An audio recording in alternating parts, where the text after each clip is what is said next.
Good greetings, guys. Welcome back to Elite. We're ready to go again. Pushing to Beagle Point. It's not to say we'll get there on this stream, because in a straight line, well, as straight as we can get it, it's going to be around 80 jumps.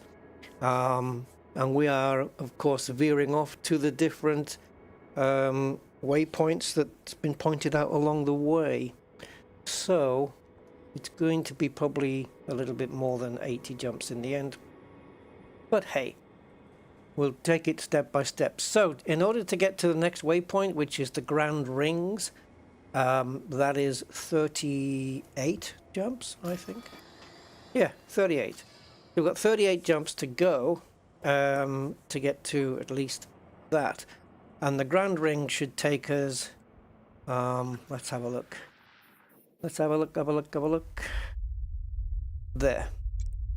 So, you know, we're going to be crossing into the abyss today, I would imagine, because we're just about on the edge of that sector.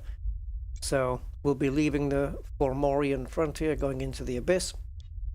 And then, you know, Beagle Point is there. And we've even got a route to go beyond Beagle Point to get to the furthest most moon and stuff, so we're going to sort that out when we get there as well. Yeah, so okay, before we go any further on that, let's see who's with us on the chat today. Garfield, how you doing, Garfield? 07, Mr. Pittman, how you doing? 07, how are you, sir? All good. Commander Devnal, hi, Commander Devnal. How's your journey going so far? This one's going okay for us at the moment. We are ships in good health. Well, let's have a look at the thing while hey, that's a good thing. While we're here, let's repair the old FSDA. Let's repair the FSDA, the FSD, because why not? While we're landed, right? While we're chatting and landed, we may as well give it a quick repair back up so we don't have to worry about it for a while. Frankie Jazz. Hi, Frankie Jazz, 24/7. Hello. H30, hi. Oh, yeah. Bobby Firmino. Yeah, I saw you on the Galaxy map on the last stream. You're quite a bit ahead. Yeah, you're already there at Beagle Point. I'll be there. I don't know when I'll be there, but we'll get there. Well, this week. I mean, I definitely want to be there pretty soon. I mean, right now it's what? It's Tuesday. I definitely want to be there by, I don't know, it'd be nice, maybe, I don't know if we can squeeze another stream in tomorrow and maybe finish it if we can't do it today. I don't think we will do it today, but not even anywhere close, but yeah. Very Ogwill, hi Very Ogwill, and welcome to the stream. Andy K, just leaving Grand Ring now. Oh, is it worth the visit, Andy? Because I'm hoping it frickin' is. I know it's just a planet with some big rings, right? But is it worth going? It's a little bit to the side of, you know, it's a little bit off the beaten path, but you know, sure, okay. You've been to Beagle Point on the way to Salome's Reach. Yeah, I mean this will be my second time going to Beagle Point. I did get there last time in Distant Worlds 2. So, and that was indeed my first time doing it, and that was great fun. Like I say, I can't remember how long I was out on Distant Worlds 3. I seem to have a memory that it was 6 months, but yeah, I can't remember. Sailor J, is this community event profitable? In what way? Profitable what? In what respect? It's profitable in terms of increasing your explorer rank and your exobiologist rank. Sure, absolutely it is. And that turns into big credits and big rankings and stuff. So in that respect, yes. Financially, with real money, well, not unless you're a YouTuber with like 100,000 subscribers. That's not me, unfortunately. Hey, but I'm what? I'm 30. I think I'm 32 or 33 subscribers away from reaching 8,000. So I was gonna say, can we reach 8,000 subs before I get to Beagle Point? But unless I go really slowly, that's not gonna happen, is it? Just sat with a nice cup of tea. Yeah, Oliver, yeah, I mean, I've just made myself a nice coffee. I seem to be hooked on coffee now, which I don't know why. I'm preferring it to tea at the moment.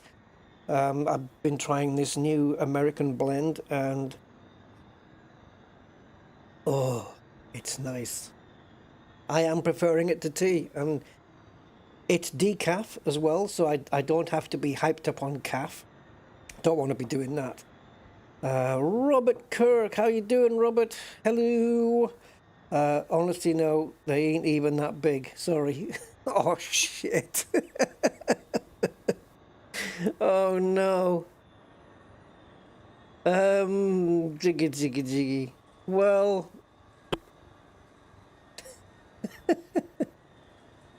Oh, Andy. All right. Well, I don't know what else to do. I mean, hell, we'll just go there anyway, right? What the hell? Many commanders are still on the carriers. What's your thoughts on ejecting them? No, man, no, leave them where they are.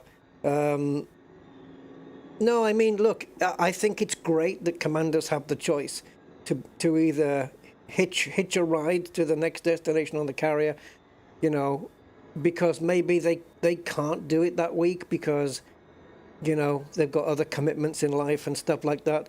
But the fact that there's a carrier option to take you there, if you can't do it in that, you know, for that particular week, or even if you don't want to do it and you can't be bothered, you know, I think the fact that the carrier's there as an option, I think that's great. Honestly, I do. I think it's really nice to know that there's a bus service on hand in case you can't or don't want to do that particular run.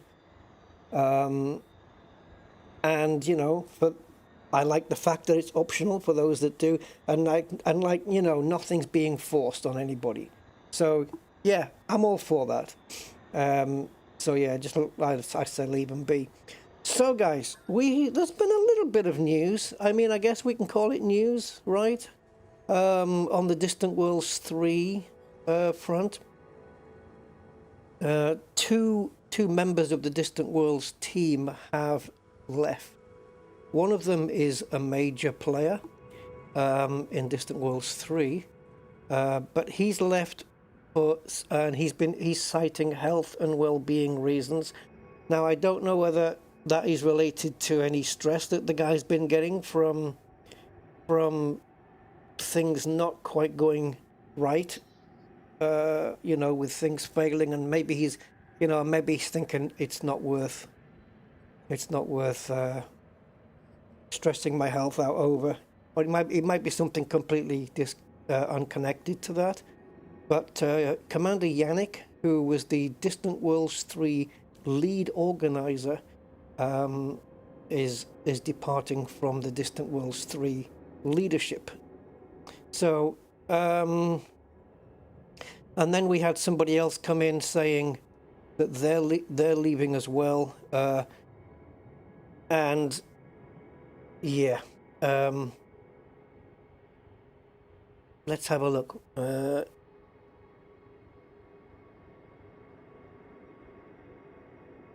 So basically his message was, this is another commander called Jairus Tano, said, it is with heartfelt sorrow that I too stepped down from a position that most of you didn't realize I held. As leaders, we want nothing more than to see the expedition flourish and give credit to the team of organizers. But we must personally take the hit when things do not work out so well. With that in mind, I remove my leadership hat and return to the ranks. Hopefully somebody else will do a better job. Oof, Ike. And After a break, I might continue to write stories for Meta Elite, as at the heart of it, that is what I am, a storyteller. So we've had that, but then we got a message from the Distant Worlds 3 team saying that not to be concerned, you know, that everything's going ahead as planned, that they have a bunch of committed volunteers continuing to work to deliver the best experience and all that kind of stuff. And yeah, everything after that seems to be good. You know, they've put up a photo contest between the waypoint 2 and waypoint 3, Beagle Point, and anybody taking any decent photographs in there, you can submit them, and there's a photo contest for that. Somebody's put up a beauty of a photo, which I will see if I can get that up onto screen in a moment. And what else? There's an event group, an excursion to Salome's Reach, and they've also detailed things about that excursion once we get to Beagle Point. It says most people will need FSD injections. Looking at the jump ranges, I will not need any. My jump range is sufficient that I will not need any injections for this. But there's after Beagle Point, I think there's 1, 2, 3, 4, 5, 6, 7, 8, 9 jumps beyond Beagle Point to get us to a further outreach, you know, to get to the furthest place that we can. So I want to do that because I want to see if it's going to increase my maximum range from start in my codex. So it looks to me, you know, we've had a couple of people departing from the Distant Worlds 3 project, but it looks like everything's on track and everything is still being organized really, really well. So at the moment, I am not very concerned. And I hope, you know, whatever Commander Yannick's deal is, I hope he's going to be okay. And yeah, we push on, guys. We push on. Right? So, we've got 38 jumps to go. There's nothing on this planet to be concerned about. There's no bios here. There's no geos on here. And I'm done with geos for a while. Not going to bother with them. So, let's get the hell out of Dodge. Or Chrysler. No. And there's our first jump point, so let's just escape the mass lock first.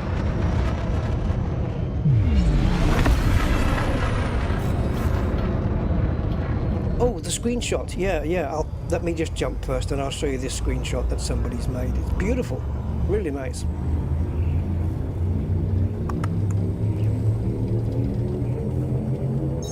Yeah, so welcome everybody to the stream. I see we've got 24 people in already. Welcome.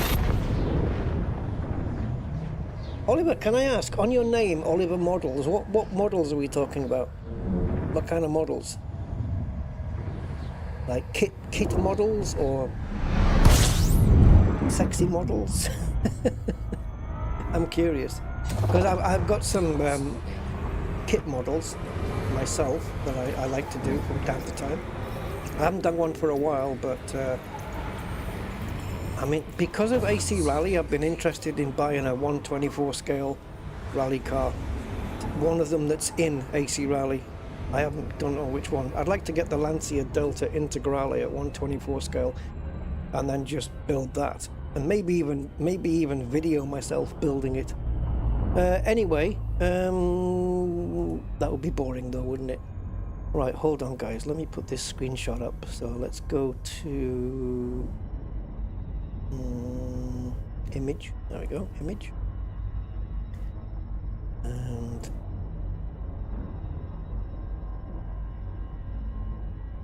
go. Display. Check out this screenshot, guys. Look at that. You don't get that one every day. Nice, eh? I think I was thinking that that planet in the background's got rings, but I don't think that line is a ring, because we're not seeing it come down the other side. I don't know, but it's very nice. And the good thing about doing a screenshot competition is you get loads and loads of entries, right? And they must see some really, really cool ones.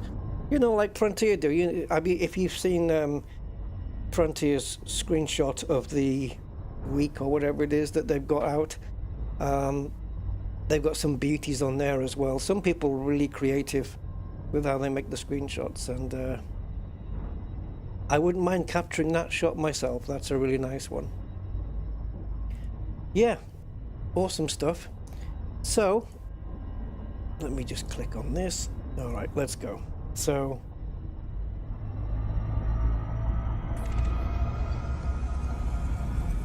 you haven't jumped into ED for years, you're still in development.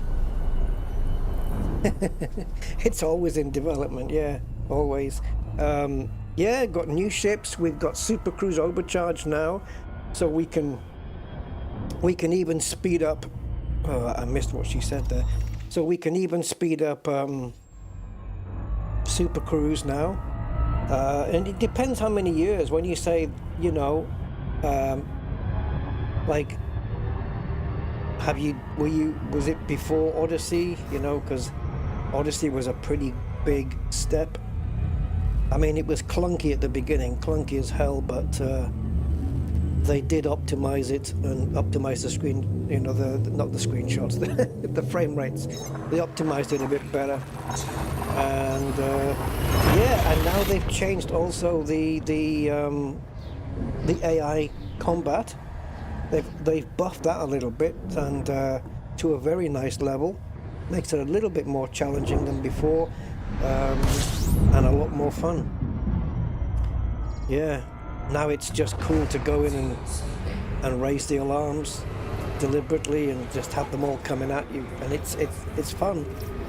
So yeah, I mean, it's still developing, you know, and the new ships are great. We've got the Super Cruise Overcharge FSD now, and these ships can use it, and you know, the Mandalay and the Cobra and stuff, they're really fuel efficient with it, and heat efficient, because if you install it on a ship that wasn't built to use it, it's going to drink your fuel like an old Cadillac, Fleetwood Cadillac, and it's going to heat up your ship, something pretty chronic. But yeah, I think we're just waiting for a freaking module, aren't we? Just waiting for a module to come out that can adapt, or an engineering that can adapt the oh, let's have a look at this. That can adapt the SCO for the old, let's call it the old ships. Yeah. So there's no bios here. I have not yet found a stratum tectonicus on this journey. According to my captain's log, which has been monitoring this journey, even though we are 50 something, 55, 56,000 light years away from Sol, 59 actually, according to captain's log, Jesus, 59,000 light years, 358. We've only done 181 jumps. This will be jump 182. Yeah, because most of it's been fleet carrier. Are we really 59.4 from Sol? I mean, captain's log is accurate, so we would have to be. Oh Christ, we're about to hit 60,000, guys. I'll let you know. I'll let you know when we're 60,000. Oh boy, oh boy, oh boy. Scary. Scary to be out that far. Where are we? Where are we? Greetings from New Zealand. Oh, lovely, lovely place. Terry Anvil, welcome, welcome.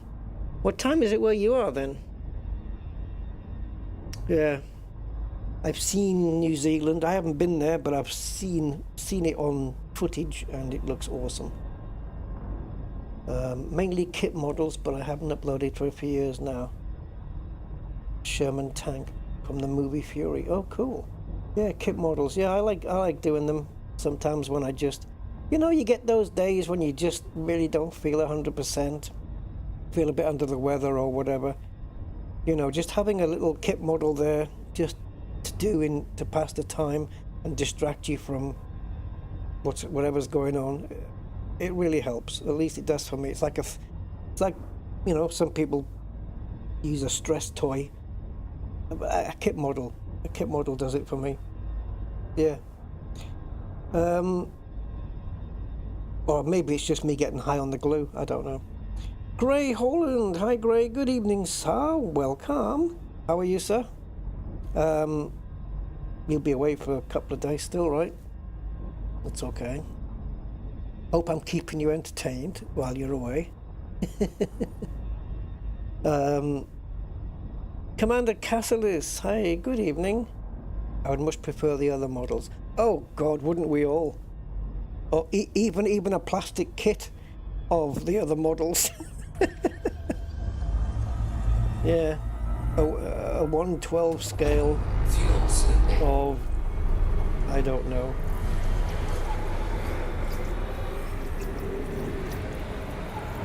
Penelope Cruz, maybe. I don't know. I don't know where I just got Penelope Cruz from. See, I'm missing what she's saying. Okay, so all right, let's have a look.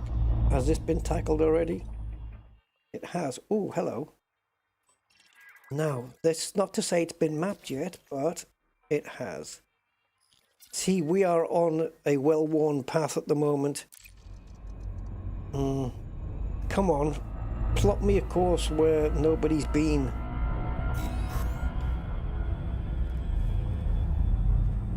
Yeah, 1-to-1 scale. Yeah.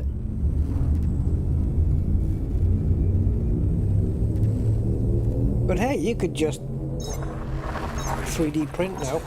I've been watching a YouTube series where a guy took a Porsche Boxster and he's 3D printed the entire body of a Porsche 992 GT3, right? He's done the entire body, patched it together. He's used a soldering iron to patch the parts together, right? I think he bought about 5 3D printers, and then he used a special sealant glue to piece them all together. So it's like having a fiberglass kit, you know, and it's turned out really, really well. You know, he's had special wheels made because obviously the Porsche 992's wheels are a lot wider. And he's keeping the Boxster engine in the back, but he's turbocharging it. He's had the spoiler, the wings, the bonnet, like the entire body has been 3D printed. And I thought, you know, yes, the moment you take it outside and you start hitting the bumps in the roads and the potholes, it's going to all fall apart. But he's actually sealed it together really, really well. You know, and they've been custom making brackets to you know, put it onto the bodywork properly, and it's going to get all sanded down and it's going to get painted. I think it's going to end up looking really, really good. You know, they've ordered proper lights and everything for the car, so it's going to look like a Porsche 992 without actually being one, because there's a massive difference between a Boxster and a 992 GT3, right? 3D printed houses. Yeah, I've heard of that as well. And built in a day. I know, isn't that nuts? Isn't that crazy though? Yeah. I actually saw a 3D printing thing where somebody was doing an Aston Martin, I think a DB6, you know, the old classic. I don't know if it was a DB5, I don't think so. I think it was a DB6 or something. But they were 3D printing it in metal, right? So they weren't messing about. They were printing it in with metal. I don't know what type of metal it was. It must have been, I don't know. I would guess maybe an alloy of some kind. Yeah, that's amazing. Right, how are we here? Oh, have people been at it? No. Okay. So there may be organisms here that we can check. Okay. Well, let's run. Yeah, let's run through it. Let's get a bit away from the sun here, and let's run through this.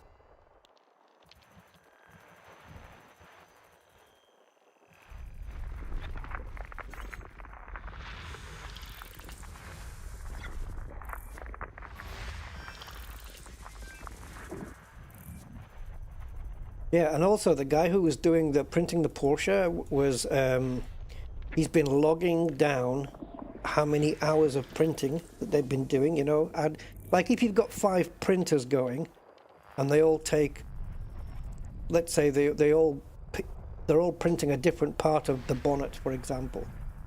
Like he's adding up all of the time from each printer. It's not like, you know, the bonnet takes 5 hours because he's using 5 printers. Because, like, otherwise it would have taken 25 hours using 1 printer. He's logging 25.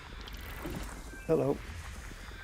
Oh, we've got 2 bios, but they're not very good. The usual one, I call it, Ponticular, Vesicular and Campestris and stuff. That's what's on there. Yeah, and he's also logging how much waste material he's had from failed prints and how much money he's... Guys, when he totaled up how much he'd spent on the 3D printers and all the material to print with, the reels of material, it came to pretty much nothing. I mean, it was like a few $100s he used to print an entire Porsche body. Crazy. Crazy, man.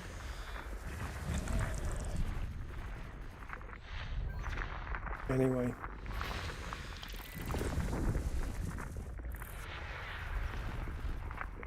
I don't know what the channel's called, but I mean, it should be easy to find, right? But it's definitely worth following the series if you're into that kind of stuff.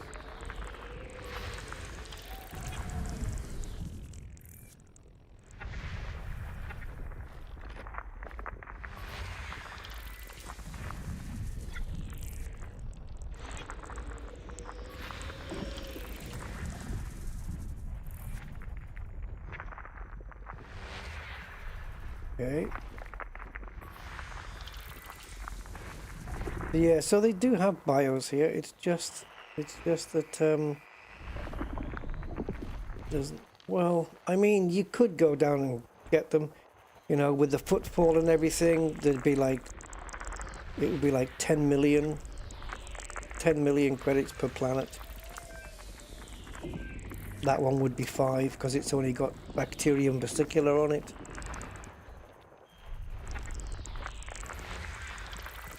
And the same there, bacterium vesicular and fonticular campestris. So what would we have? Is that's 3 with 2 and 1 with 1, right? So 3 with 2 would be 30. So 35 million. 35 million you get from everything. I'm okay. I'll leave it. I'll just go for the more lucrative stuff. Otherwise, we'll be wasting too much time. All right. Next jump.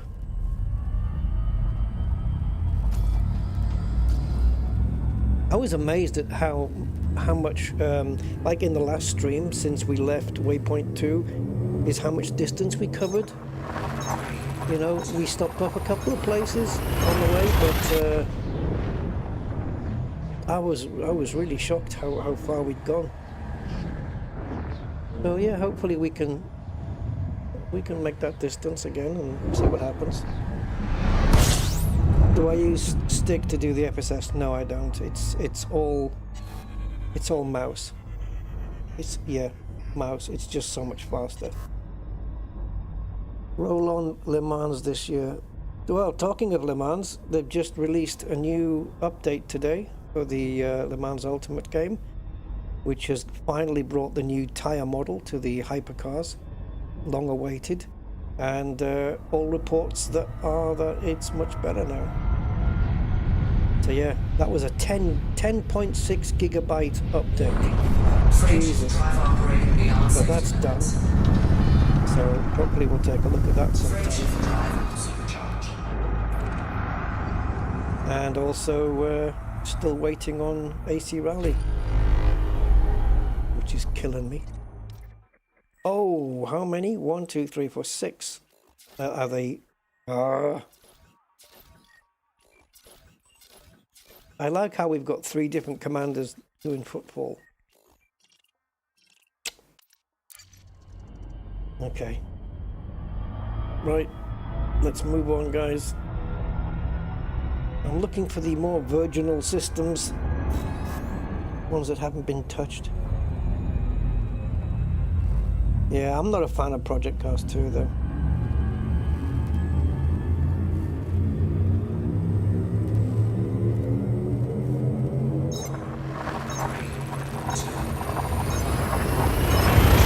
I mean, it's got a very varied range of different cars, right? So that's cool. I used to work for that company when I was one of their official beta testers for I can't remember now. I don't know if it was Need for Speed Shift or Need for Speed Shift 2. I think it was Shift. I've only got 2 connections with that company. The first one is that I spent a lot of time beta testing Need for Speed Shift, which, you know, they paid me to play the game every day, but it was mentally draining. It really was. And the only other connection I have is if you're familiar with the game GTR 2, that I designed the cover for that game. That's about it.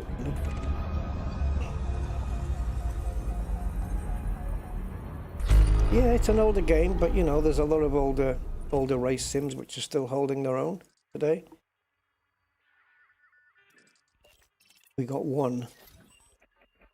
Oh, we are definitely on the wrong route. There is a way around this, you know. It's going to mean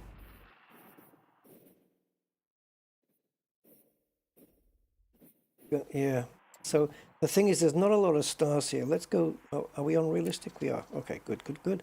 So if we were to come down, we would plot a route somewhere, say there. We would route to there first, and then we would plot a route to the destination, and that would draw a line. Let's say on an angle back up again. We would angle ourselves upwards, like going uphill, if you like, back to the destination. And that way we can maybe just get off the path where people have been discovering stuff. So, you know, that option's available to us. It's going to include an extra 4. Okay, an extra 4 jumps to go down that far, which we can quickly jump and scoop. Look how few stars there are here. Right, let's plot this route. Yeah, rFactor 2 is still a good sim, man. I mean, the physics are not matching like today's stuff, but back in its day, rFactor 2 had some of the best physics. Obviously, physics doesn't change, right? Physics is physics. The law of the universe doesn't change. But what I mean is that physics now in sim racing has got more complex. Yeah.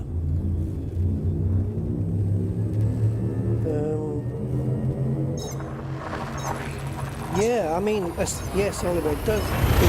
It can take stress away. I mean, unless you're ground level on, you know, in settlements doing combat with the alarms going off, that's a bit stressy. But yeah, sure, exploration and stuff. Let's just jump and scoop here, guys, without doing anything. Yeah, it can definitely just, it can be therapeutical. Is that the right word? Therapeutic. Therapeutical. Close enough. Close enough. Yeah, therapeutic. Yeah, absolutely it can. But there's a few games like that I play where it's very relaxing. Like the truck simulation, you know, Euro Truck, American Truck, you know, just driving down the highways in a big truck. It's very chilling. It's very, not chilling like as in horror, a chilling story. No, it's, yeah, it's very chilled out and, you know, very just, as they would say in Spanish, tranquilo. Tranquil, yeah. Muy tranquilo.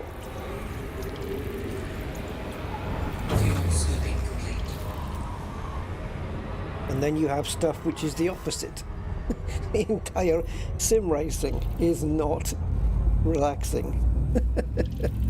It's the opposite. It's a very stressful environment, and yeah. But it can be fun at the same time. And then, you know, the likes of SnowRunner and that kind of thing is kind of in between. It's challenging, it can be stressful, but at the same time it's really fun as well.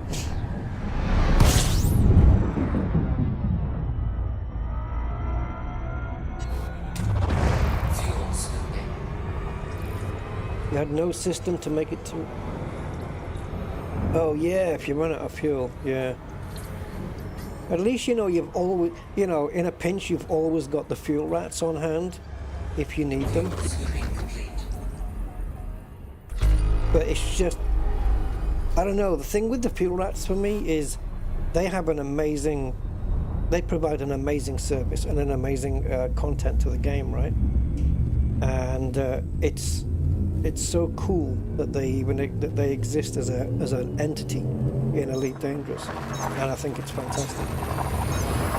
But on the other side of that, if I run out of fuel because I've been stupid and I've done something I haven't, you know, I wasn't paying attention and I ran out of fuel, and I'm, say, you know, 55,000 light years out of the bubble, I would feel really freaking guilty calling somebody out.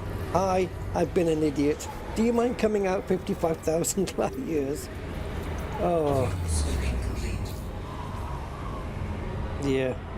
Frontier should make special fuel rat enhanced FSDs that can jump like 200 light years in a single bound, you know?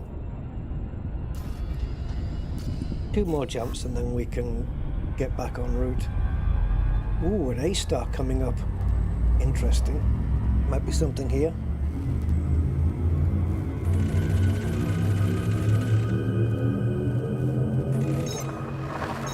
Yeah. Don't they also have the hull rats as well now? Well, they'll come out and repair your hull. They'll just, you know, stick some limpets on your ship and repair that as well.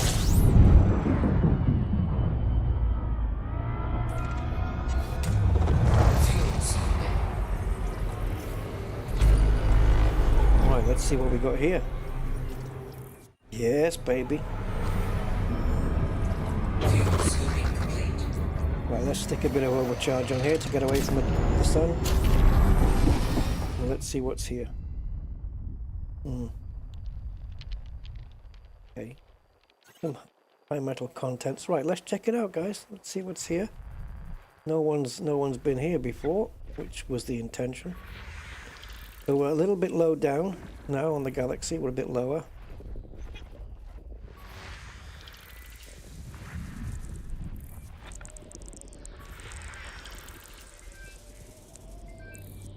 Yeah, right.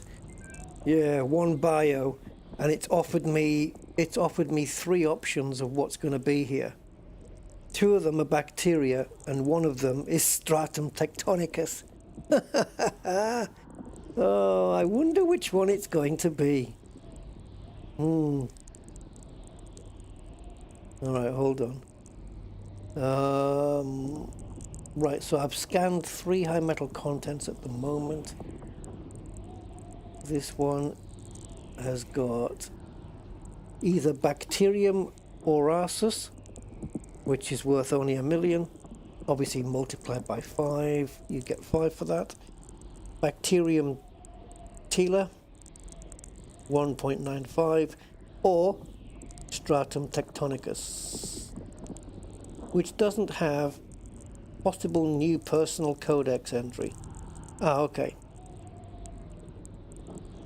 Well, that's not right, because I haven't found Stratum tectonicus in this region. I don't think so anyway. No, never. Yeah. There's no way. I mean, we'll go and probe it, but there's no freaking way that that's going to be tectonicus down there. It's not impossible. It's just super highly unlikely. Bacteria is way more common. But yeah, like I say, we'll go check it out. All premium boost materials in system, so arsenic is here, but we've got no geosites, so I'm not interested.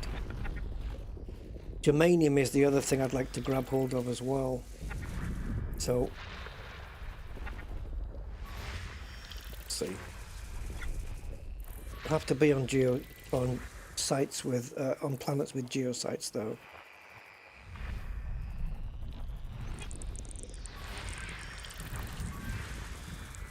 Bacterium Cerberus, 1.69 million.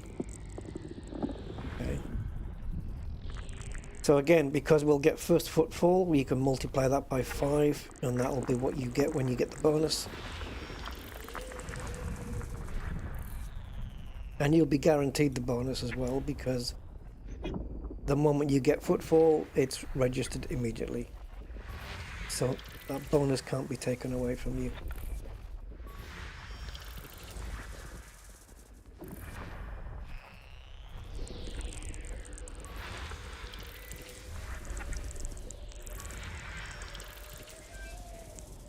Beats map, okay, high value body, so I guess that could be terraformable. System scan complete. I think we've got some terraformables here, guys. Let's have a look. See what it says on the details, on my details sheet.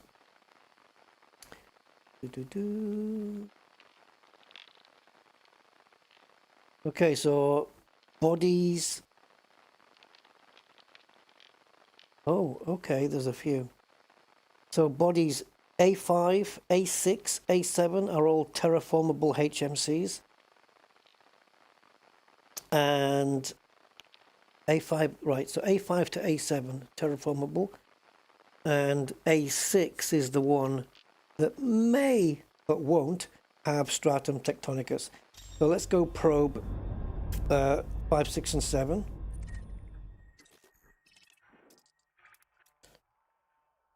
One, 2, 3, 4, 5.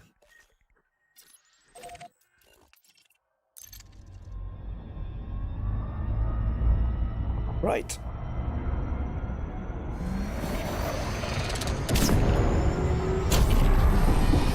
I'm very early on this. I'm very cautious when it's very short hops, because it will. I think I was still a little overcautious there. Never mind. Klaus Schmidt, hi Klaus. You did that for me on the High G World. Yeah.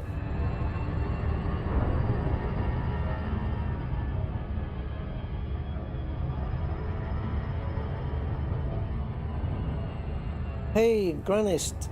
Running around trying to catch up with carriers is a bit annoying. Can't explore on my own time. Yeah, I mean, yeah, I agree. That's kind of been the only downfall at the moment. I mean, I guess the argument is that you don't have to make the carriers, right? You don't have to. You can do it in your own time. But if you want to make the carrier so you can maybe jump on and, I don't know, just carry out any repairs that you may have, or you want to hand in some data, if you don't mind paying the 25% tariff, it's handy to meet up with them. And the fact that they, you know, it's like, you know, they jump like once a week or something. Right, 6 probes, so we can get away with 3. So 1 round the front, 1 round the back, and let's do 1 just on the top here. That should be enough. It's amazing how janky this is, like how jerky the movement is. It's not smooth in this map at all, is it? It's very stuttery. Oh, okay, we're 2% short.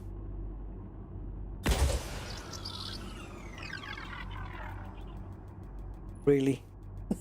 Just that little slice?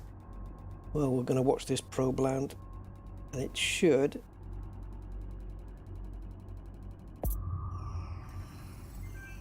Surface scan complete.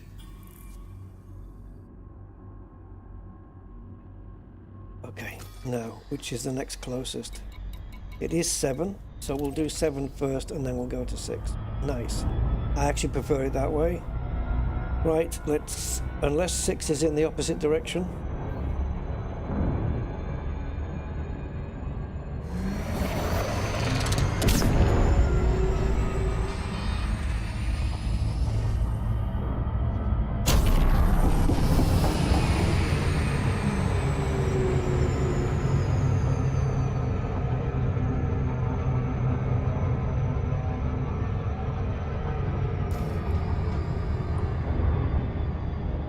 Well, 6 is like 1,600 away now.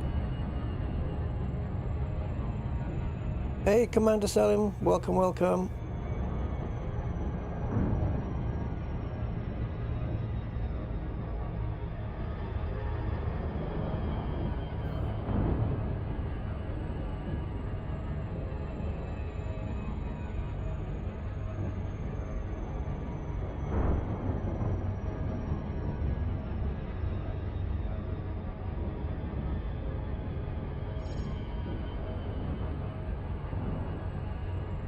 Right, so again, this is just a probe, and that's it. And then on the other one, we'll probe it, and I don't know, maybe we'll just land and see what the surface is like, check it out, get footfall, and be on our way.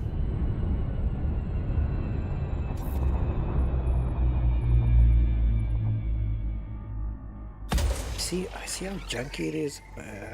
Come on. I could suggest that it's my mouse doing this, but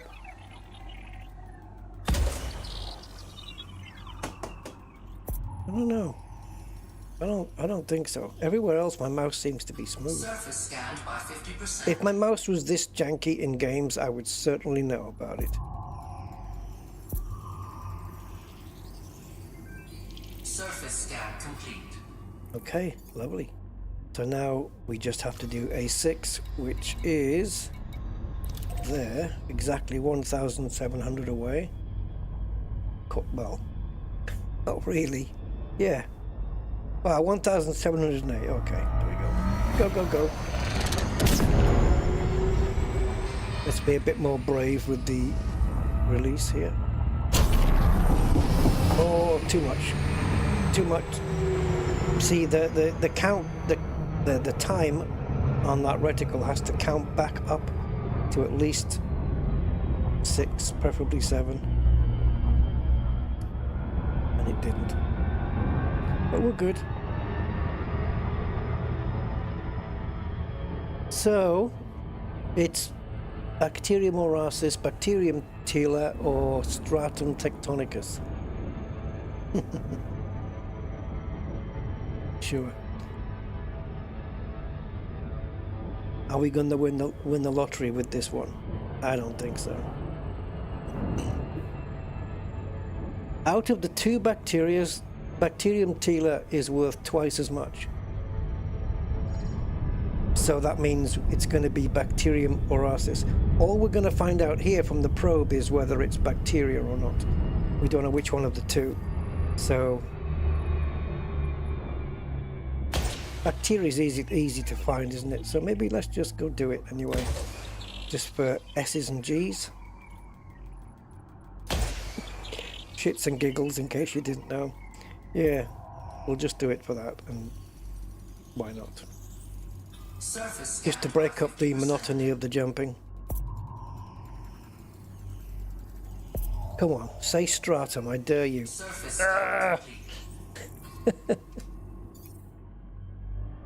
Alright. Right, let's have a look. So, I guess anywhere here will do.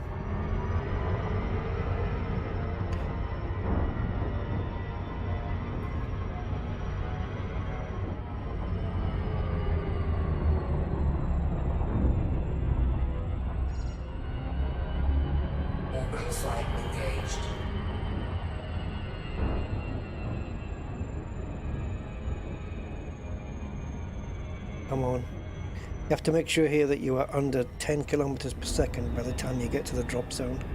Otherwise you will be overspeeding. And there we go. We're underneath. Nice. 45-degree angle. Perfect.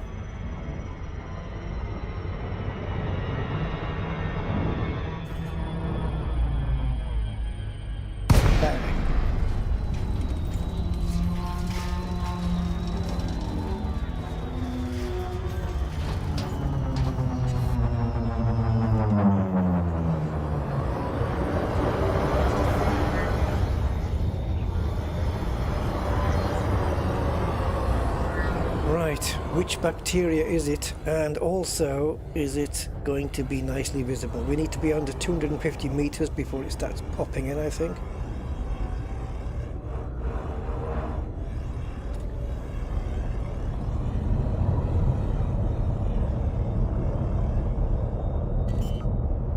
I actually don't know which one that is. Let's just go and scan it and we'll find out. Come on, Mandy. There we go.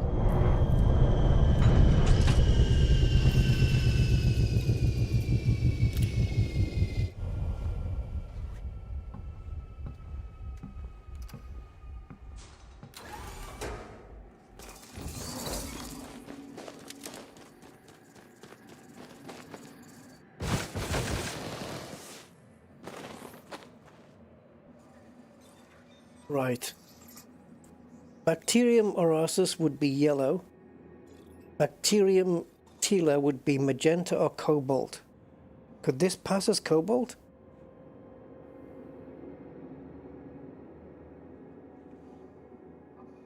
Alright, where's the sample? There it is. Which one is it going to be?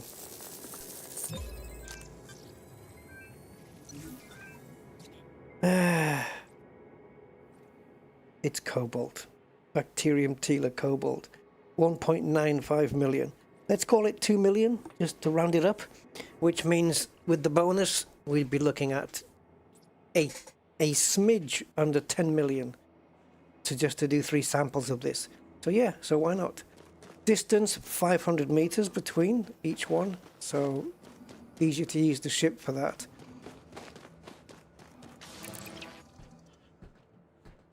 Cool.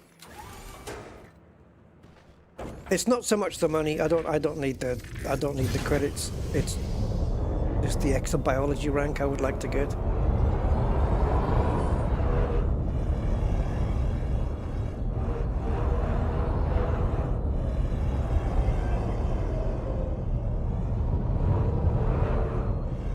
Okay, we've reached the 500 meters.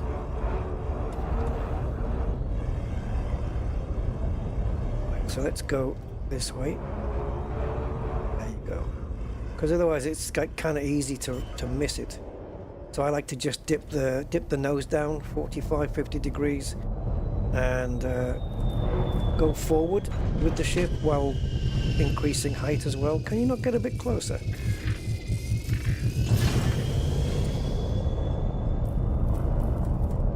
Even if you're on top of it, it doesn't matter. That'll do. That's nice. How the hell did you get there? I don't have a fighter. Will you stop it? Jeez.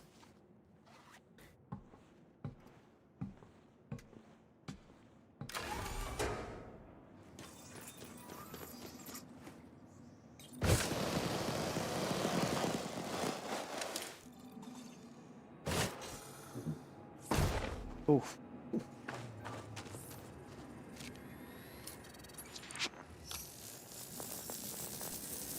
See, I knew there's no way this was going to be magenta, and I don't think they could get away with calling this yellow, so cobalt was the only other option, really.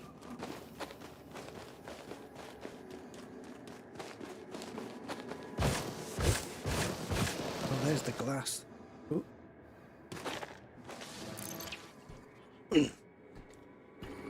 Right, let's get the one last sample. So first let's do the 500 meters, which doesn't take long in the ship.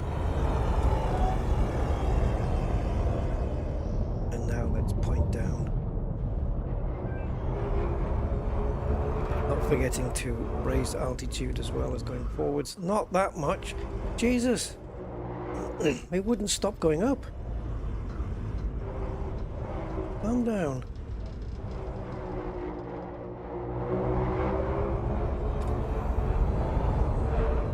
No. Now I'm not doing enough now. There we go.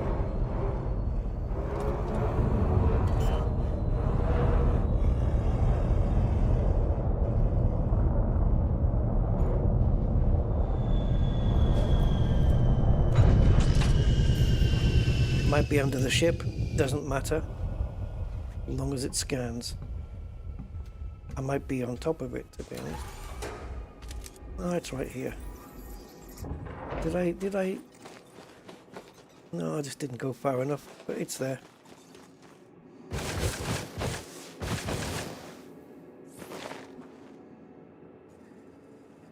Sometimes it just won't sample. There we go.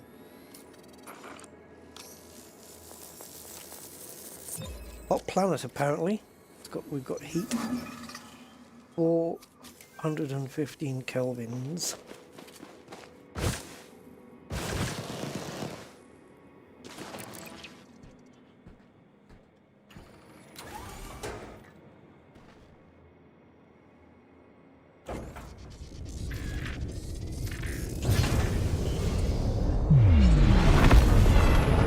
Do we still have that? Yeah, there it is. The last jump. I think it's one more jump, right? Yeah, one more jump and then we can start making our way to the rings. Oh, if it's obscured, why do we have a solid dot on the compass? Alright. Okay. 3,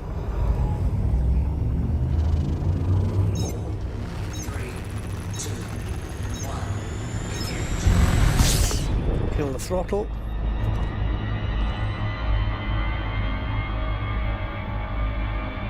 And overcharge. Wow! Gotta love it. Right, off we go.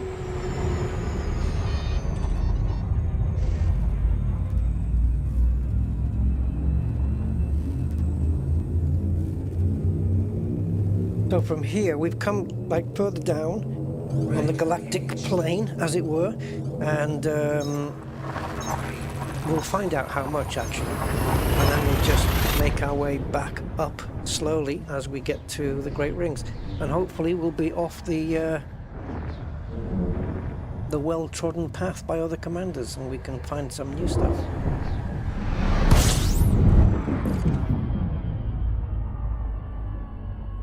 System scan complete. Let's just descan this place first. Honk it. Fuel scooping. Yeah, well, stupid. Fuel scooping complete.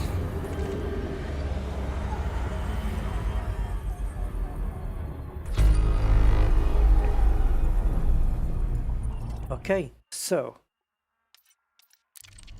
don't know why I went to that one. I meant to go to this one. Now the Great Rings is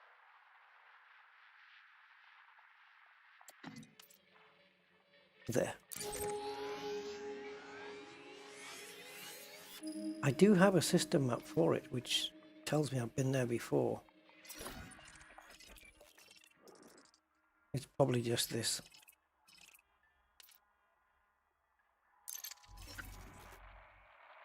Do it again now, right? Oh, damn you.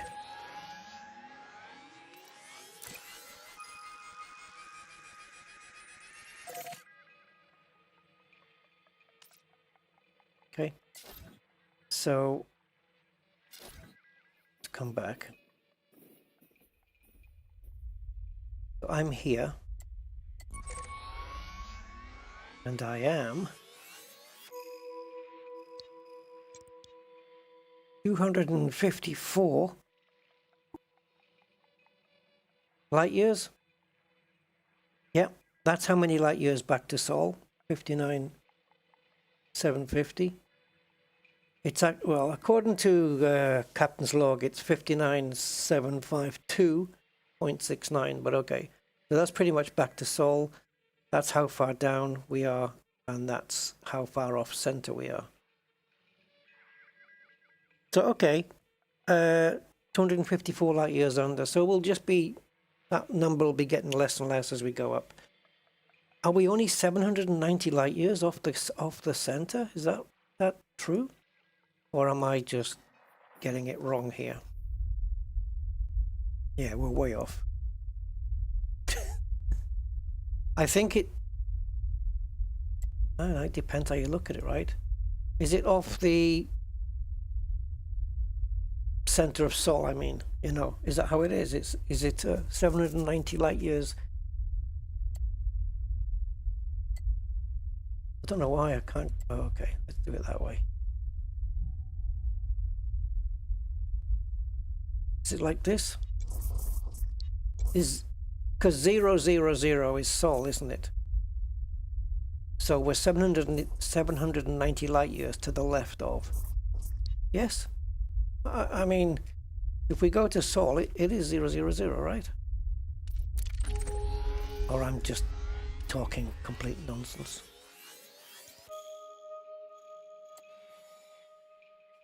Zero. Okay. Everything revolves around us. Let's go.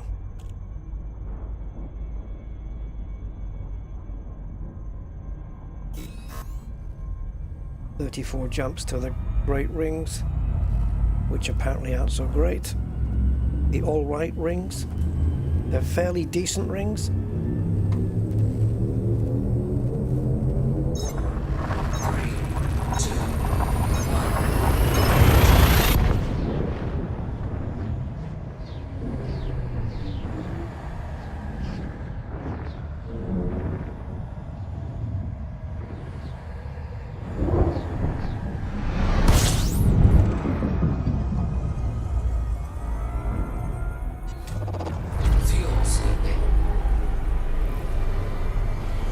So hopefully no discoveries here. Oh, please! Fuel scooping complete.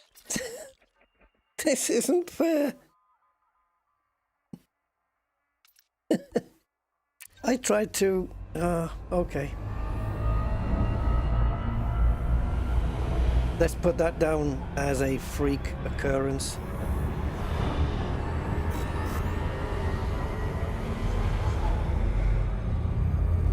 Yeah, that was a one-off, guys. Someone's had the same idea at the same time. No, maybe not. 3, 2,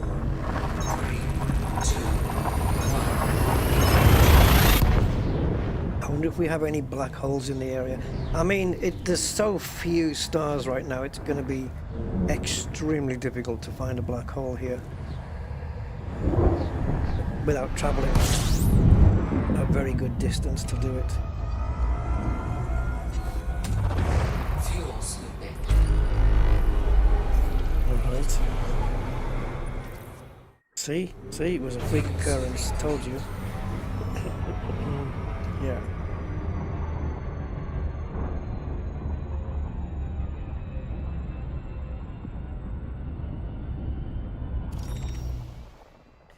Well, nothing significant at the moment. Like no water wheels, ammonias, or earthlights here.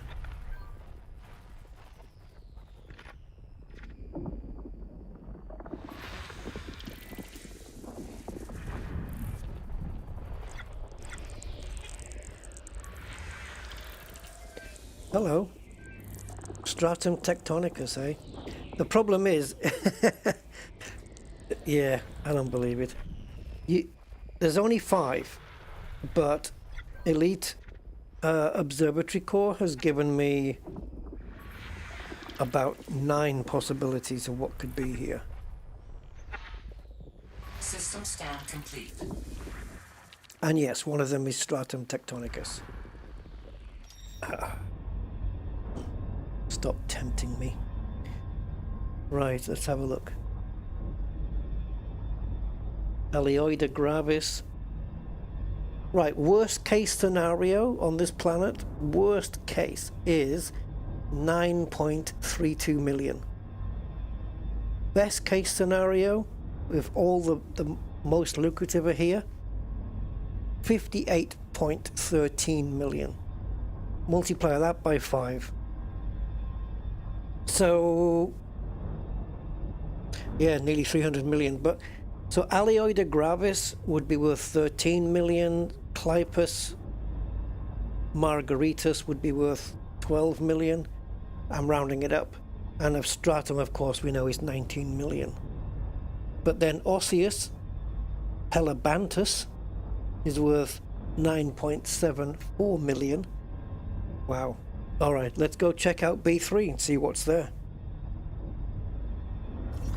We may be here for a while, guys. Oops, wrong map.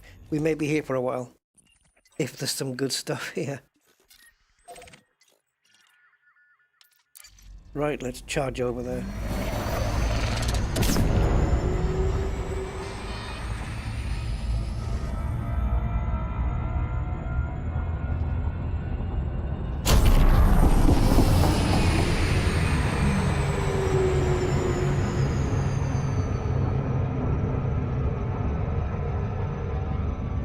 So when we do the initial scan, the initial probe, we'll get more of an idea of the minimum maximum values.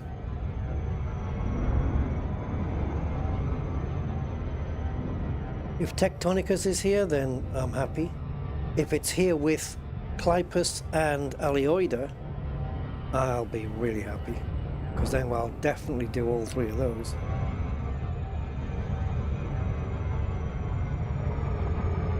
Oh yeah, Alioida, Clipus and Stratum is what we're looking for.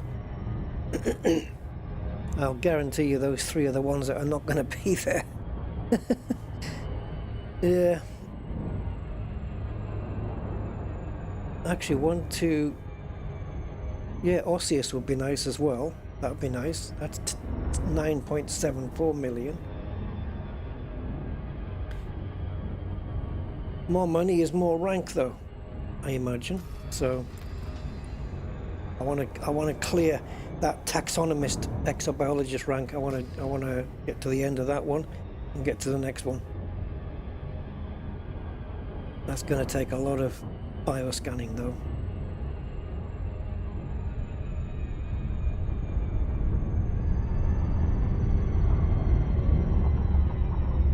Okay.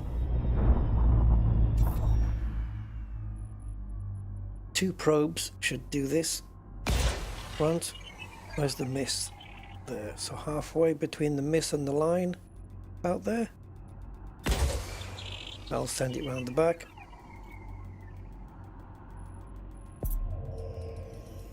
Okay, the back end. That's the front. That's the front. And that's the back. Yeah, easy. 77 on the first probe. Surface scan complete. Oh, baby. Stratum is here. Clypeus is here. So, okay, we got 2 good ones. So minimum, actually, oh wait, there is no minimum anymore. Okay, we have an exact figure. The planet is worth 34.5 million. So what's that, 140, 175 million then, with bonus? Yeah? Wow. Tectonicus is here. Bacteria morasis, Clypeus margaritas, that's a good one. That's worth nearly 12. Frutexa, meh. If we just do Clypeus and Stratum, maybe Frutexa. Clypeus and Stratum would be good enough. Right, where's the space cucumbers? There. And Clypeus is there. Oh, now Clypeus and Frutexa are on the same map. Okay, awesome. And Stratum is everywhere. So let's go to Clypeus, and hopefully we can find a patch where all three are going to be. Let's go.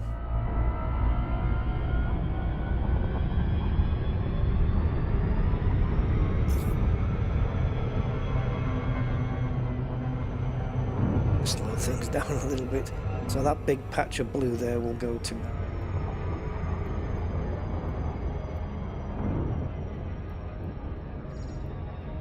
Orbital flight engaged. Oh, we're too fast.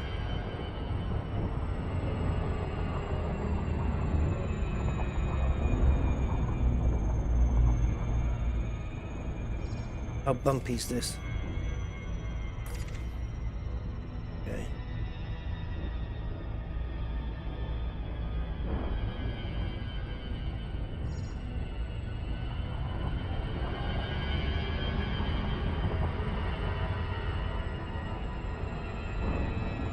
I'm going to be bang in the middle here so that I don't wander off the shorelines, as it were.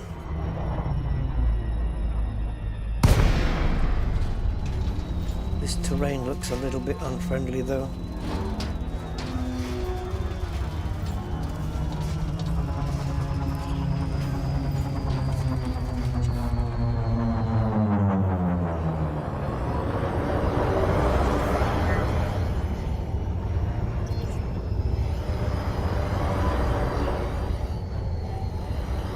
Oh, okay, it's not as bad as I thought. It looked very hilly and mountainy from where I was, but actually, no, it's not. Right, so there's our stratum. It's everywhere. Space cucumbers, as I call them. Yeah, I've heard a few people mention Starship Simulator. Yeah, I'll have to definitely check that out. Yeah, I've heard that mentioned a few. It's got a free demo on Steam. The waypoint after the Grand Rings. Oh, he's a black hole. Oh, nice. Okay. Awesome, awesome.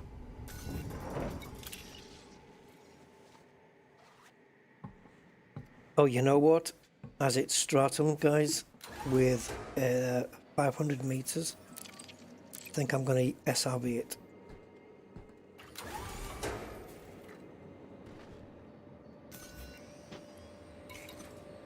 Scarab will do for this one.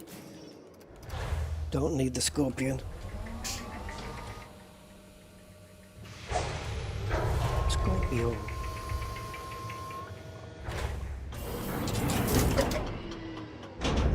Low gravity warning.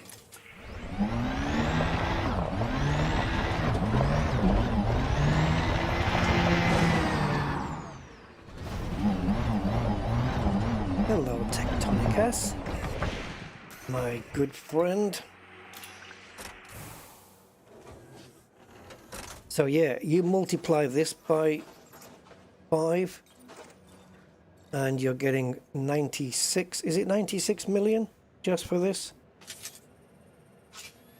I think so. Yep, I think 96 million and some, 96 million and something just for stratum.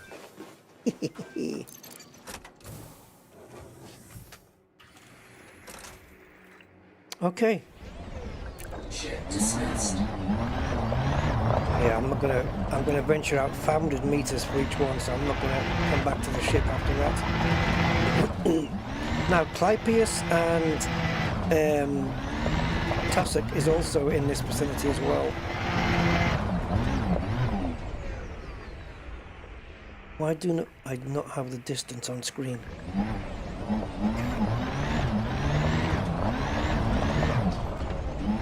It should pop up on my screen. I know you guys won't see it, but I'll get a little message to tell me when I'm 500 meters away.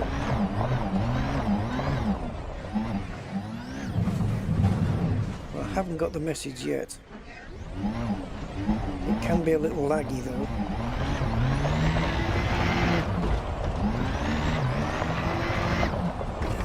Oh, now we're in a forest of Frutexa.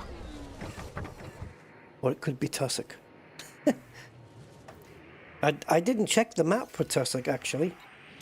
Let me have a look at my distance here, because I don't know. I have a feeling maybe.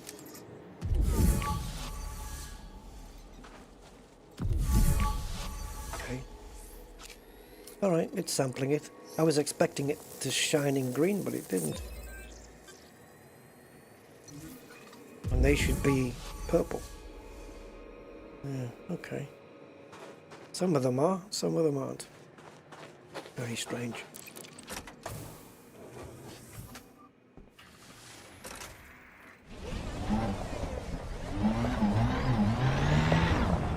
Right, so let's go 180 degrees. Why? Because then when I find my last stratum, I can then turn around to 0 degrees and get back to that forest.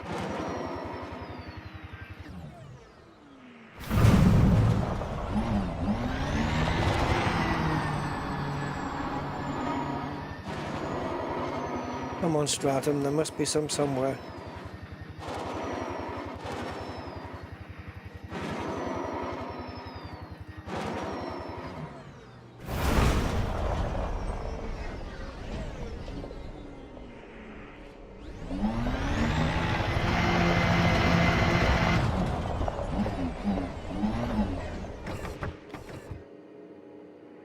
So those plants ahead on the right hand side there, we can scan that and then come back for that other forest. But I think it's only, if it's Tussock it's 200 meters, if it's Frutexa it's 150. So it should be fine. But it's right here, we've got some right here. Nice, very nice. Right, hopefully this is Frutexa. It's Tussock. Okay, well that's 1 million. And there seems to be a lot of it around.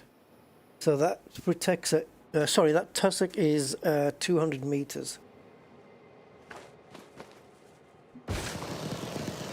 Honestly, I could probably run that. But that's not 200 meters. No way.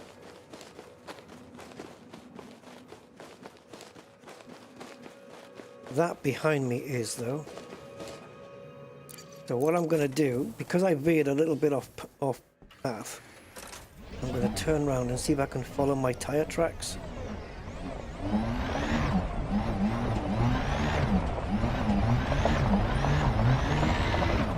Because we did veer a little bit off course there. Well, let's see if that is enough. Good evening, Cam.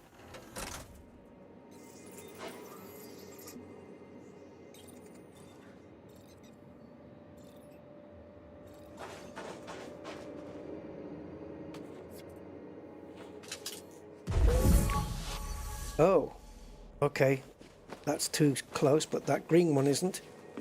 It's just on the edge.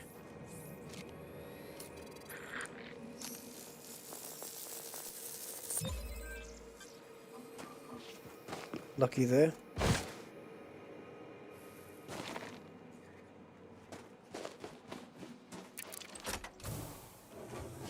And now if we go to 0 degrees, which is what we're on, we should get back to that big forest. That's the plan anyway. Ooh. That's fine. Nothing to see here.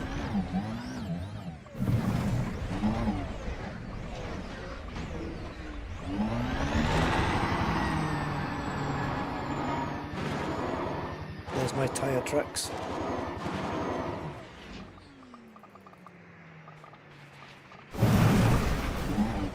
Jesus. Right, so there's a gap there because we must have jumped.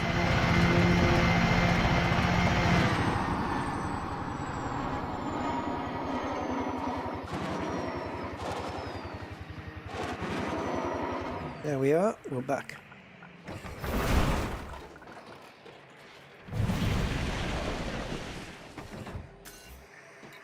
And that's our last scan on the tussock.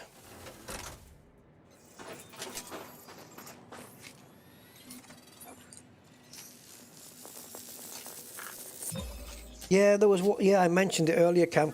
I mean, one of the leadership has stepped down, haven't they? And the other one was a.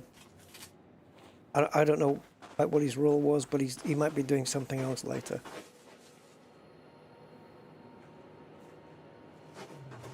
But they say, you know, it's going to hold together. I think it's going to be fine. So the question is, where is Clypeus and the Frutexa Metallicum that we're looking for? I think I remember what that looks like. Doesn't it have like those silver leaves on it? Let's have a look.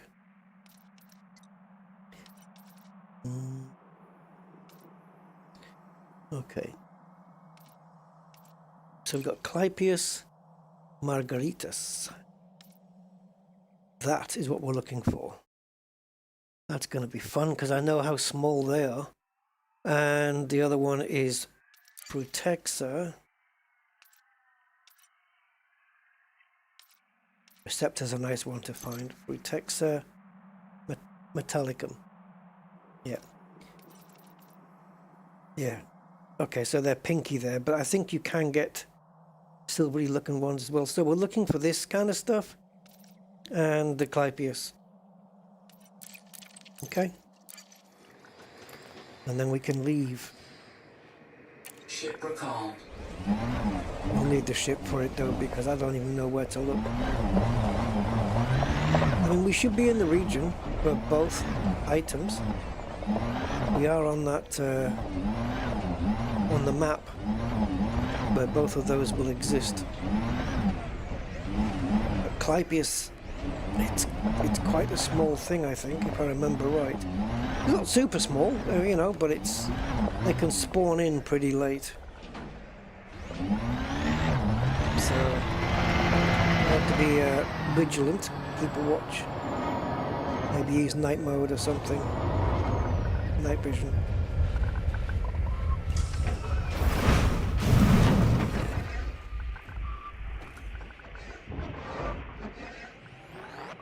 Oh, that's wonderful.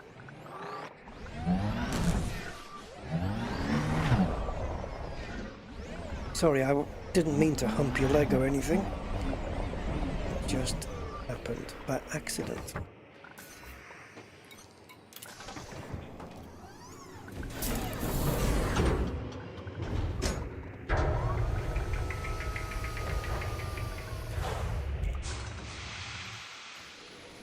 Right, Clypeus or Frutexa? Clypeus is way more lucrative.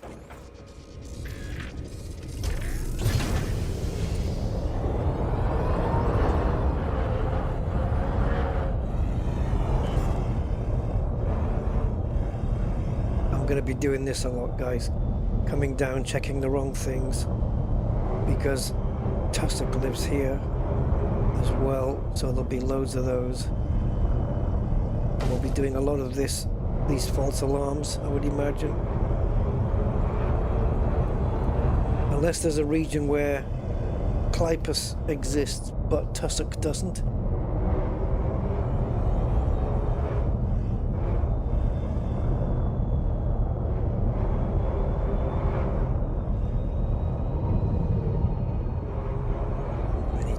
Fairly close to the ground for this stuff. Does Clypeus grow on maybe rocky areas, perhaps?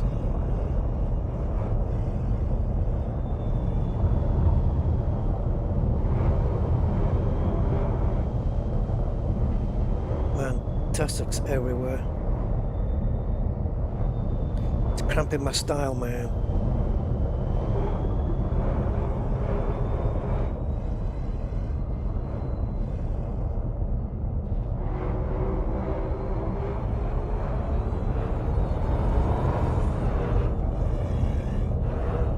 And a lot of these outlines are just rocks.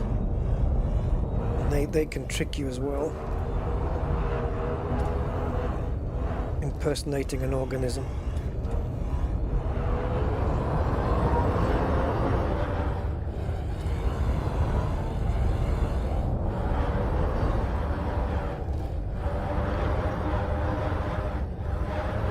I wonder if Tussock has got exactly the same map though as what we're looking for, because if it's slightly different, we can maybe move to a different place.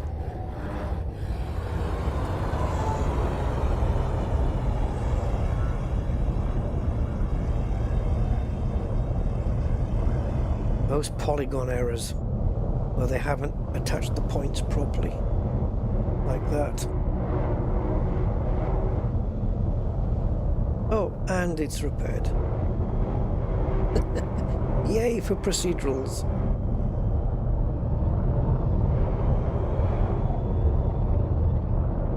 Tectonicas.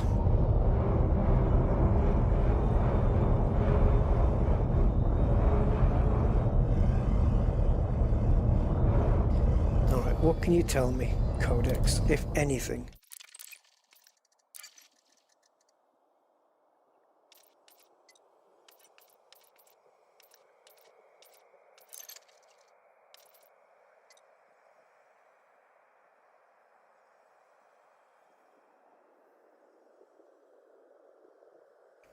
No, it doesn't say where they might propagate.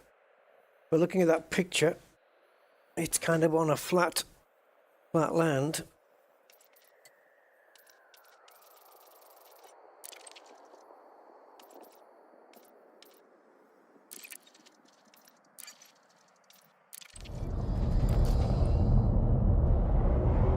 I'd like to get it because it's worth quite a bit, right?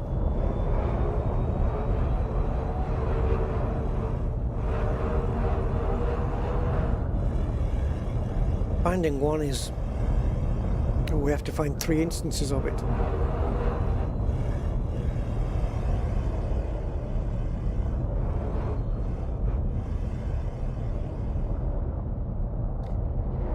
Oh, yeah, this is...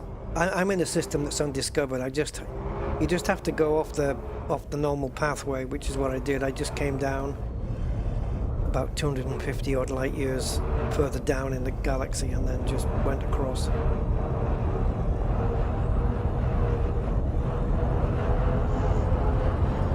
I think we have to go up and have a look at the map again, guys.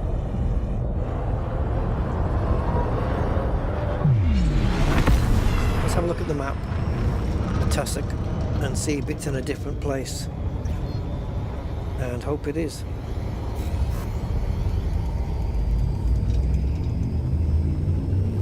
Yeah, that's another thing, yeah, burnout. You have to be careful. You have to just do what I'm trying to do, which is just pace it a little bit. Right, so now we're just waiting for surface scanner on the right hand side there to stop staying out of range. And then we can slow the ship down and check it out.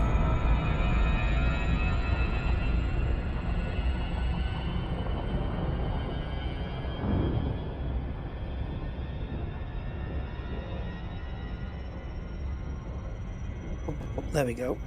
All right. Okay, so tussock. Oh shit. Didn't want to see that. Right, Clypeus is there. Where's tussock? There. Right, so there's a couple of gaps, look. And Clypeus exists there.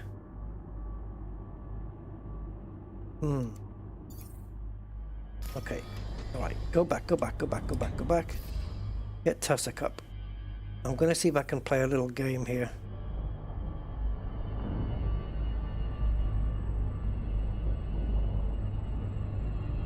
Right, in those two gaps,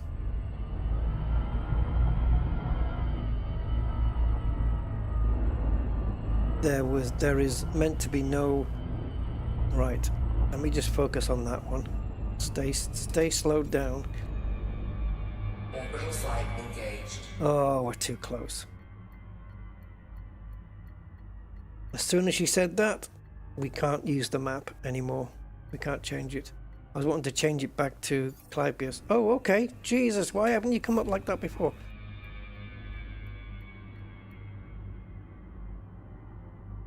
Is it there?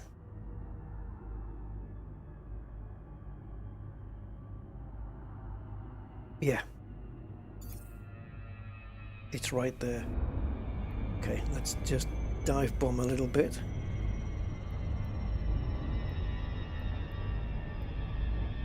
Let's see if we can land here and find anything. It's a small patch, but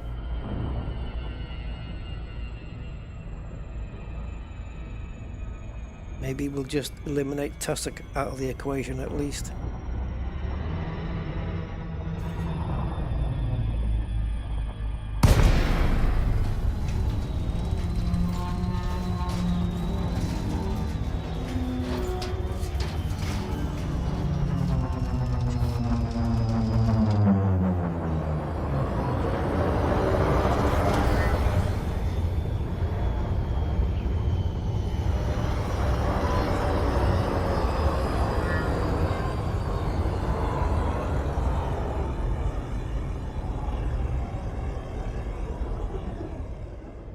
Hello. Hello, Clypeus. How are you doing today?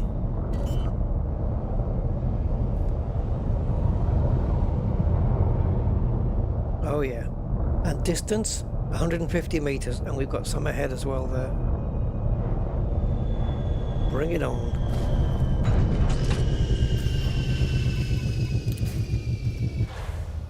See, just a little bit of planning.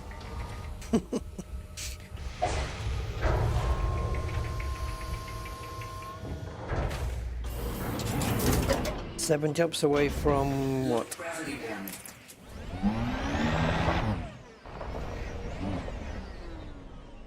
Oh, that's a nice shot, isn't it?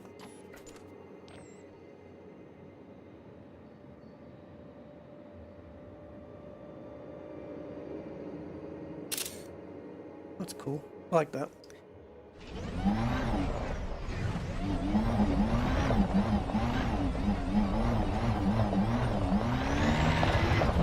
Hello.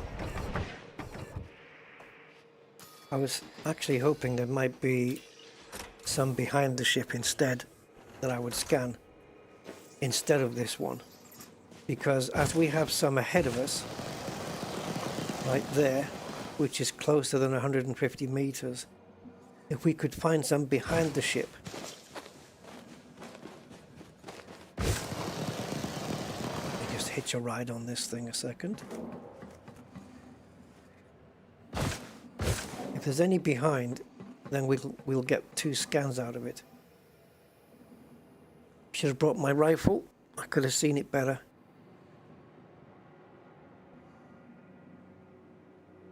Not seeing any though.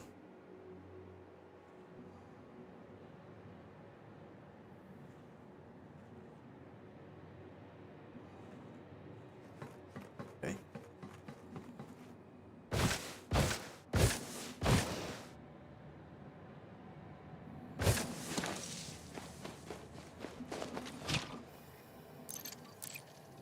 Just get back on board a second.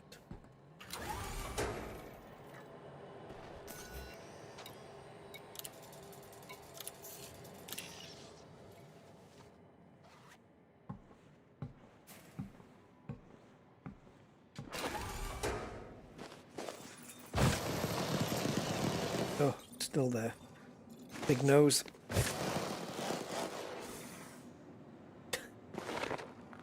Third time lucky. No, I didn't let my jump recover.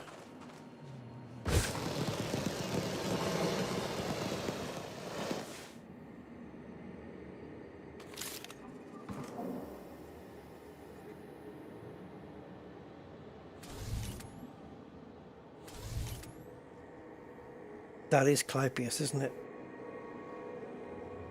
So we'd be better off going back there, scanning that one, and then we can go forward to scan the ones in the foreground, because that way we know for sure we'll have 150 meters.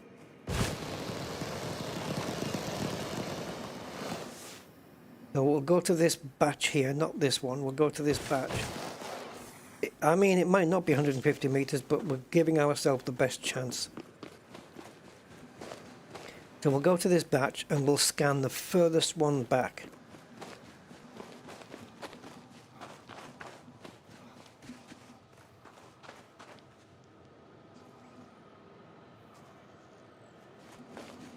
Which is this fella.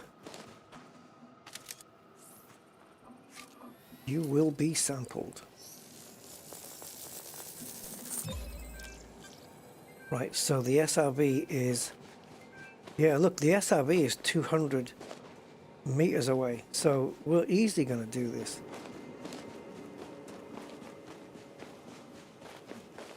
I don't suppose.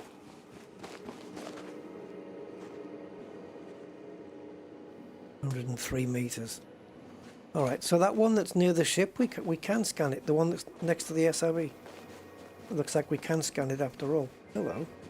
Did we park on some? Or is that just... no. It's just the lights of my ship. Okay, they're very shiny, these little things. Yeah, so we can actually scan this one. After all, we've got all three samples in range. I think, anyway. Looks like it to me. On board, and now we just go forward.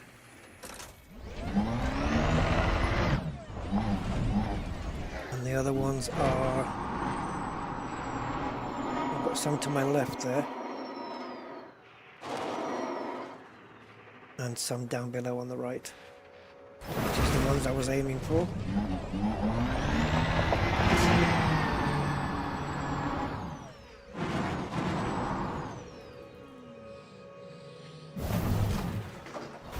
So what's left, of course, is Frutexa. I mean, we could do it, but it's 1.63 million. We could, but... Hey, Jimmy. You got a nice shot last night. Very, very thick atmosphere. Whole sky was like foggy. Yeah, great. We could do with binoculars in this game. I definitely agree. Very iridescent looking, these things, aren't they? And they've got little nodules coming off them, look.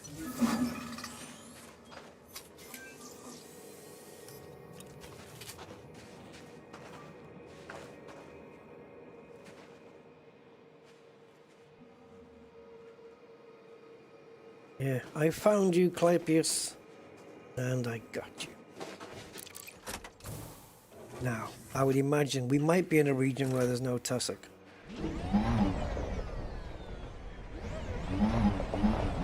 But I say we push on now.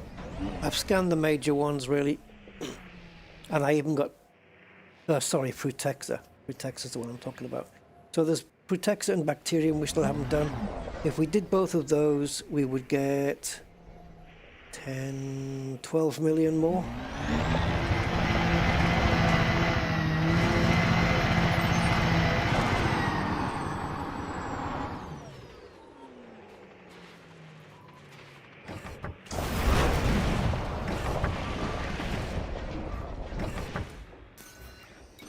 So let's see. Are we doing Frutexa?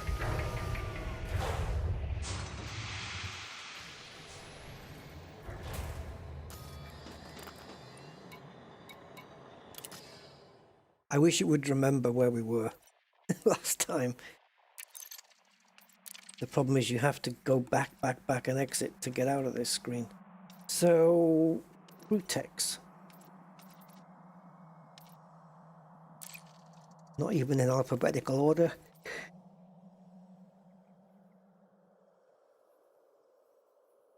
Again, on this one, it doesn't specify any particular place where they like to grow, like in valleys or anything, so we can just assume that they are going to grow on normal flat pieces. So let's go up and let's get Protexer, and then we'll leave the bacteria.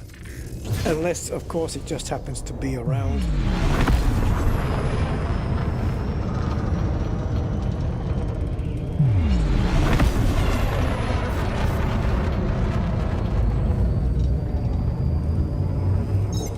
And then we'll have done 33, well, yeah, we'll have done 33 million here if we get Protexer.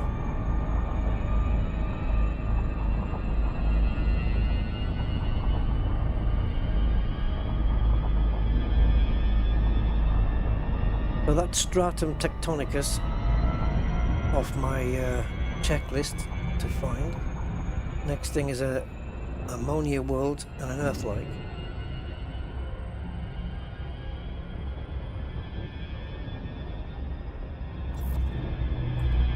Right, what are we looking for? Prutexer. There we go. We've got it mapped. Let's go. Is it going to be all over the planet? No, it's not. Interesting. Do we pick a tiny little blue dot because we know it has to exist in there?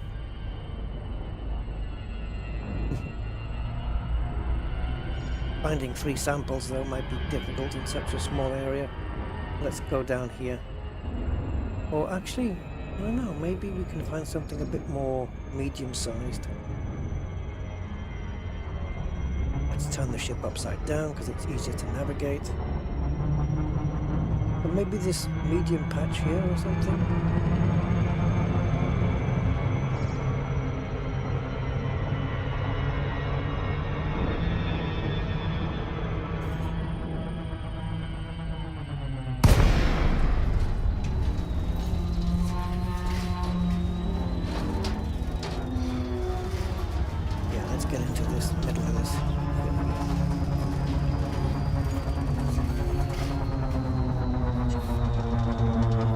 I'm guessing bacteria will be everywhere. It always is.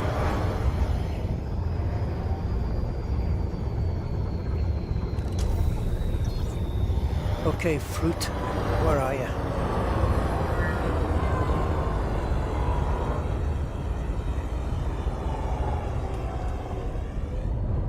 Whoa, whoa, whoa, whoa, whoa, whoa, whoa. Okay, just checking.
I'm not going to spend too much time on it.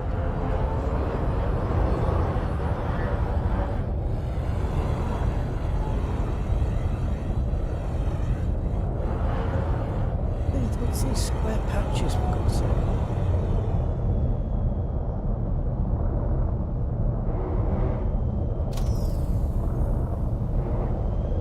Why are they? Frontera.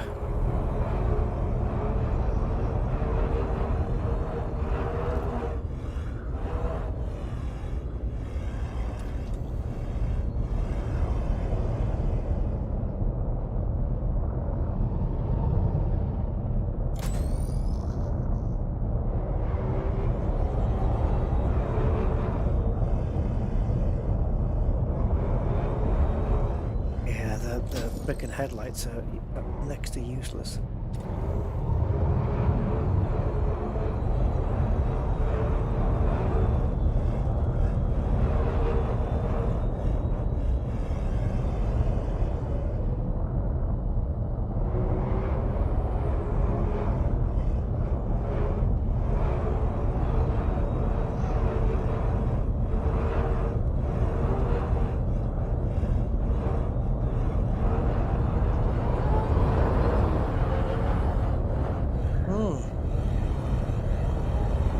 Doesn't want to be found.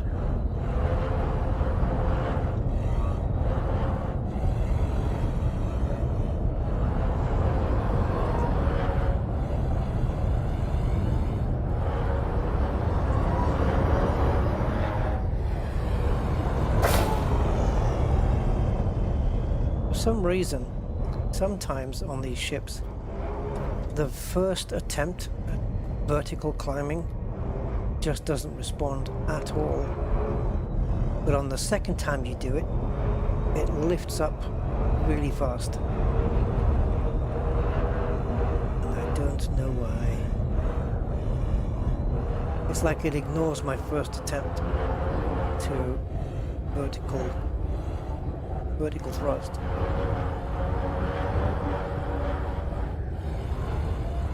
We're too high at the moment.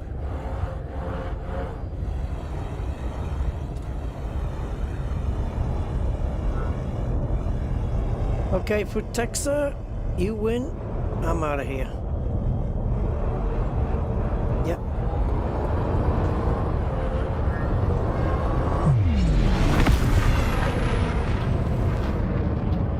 Can't be bothered with you. And you're not worth it. No, it's not worth it, Andy. Not worth it, man.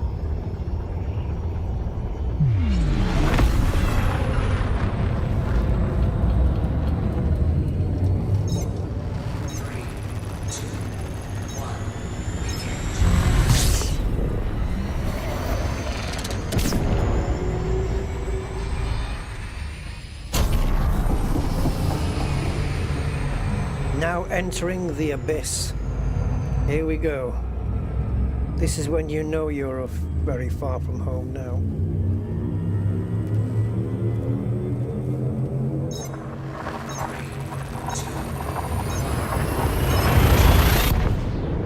Here we go. And are we 60,000 light years out yet? Nope. We're not going to be. We're 59,830 until this jump gives us. Oh. That jump actually put us closer to Sol. Yep. We're 11 light years closer to Sol now. Okay. System scan complete. Fuel scooping. Anyone tried probing the sun? Does it even make impact?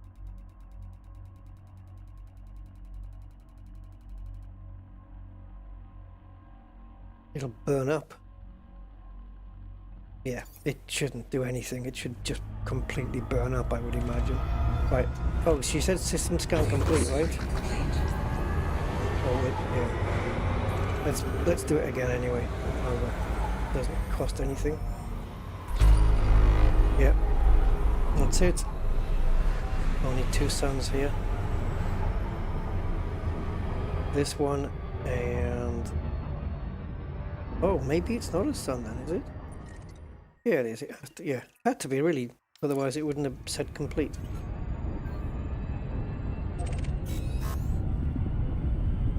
Next system. Jumps to go. 31. Slow progress.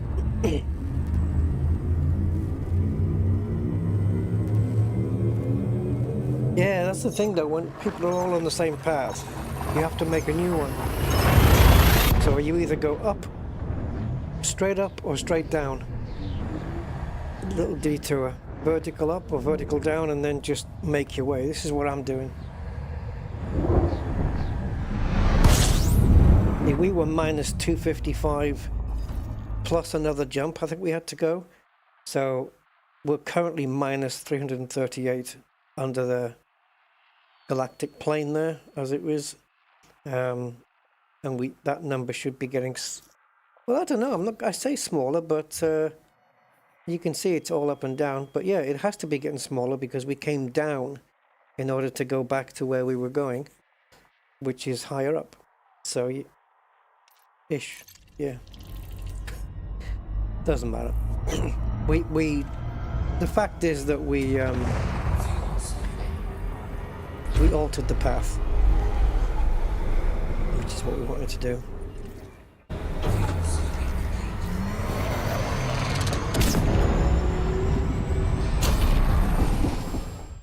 Hello.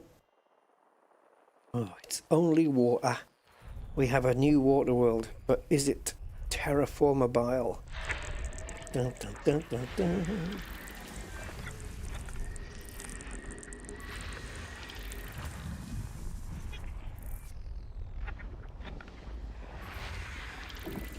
Regios, talk to me. What have you got? Germanium? 4.6 germanium. Right. You bastard. Okay, I'm just going to mark it a second, so hold on. Germanium is 2, isn't it? It's okay. Give me a second. Software is loading in the background. So manganese. Right. I just want to see what else is grade 2.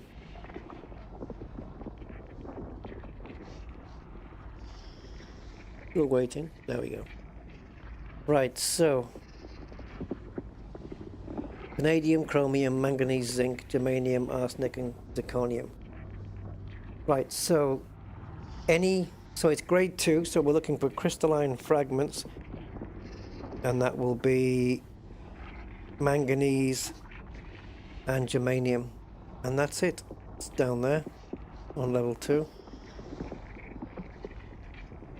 If I was to go down and get some germanium, of course.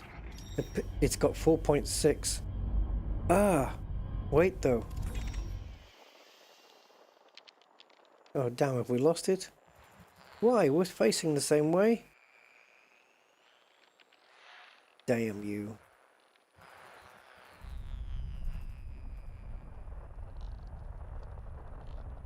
Bear with me, guys. Where's Captain's log? There we go. It's number 4. It's this one.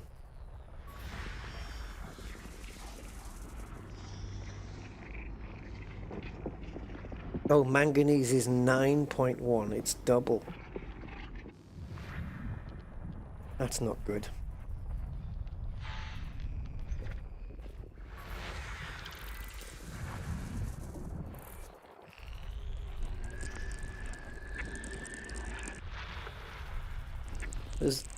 They're both grade 2, but manganese has got twice as much.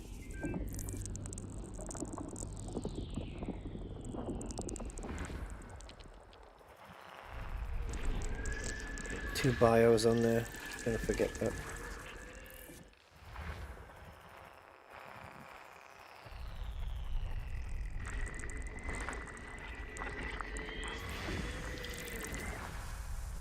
I mean, what's typical for germanium? Is 4.6 good or what? Is that a good amount?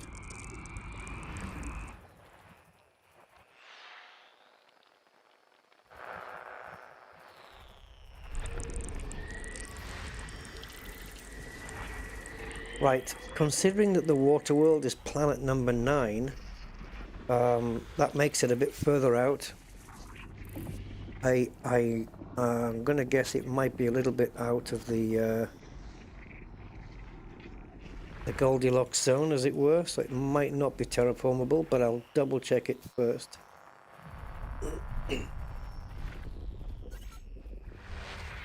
It depends on its distance, still, not its number.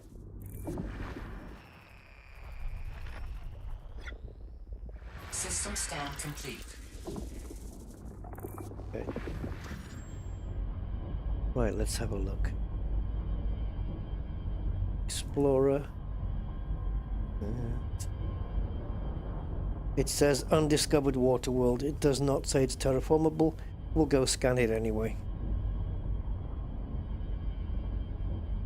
Probe it. I mean, we will probe it.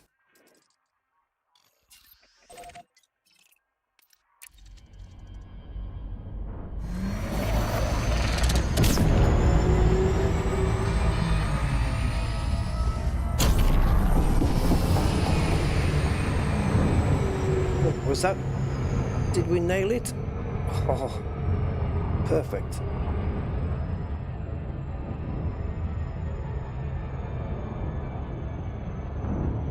Hey, Mighty Eagle, good evening. Good evening.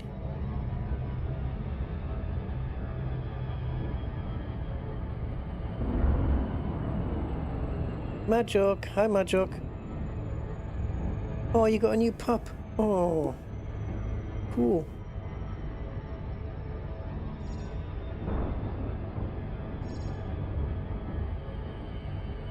You got a name for the new pup?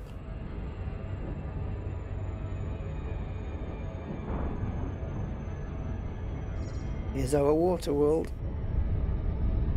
Not terraformable, but that's fine.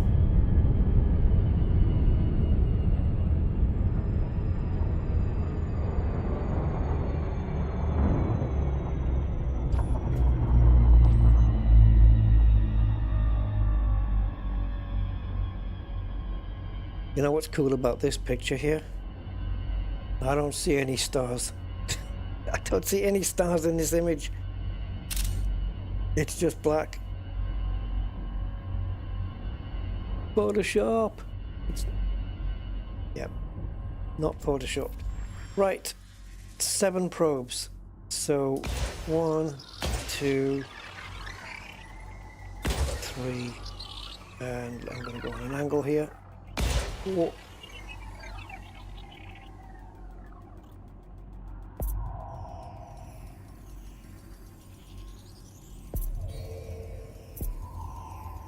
Surface scanned by 50%.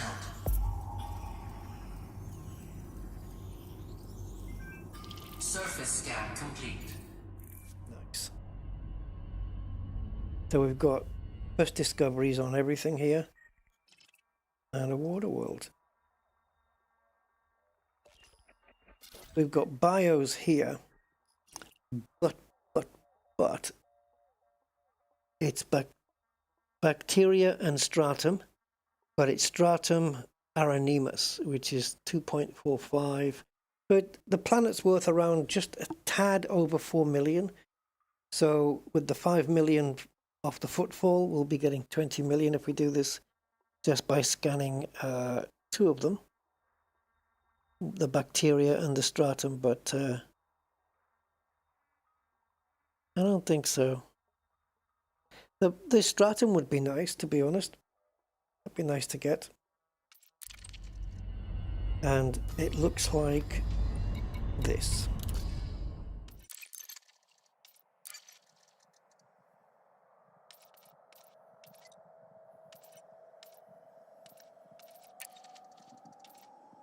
Stupid moves.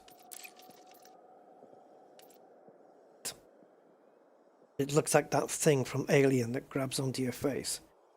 Yeah, those. If we scan 3 of those, we will get 2.45 million multiplied by 5.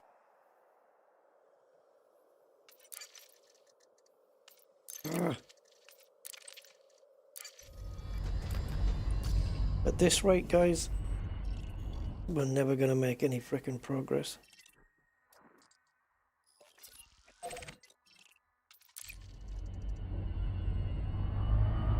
Let's quickly do it if we can.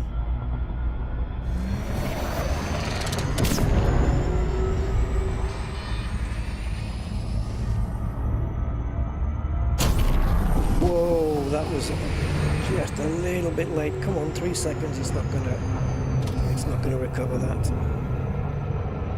Okay, now.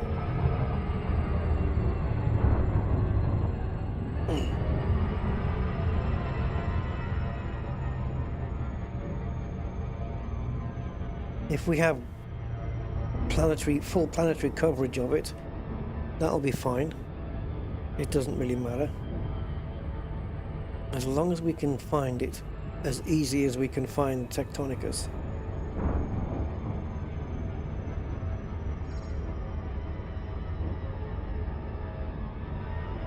Eight weeks old dash hunt. George. Oh, wee Georgie.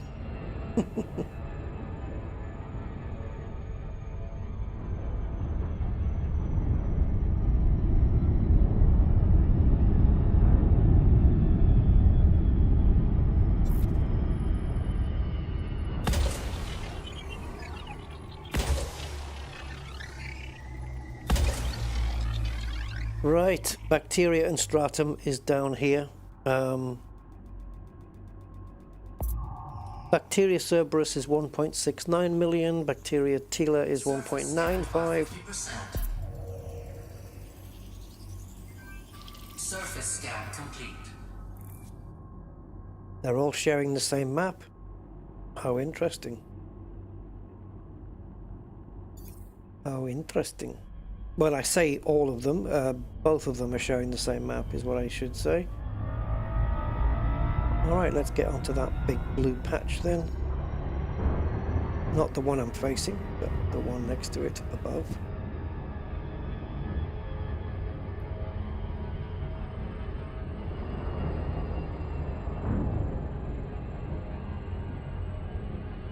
We'll go into that darker patch because I think it's going to be smoother territory.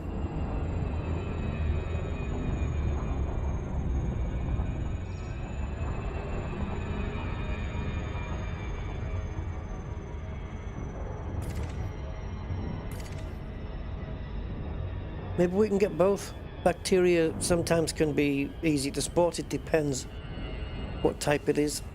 One of them is going to be yellow, one of them can be orange or cobalt.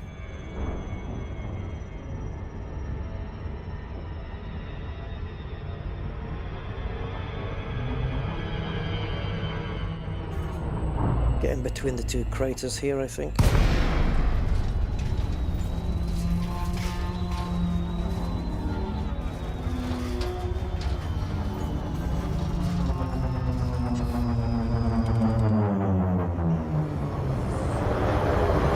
We started off 38 jumps away from the Grand Rings. We've still got like 30 jumps to go. That's how the progress has been. We're going to have to, after this one, we'll do a little bit of a push.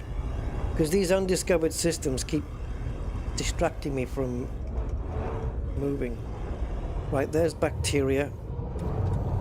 And do we have stratum here? It looks like it, doesn't it? There it is. Stratum. Right, so everything you see here, bacteria and the stratum, are both 500 meter distance between each one. So, with a scan. So, we can have some fun with the SRV, I guess.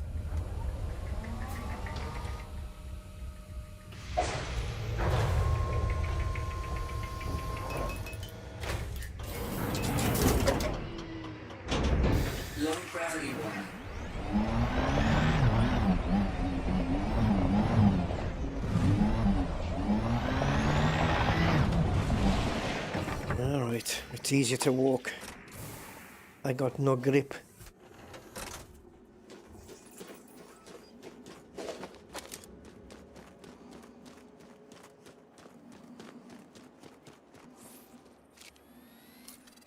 Face hugger.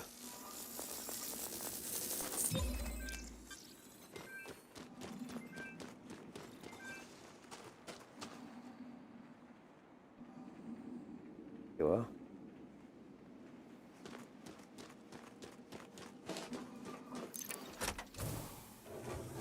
Looks like I don't have a livery on this SRV. Really strange.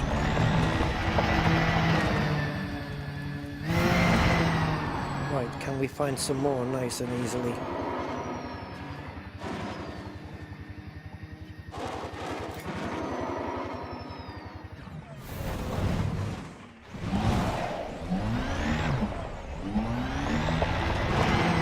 very sandy here. Whoa, hello. Have we come far enough though? Look at the dust. Oh, stop pressing the wrong buttons.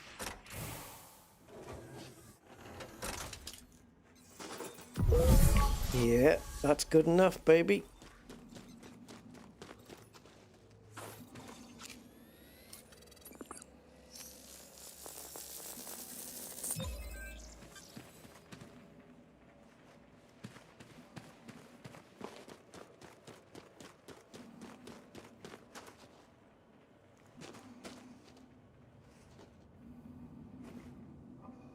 I wonder if Elite has it factored in where the more gravity, the deeper the footprint. That'd be cool.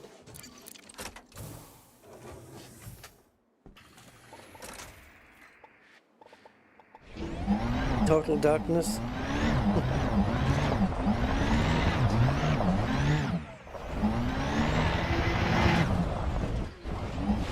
Let's shoot off to the side a little.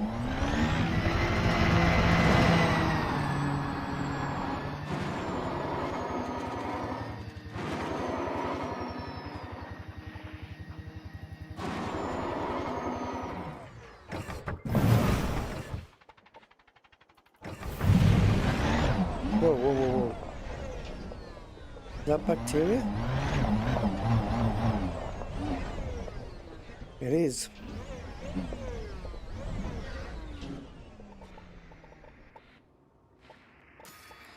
I'm gonna risk getting out here.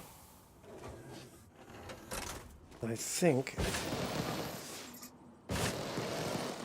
if I can make it over to the stratum, then my SRV will serve as a waypoint for the other stuff. What I don't know is if this is going to go green. Oh yes.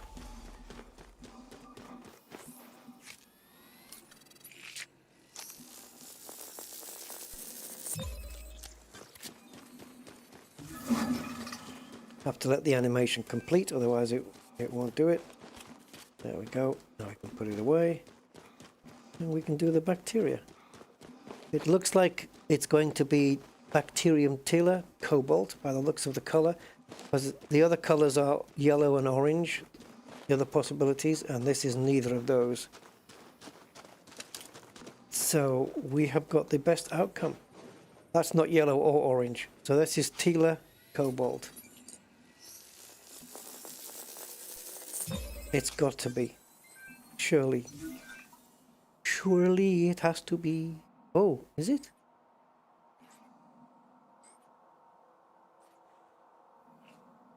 I don't know. What did it come out to? I missed it. I was looking off screen.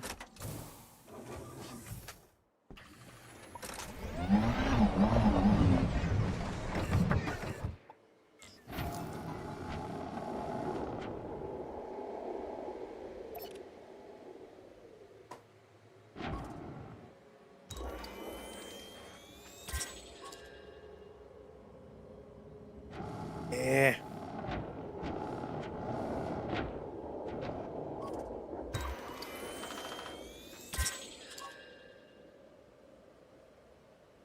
What the hell have I found? It looks like it's down as bacterium tila orange according to this. Fair enough. Now, to be fair, bacteria is probably easier to find in the ship than it is on SRV.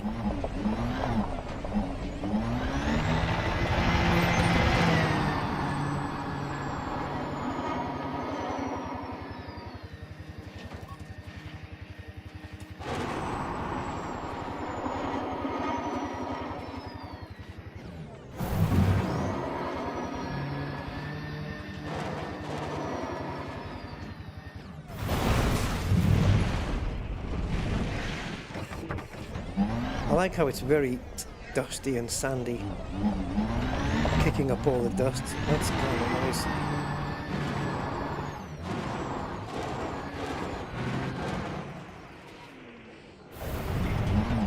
land near a bacteria as well, or was that earlier on? Yeah, we'll do it. We'll do it in the ship. Oh, see, muscle memory from years ago. Still thinking the SRV is the top thing in the list when it isn't. Right.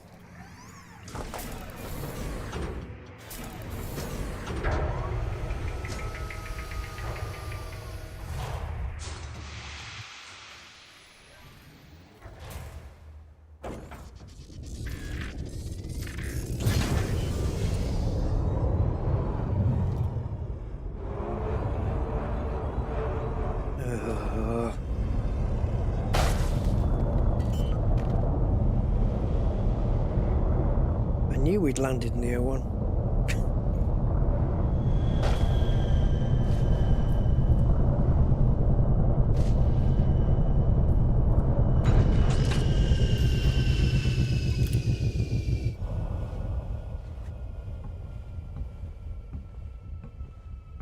Come on.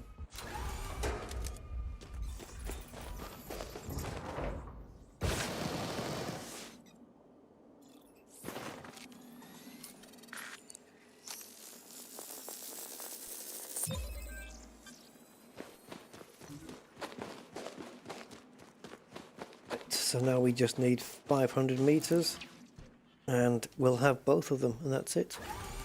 Another 20 million, 20, yeah, 20 point something. Whatever 4.4 multiplied by 5 is. 22 million? I don't. 22, I think. Right, the boost will give us the 500 meters. As soon as we slow down, we'll just pick the next one we find.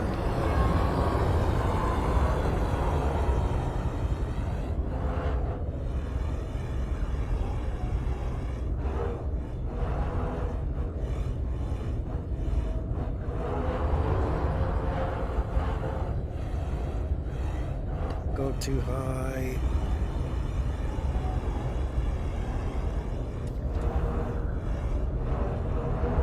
Right, let's do ceiling mode.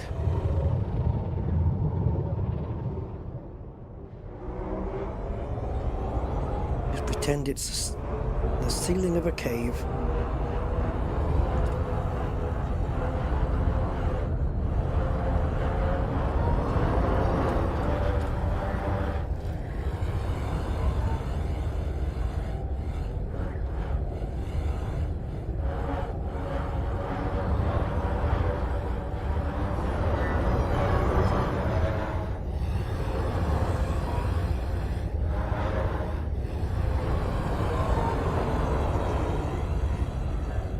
Bacteria for sure is going to be planet-wide, so we're not going to be outside the zone.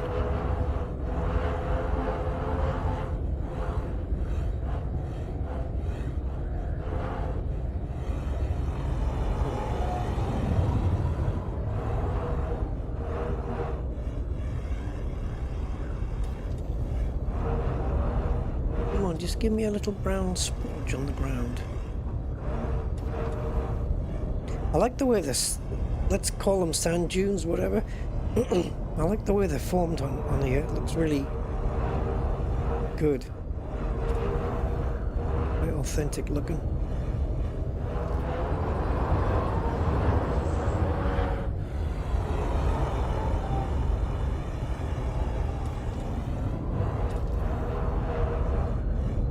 Did we stray too far away? We got two of them really quickly.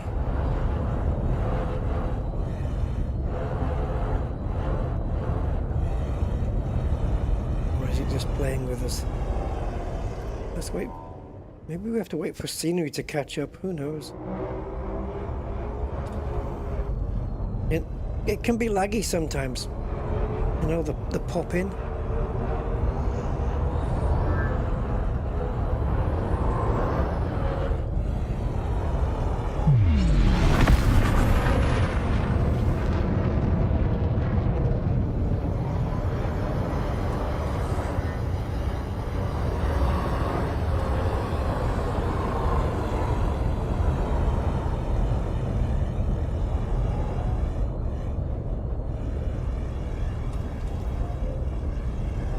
here we go. Let's wait for it to catch up. See what I mean about the terrain? It's just not catching up properly. There we go. And look, there's the bacteria right in front of us. What I said, man, it just gets laggy. There's bacteria everywhere here.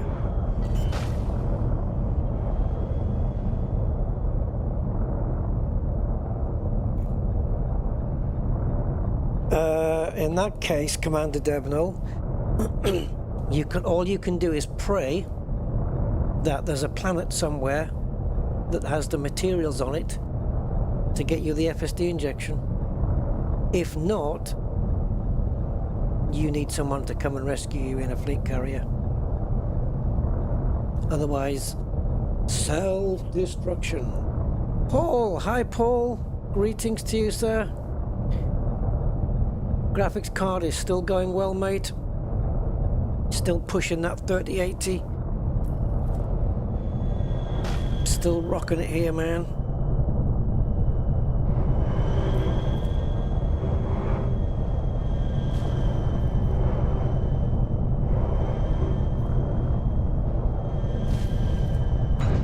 There we go. Right, let's get this final scan.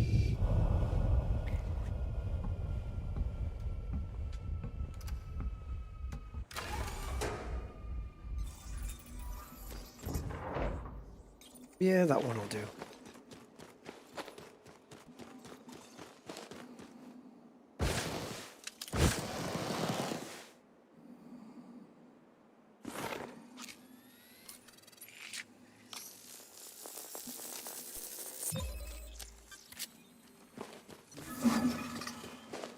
It is orange, yeah, orange.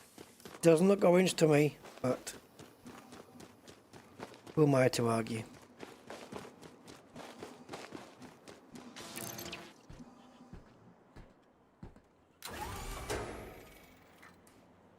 Right, let's have a bit of a push now, guys. We've got 30 jumps to get to the rings, and then there's probably going to be about 40 something to get to Beagle Point after that. So let's have a bit of a push.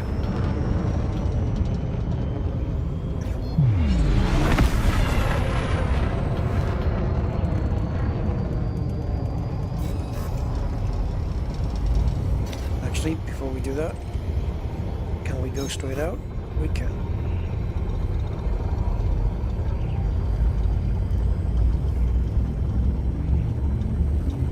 Right, will this jump see us 50,000, no, 60,000 light years away from Sol? It's possible, because we are... No, it's not possible. No, it's not possible. We're 59884, not 59984. No, not yet. Not yet possible. Now we are 59908. So another 92 light years and we've done it. 38 light years? That's a small jump. Why? Right, the only reason it would be giving me a small 38 light year jump is because neutron star.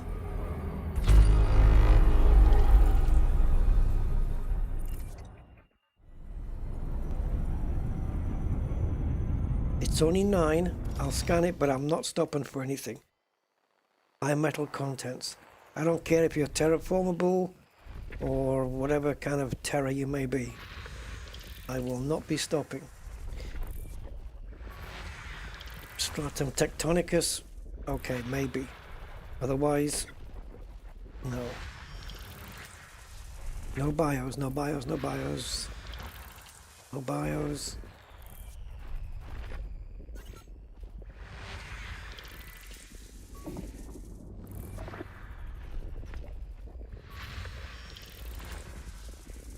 One more. Bye. System scan complete.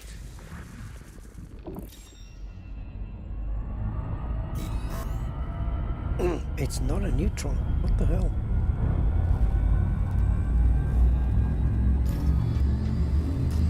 Why such a...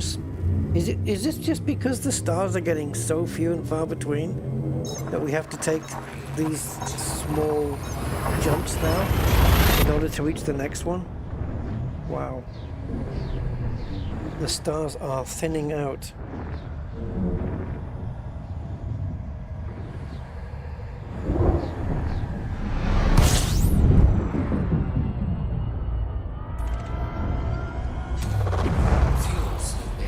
Yeah, next jump is only 50 as well.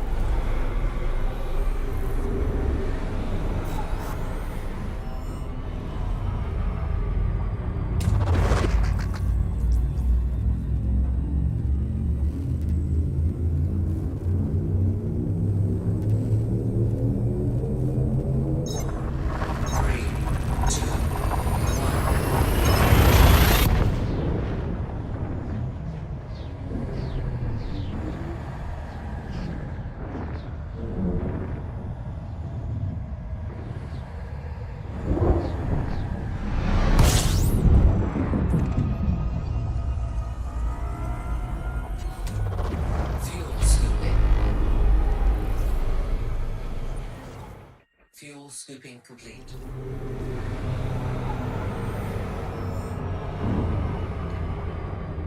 Okay, I'm curious.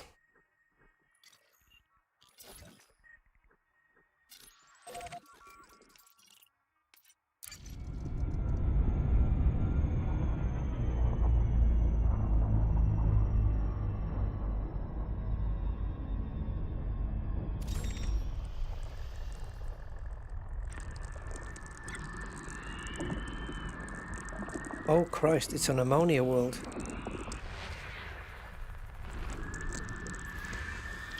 And a water world. Somebody's been here already though. And a water world and an ammonia world, and it will not be a first discovery for us. Although we will be the first to map it though, right?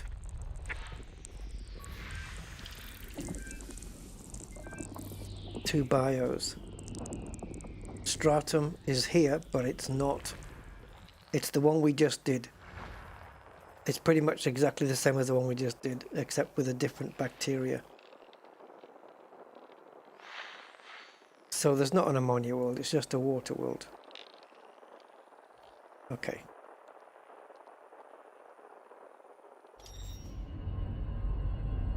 Let's take a look.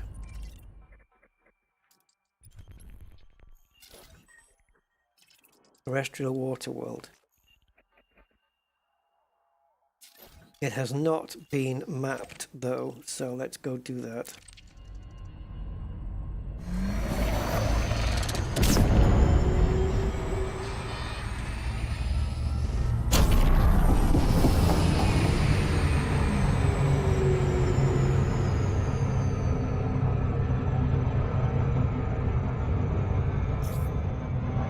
Ah.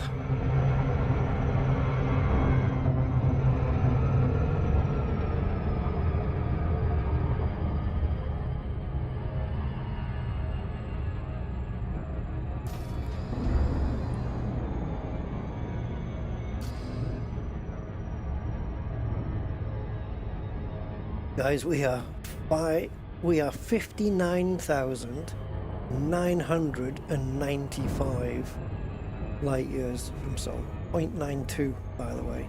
The next jump,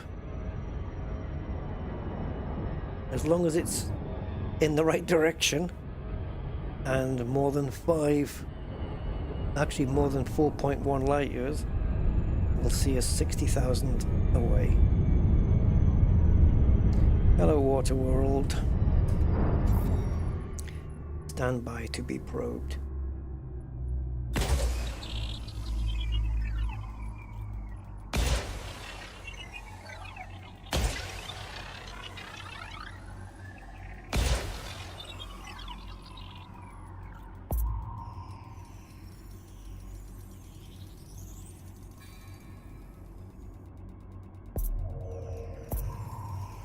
Surface scanned by 50%.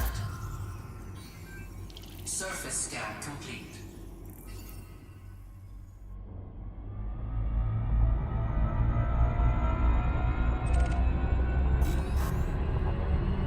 go.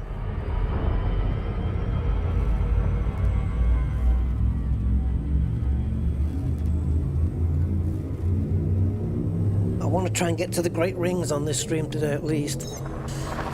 Hey, can't say your name. Some's been here. 405307. Welcome.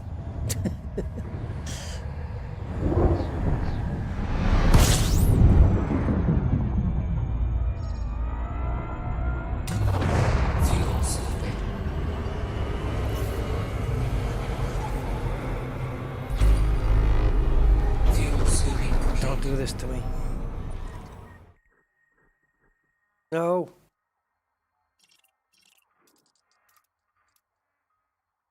Only one. Only one, guys. Right, with potential bios. Why?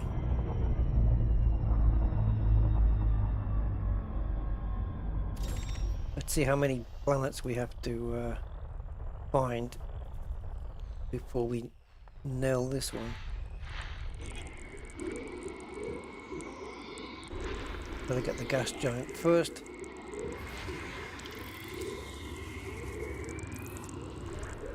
Then little children. Well, it's one of these.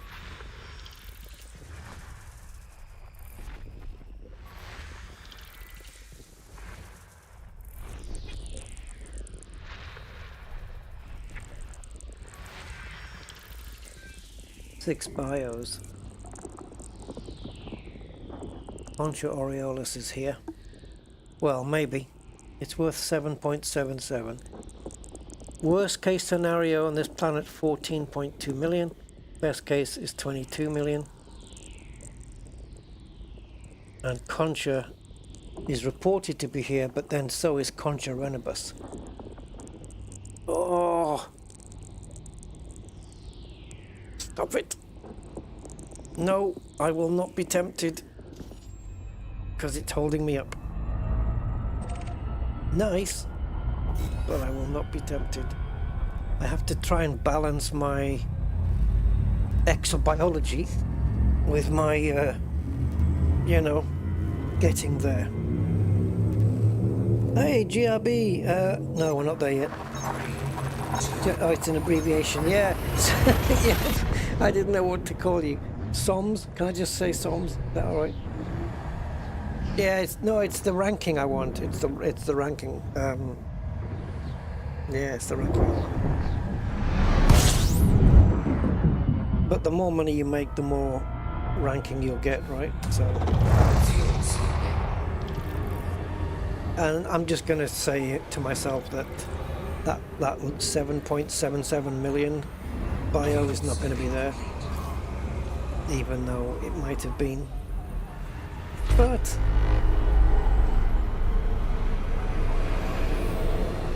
it just, the explorer in me makes me want to look at this stuff. Oh, somebody's already found. Who is Joe? I don't know. Who is Joe?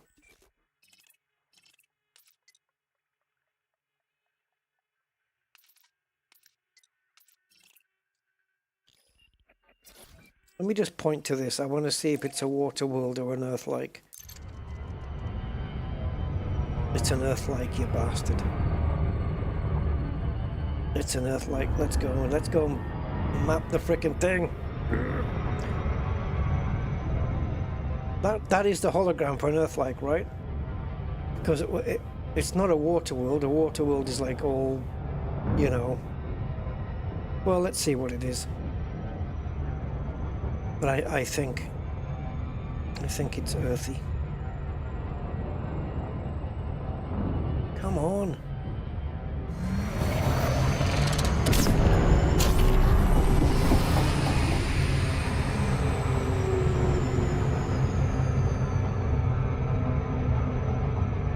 I mean, it's not a first discovery, but we can at least map it. Pity we can't get first footfall and just pop into a bar and go and have a drink in one of the cities.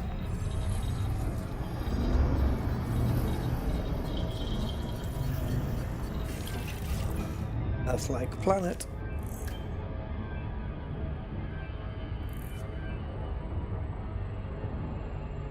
So at least it'll say mapped by.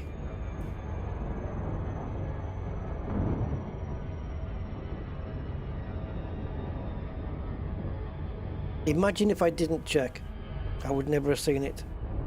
Had it been a first discovery, I would have missed it if I didn't check.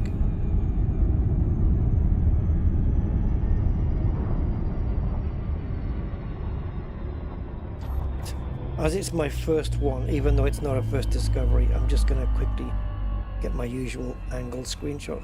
Maybe we can put the ship over it, something like this. Just make it a slightly off center. Get a bit of the galactic core in. There we go. Right, let's do the business. 1, 2, 3. And just for luck, 4.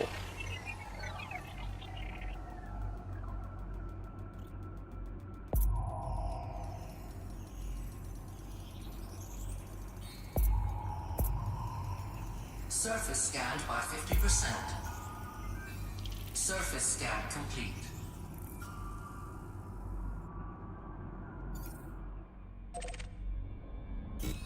We push on.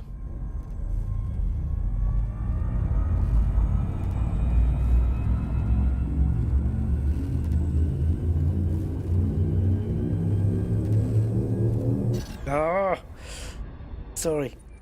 I'm trying to think in my head, was there a water world here as well? And metal.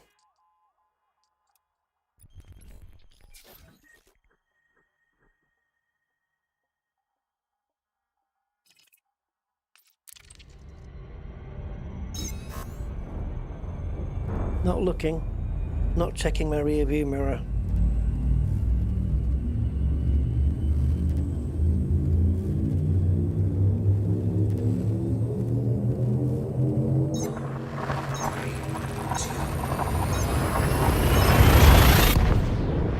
Why have I got an anaconda? Is that an anaconda? Or is it the ship without the wings? Yeah, I think it's the Mandalay without the wings on it. All right.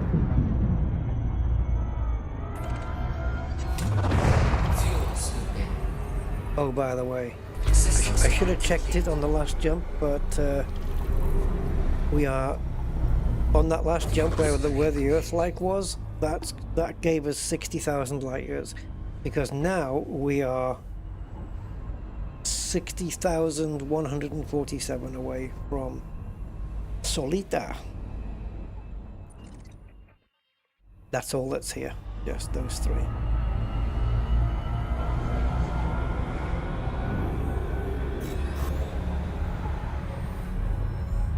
Wait. Just out of curiosity,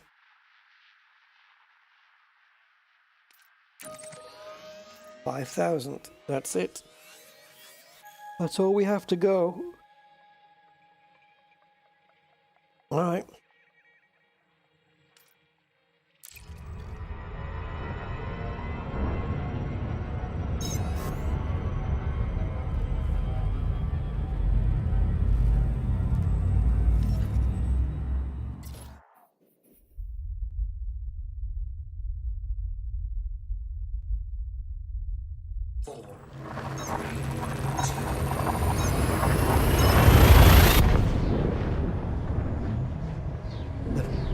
Easily the furthest I've ever been out with a Mandalay. Mind you, that was the case at waypoint 1, I think. No, waypoint 2 it would have been. Yeah, because waypoint 1 we were near Colonia. I have done Colonia and Mandalay.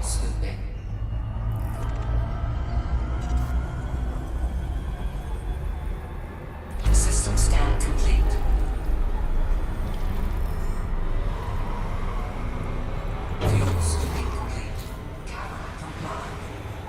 Why? Why can't you comply? Because it's obscured. Start charging up and it will be unobscured by the time you've charged. Stop being silly.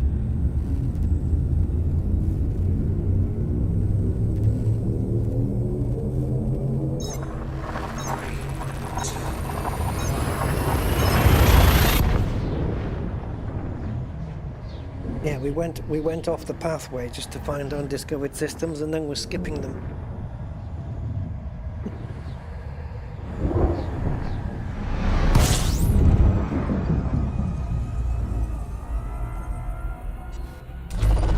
Fuel slipping.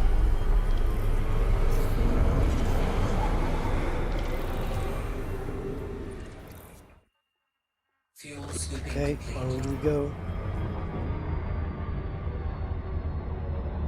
I mean, I say that, but...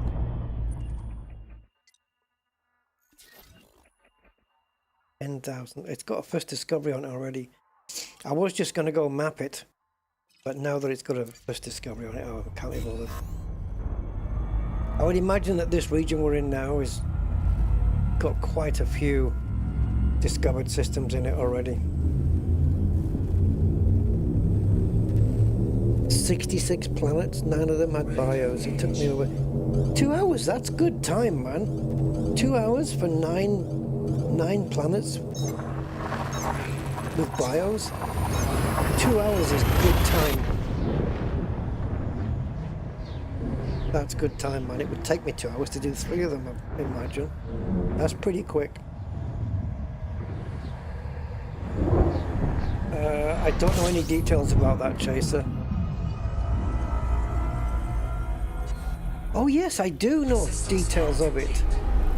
Yeah, is that the one where they were saying about looking for in this particular region, beginning with T, I can't remember, Thyroid or something, and it was you had to look for stars with KGB that had KGB as their stars, and it was in one of those. Yeah, it's on the Discord there. It's on the FleetCom Discord.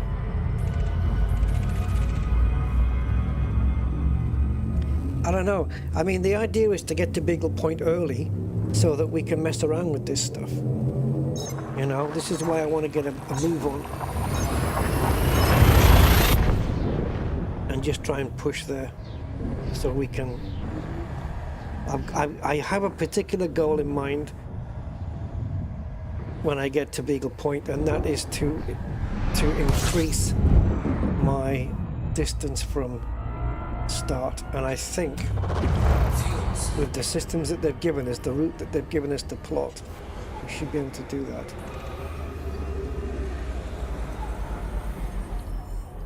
Because one of the jumps is 82 light years, and I could have made that in my ASP, no problem. My ASP only had 60 light years, but I could have done 82. Just with Jumponium, would have done that, no problem at all. So I don't know if I've been out that far before already.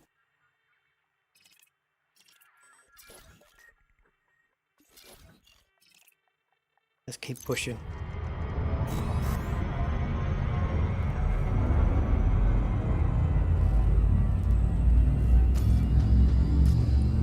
Twenty jumps now. I want to get to the Great Rings because I want to find out how many more jumps it is. And I tried using Spanch again just to see, you know, and the Frontier plotter told me from the system that we started in at the beginning of this stream, it was 78 jumps to Beagle Point on the Frontier plotter. Right, on the Elite Dangerous plotter, it was 78. Spanch said 76. 2 jumps difference.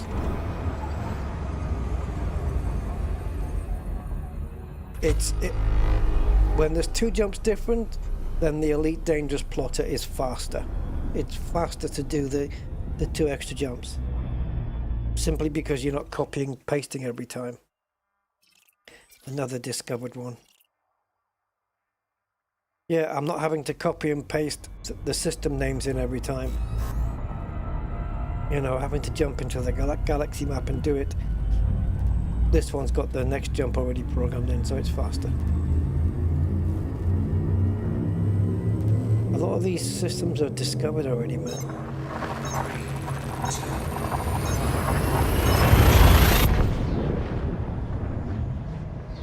Let's just push these 20 jumps, shall we? See where it gets us. Apparently even though we are 60,418 from Seoul, we've only travelled 27,122 on this entire trip. That's all I've done. So that means that, you know, 33,000 light years was done with the fleet carriers and 27 was done with the ship, trying to catch up to the fleet carriers.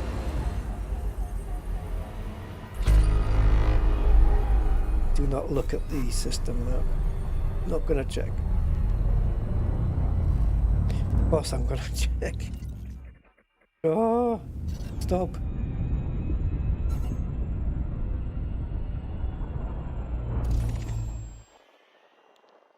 It's just rocky bodies and high metal contents, but there's only 7 to discover, apparently, so. Even though the sensors picked up 3 of those, we can quickly burn through these. I have to keep changing the frequency for them. Non-terraformable. Did it? I think it popped up on the screen. It's coming on and disappearing too quickly, but I think it said it was with atmosphere.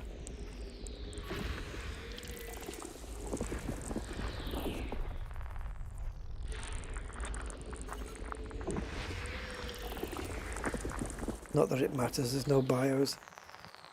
But then again, it might have some of the best scenery we've ever seen on a planet. We'll never know.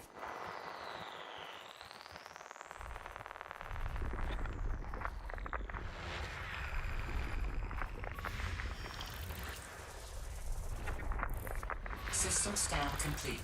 Go back.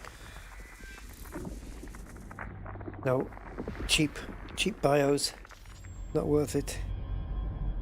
Did we have a atmospheric?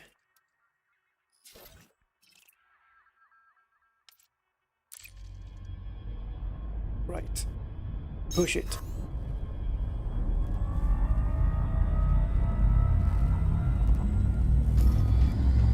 "18 jumps to the Great Rings, which are not so great." I don't stream on Twitch, no. At one point I had a Twitch account. I don't know if it's still active, maybe. I have done it before though. I have used Restream to stream to YouTube and Twitch simultaneously. System scan complete. But I don't know, is it worth it?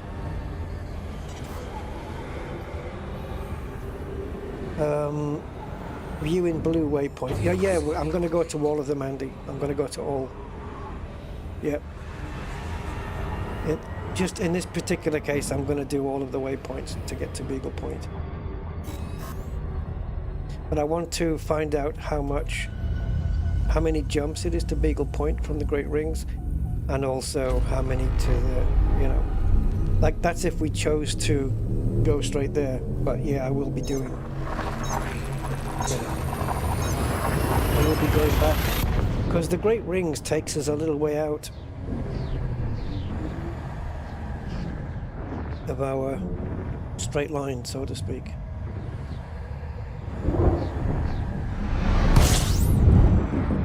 But I don't know, maybe we'll have to do the view in blue next time. We'll have to see.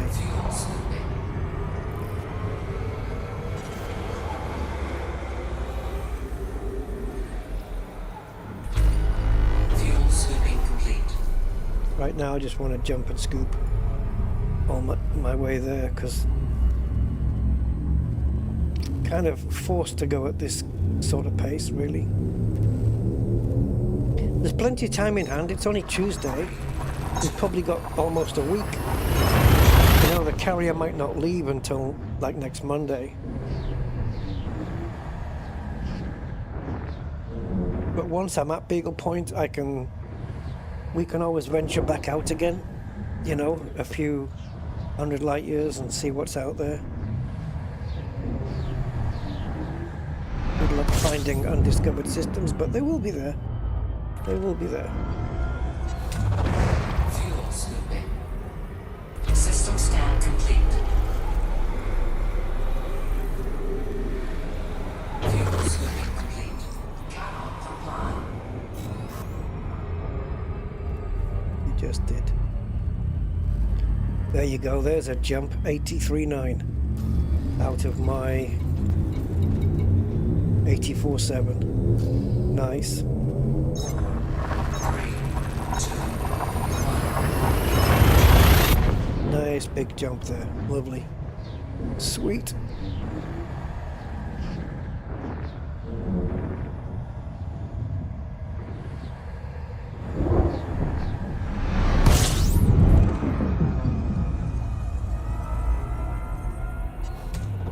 Fuel scooping.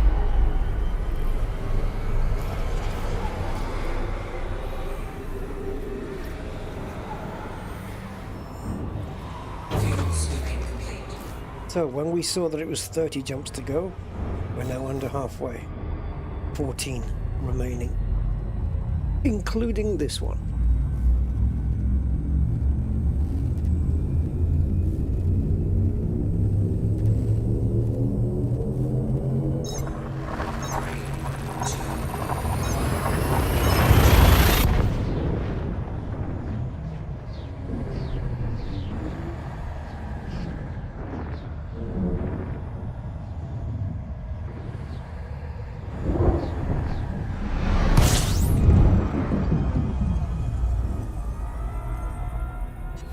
System scan complete.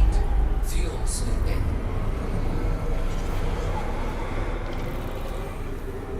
Fuel scooping complete.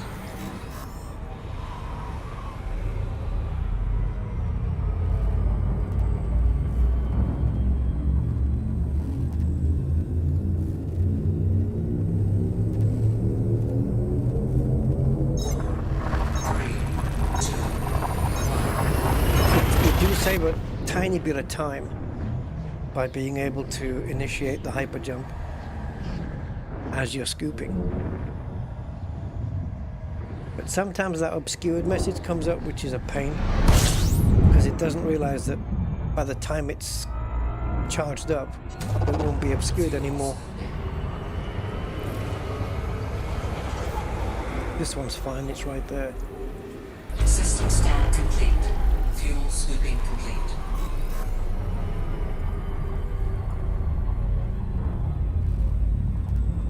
Gonna take a few jumps before we get to 61,000 light years out.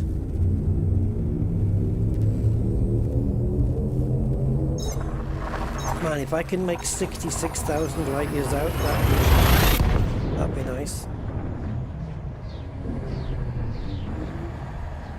I've got plenty of jumpo synthesis.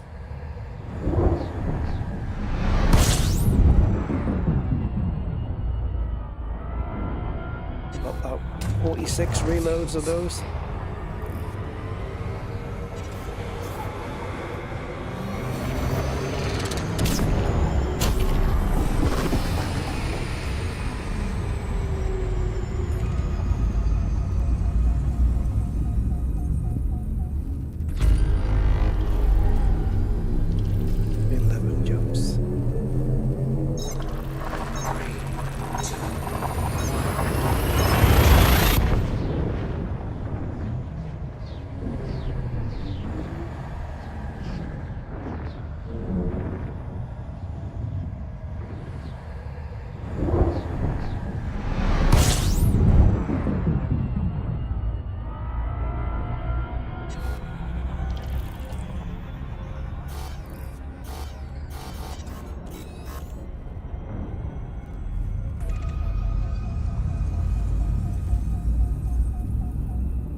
Discovered stuff, right?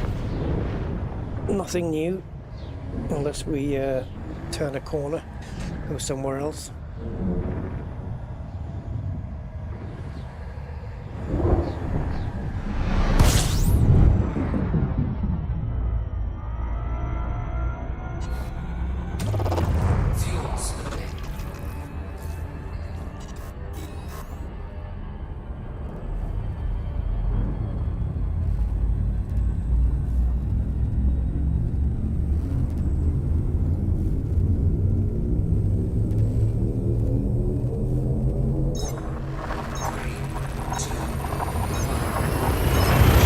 did on Beagle Point 2. There's a Beagle Point 2?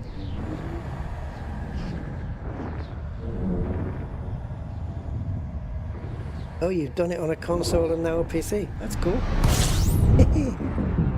That's nice. Fuel slipping.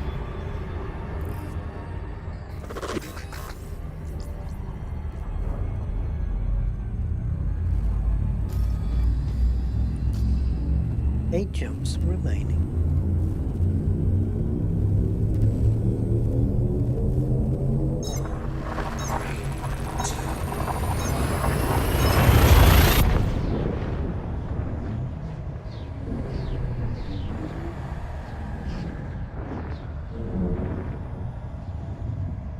Oh, right. Okay.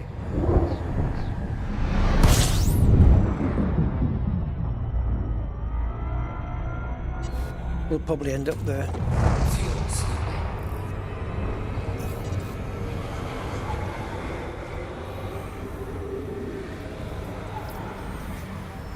I'm not normally an orbit lines user, but I wanted to get suck up from this star really close.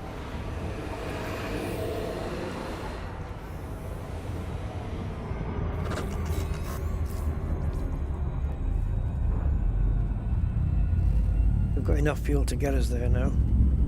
Easy.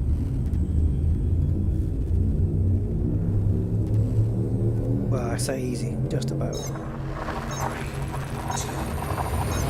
Yeah. I'm doing 2 journeys at the moment, guys. I've got distant wheels going on here to Beagle Point, and then who knows where from here. And then in Flight Simulator, I'm doing a USA West Coast to East Coast trip in a small aircraft. Fuel slipping. Put too much pressure on myself.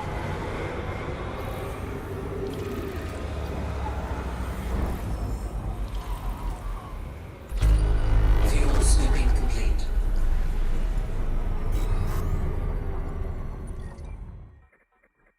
Yeah. Mapped.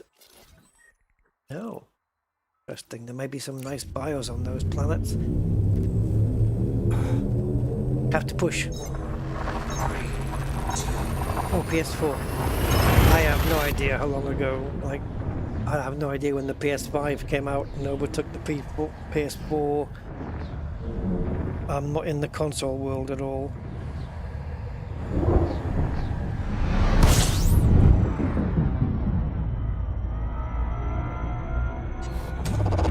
Fuel slipping. I saw one of the, I think it was a YouTube short. It was Fuel slipping complete. somebody opened up an Xbox. Looked like a square box, like an oblong thing.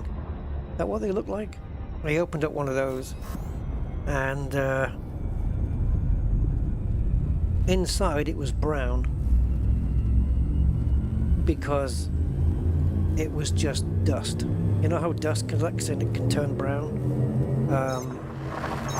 Especially if it'll turn brown. I noticed. Yeah, you can get brown dust. But I was going to say on one particular friend of mine's, they had a log fire, and that's what turned a lot of the dust brown. But this was caked in it, man, and they wondered why it was not working anymore. Fuel slipping. Probably overheating.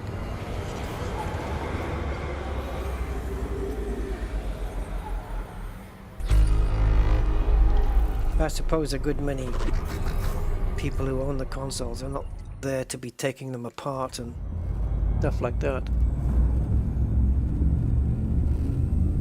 But I've opened a few PCs in my time from people, and it's just been thick, caked in dust in there, like proper thick dust. You know, where you literally can't see components because they're covered. Like, it's almost like spider webs, but, you know, denser and browner. Clumps of it. And it smells horrible, and it makes you sneeze.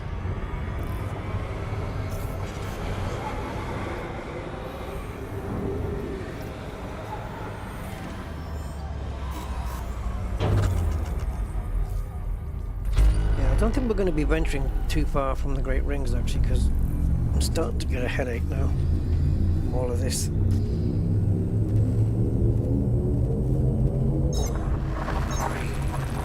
We'll see what the jumps are like and distances and things. I think my headphones contribute to my headache, because these new ones I got, they're the same type as my old ones, but they're just tight. They seem to be quite tight on my head.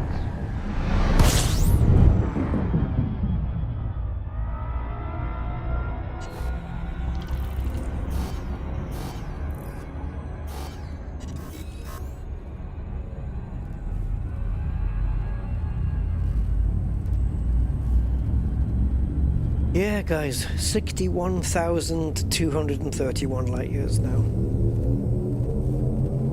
Well into the 61s.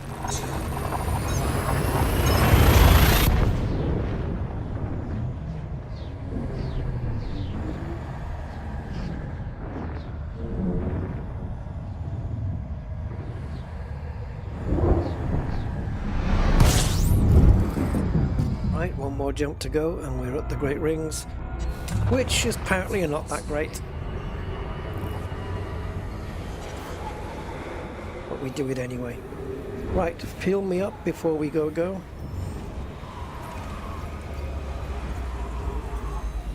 Fuel sweeping complete.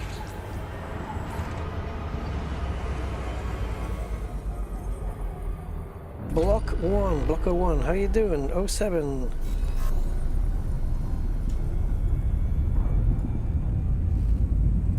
It'll for sure be discovered. Absolutely. Yep, had to be. Right, here we are, the Great Rings.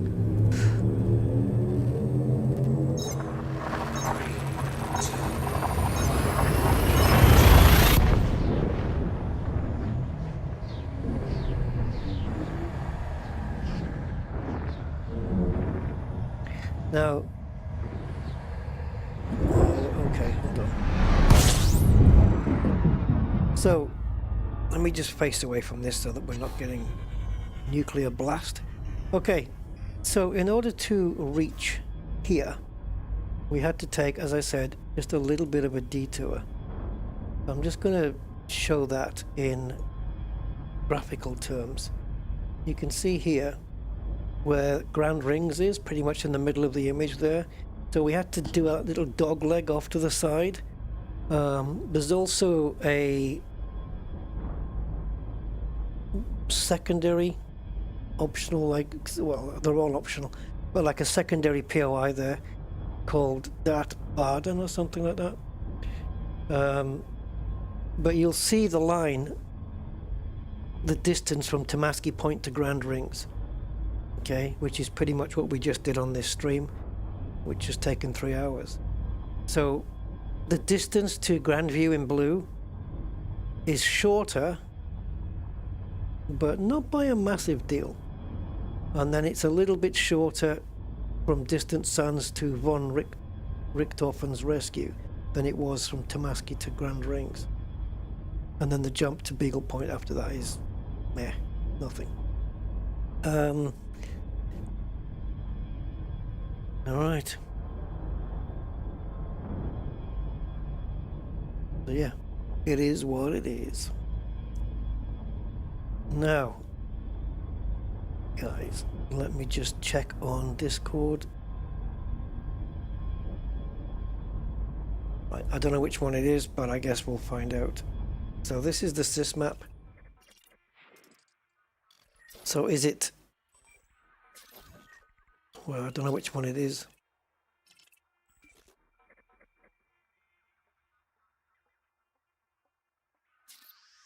Which one is it, Andy? Is it this one or the middle one? I'm going to guess this middle one. I mean, it will come up wide ring for me.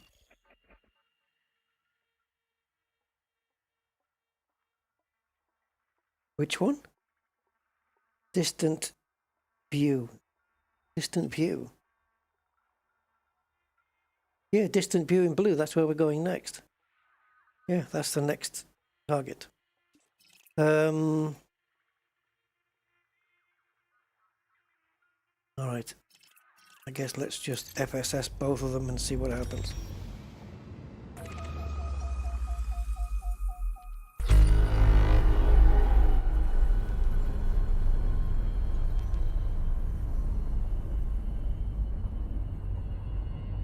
Okay, so I was going to bring Explorer.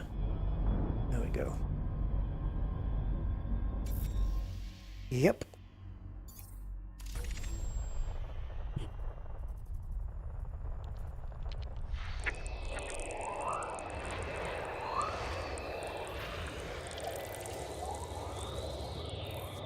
Okay, that does not say wide ring. So let's come out of here. Let's go into here. Point to the other one.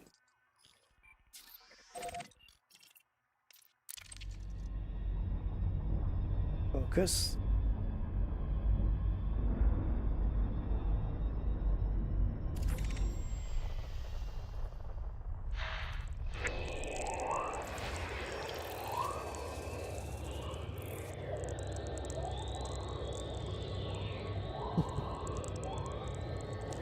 All right.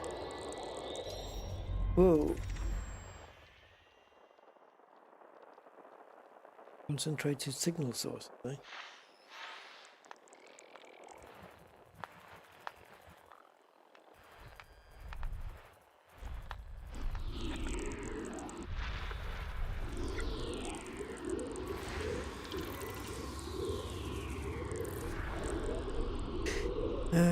Okay. We could have avoided this place if I'd known it was going to be like this.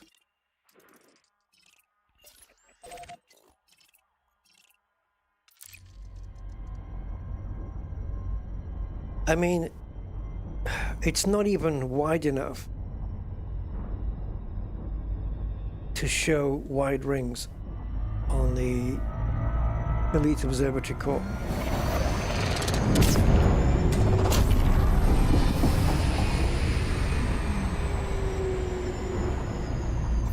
No, keep going into this tool when I need this one. Yeah, we've already mapped this.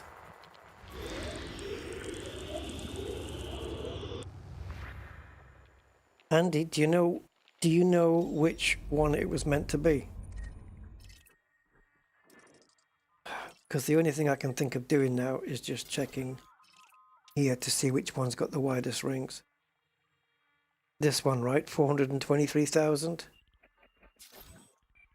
418,000, not much of a difference. It's this one.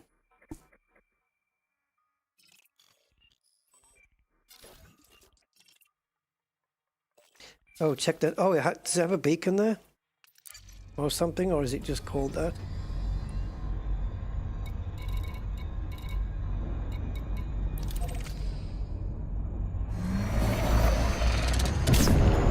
We've seen wider. It doesn't even come up as, like I say, whoops. It doesn't even come up as wide ring. Normally when it's wide, it literally comes up and says that. Unless they're just, I don't know, unless the rings are just distant from the planet itself. As opposed to being wide, they're just far away from it.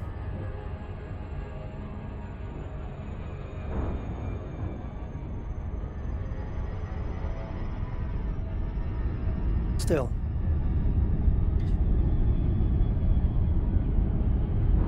Notable signals, human.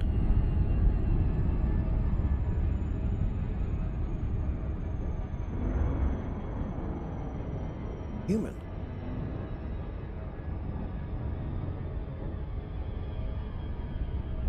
Is it classing the beacon as a human signal or is it something else?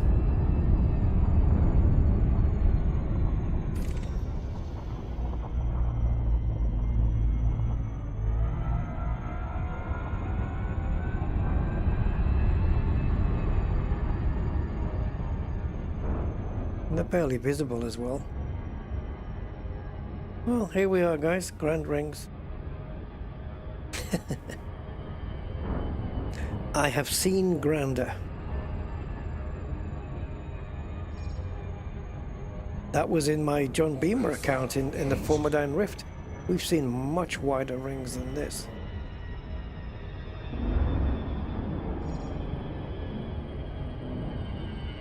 Is this a surface beacon? Ah, that will be the human point then.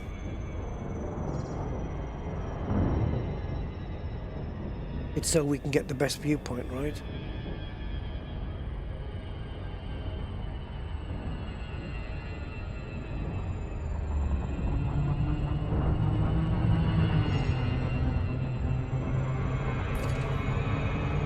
Yeah, not doing that.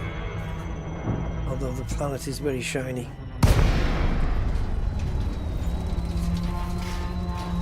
Well, let's see if it's screenshot worthy.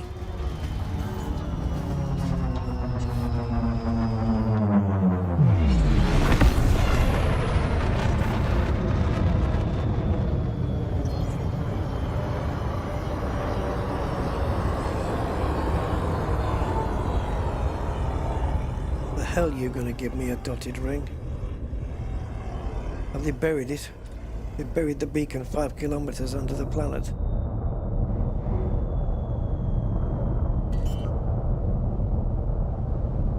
Clockwork rings.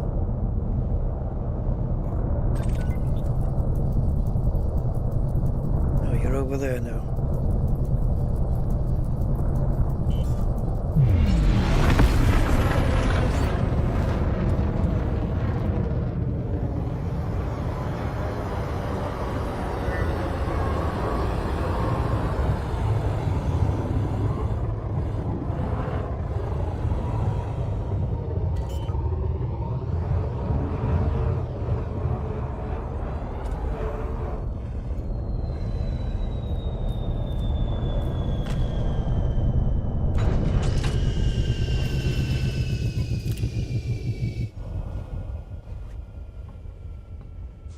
Oh, seriously close? Okay.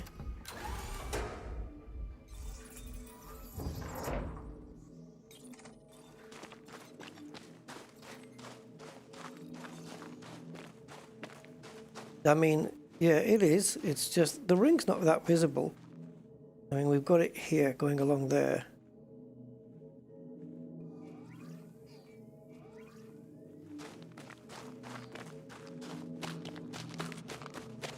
Can I hitch a ride on this?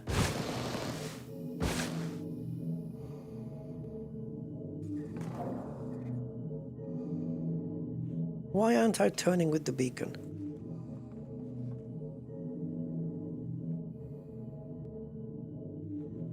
This is not correct.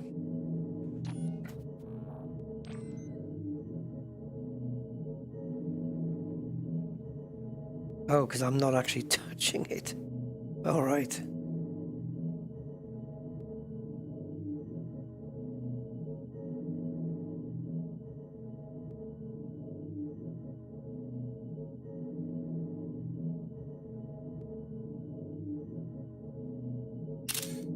Got a couple of shots.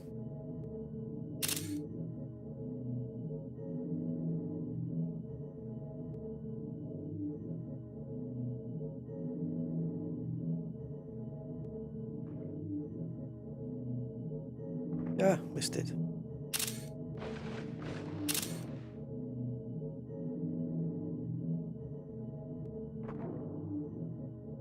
Well, that's what we came all this way for.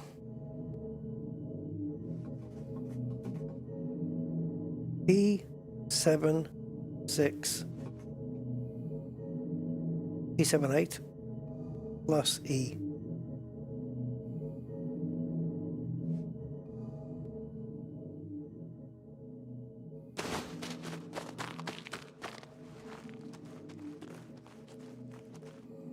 Well, I mean, the rings are visible, but, you know.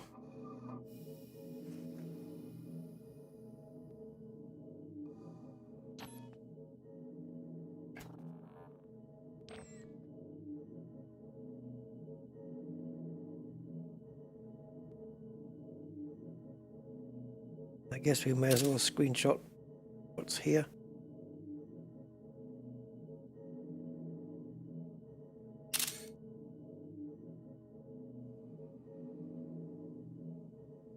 I don't need to have my ship in every single shot either.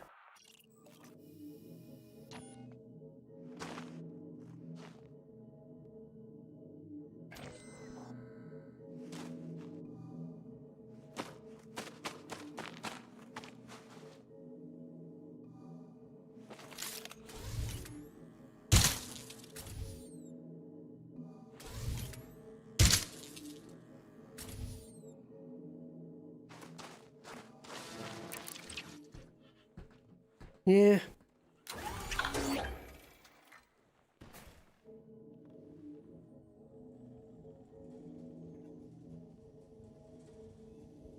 Well, smooth flying, is it good for fights?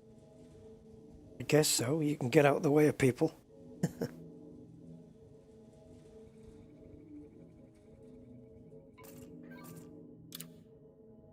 Right, an enthusiastic Commander Rojo Habe declares that this spot is so far off the beaten track, right, that it promises to be one of the trip of a lifetime. He promises, he's good for promises, yeah.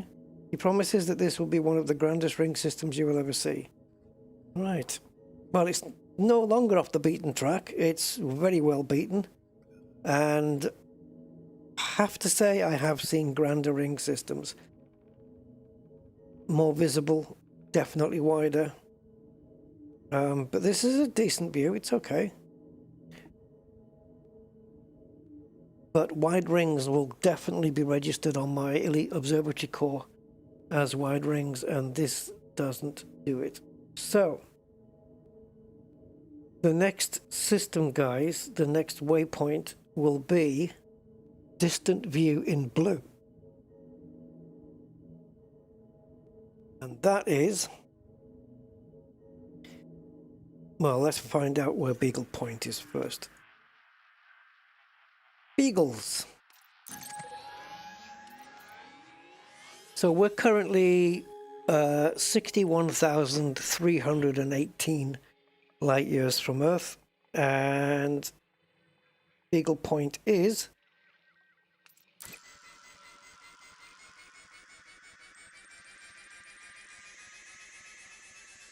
40 something. Shite. That's, you see, it could have been 40. So taking that side route off to Grand Rings has added 15 jumps onto. Okay.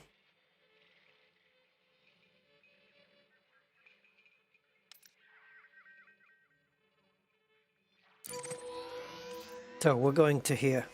Distant view in blue, which looks to me like a black hole. Yep, that is, Sandy said, yeah, black hole in a nebula like the one we saw last time. Pretty sure that's like the bubble, isn't it? The bubble nebula where it has the two circles like that. 35 jumps.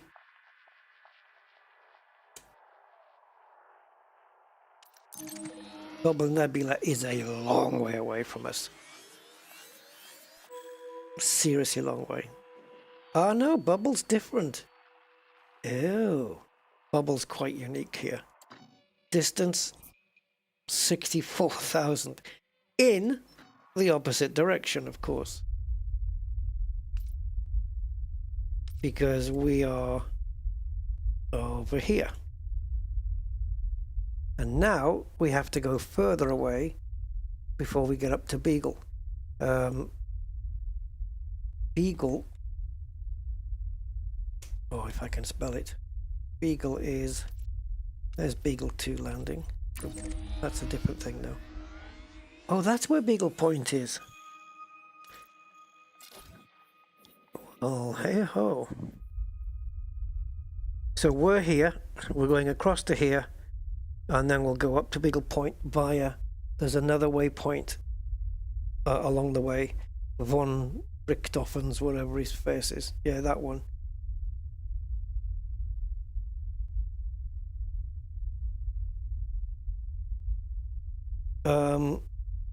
If I was to stream the rest of this to Beagle Point, it would probably take that would take a stream to go that distance, unless we just did a jump and scoop, and then this would take another stream. Trying to cut down actually, because I want to have time to stream other stuff as well.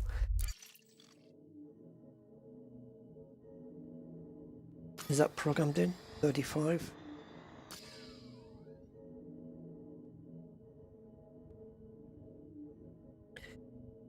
Well, we can jump and scoop out most of the way.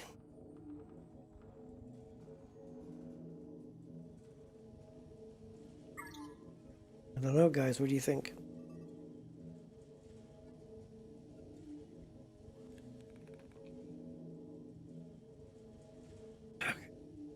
Give me a minute, guys. I just need to step away. Second.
Okay.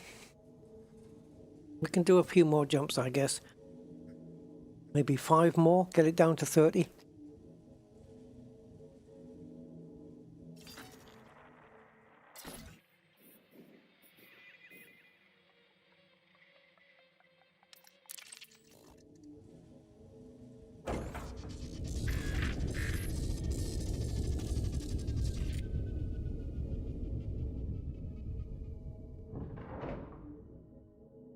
Tempted to put the SRB on one of those geysers.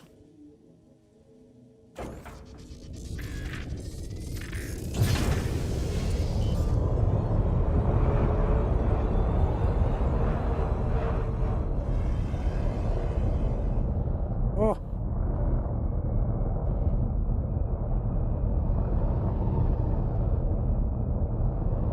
Come on.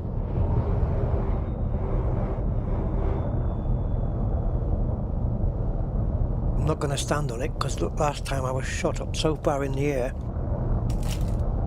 that I couldn't land safely, and I got killed. I got killed to death, and I lost all my exobiology data. And that was on my Rusty Goes East.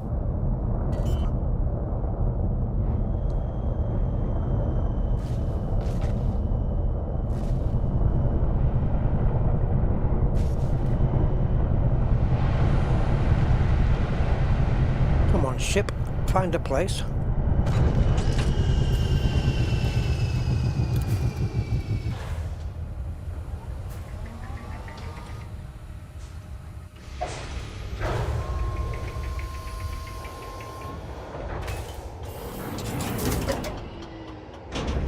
Low gravity warning.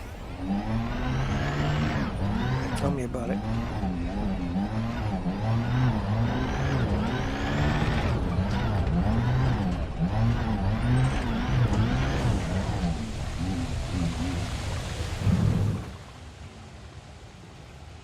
Oh. We've got geos on here as well. Ice's cobbles, we've got geos.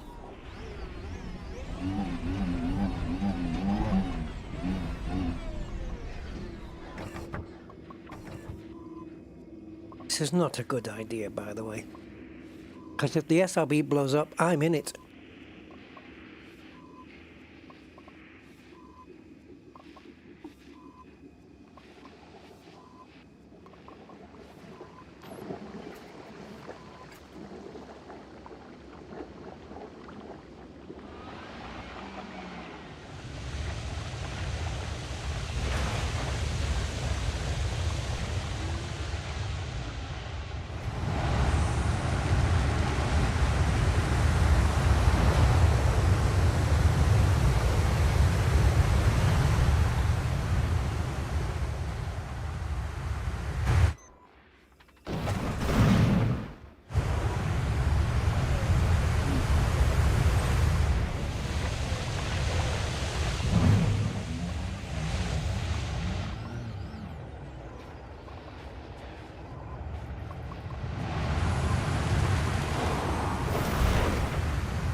Yeah, so we got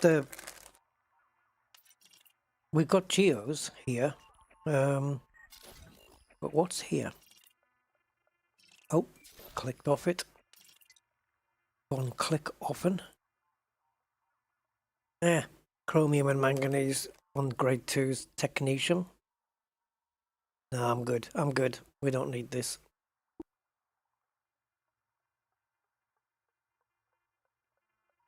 Hello, questing father. Welcome.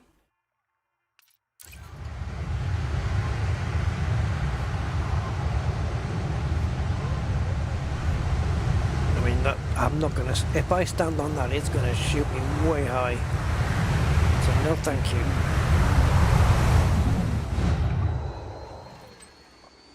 Okay, that was the best one yet. We're 300 meters up, 400 meters, 500 meters, 600, 700.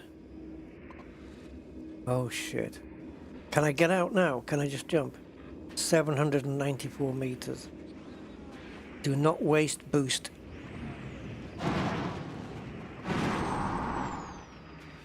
Do not waste boost. You need it. You need it for the landing.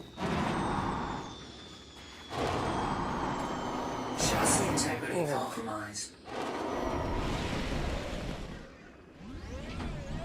Right.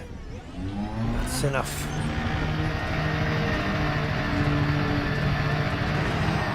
It put me all this way.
Well, at least now we're going more in the direction of Beagle Point than we were before.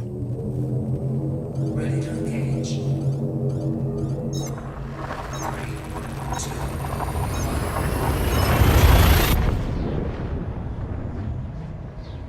1. So what was it? 55 jumps to Beagle Point?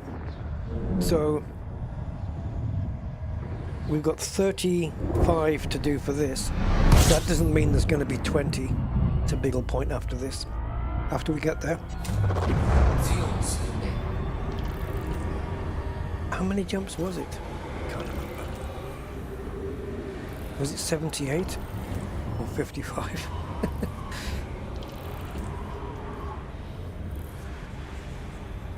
55 to Beagle Point, was it? Oh, I don't know.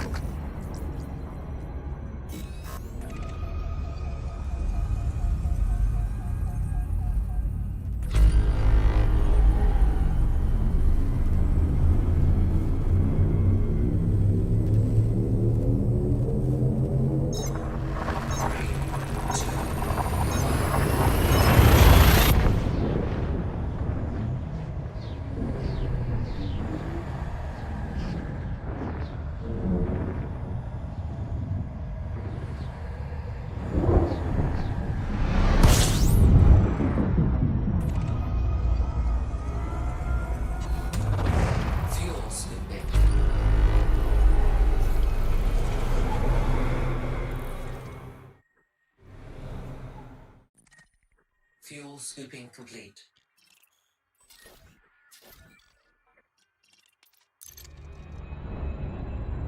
So mapped but not footfallen, eh?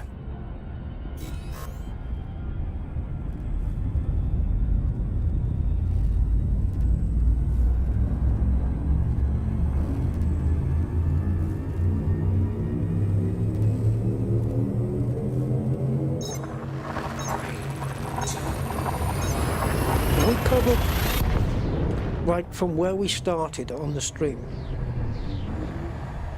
And we covered over halfway to Beagle Point.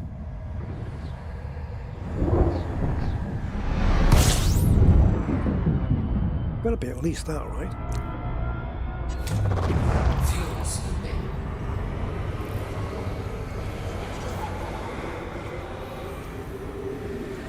Fuel scooping. Actually, I don't think it is.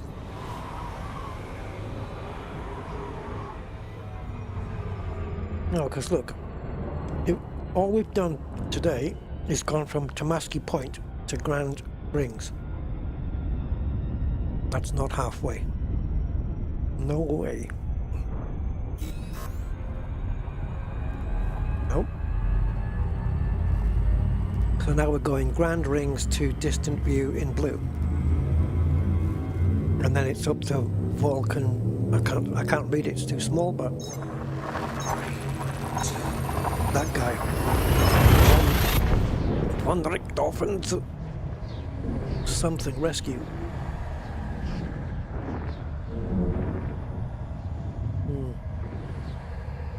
Yeah, we have to push. We have to push. Fuel scooping. Hell, stop it.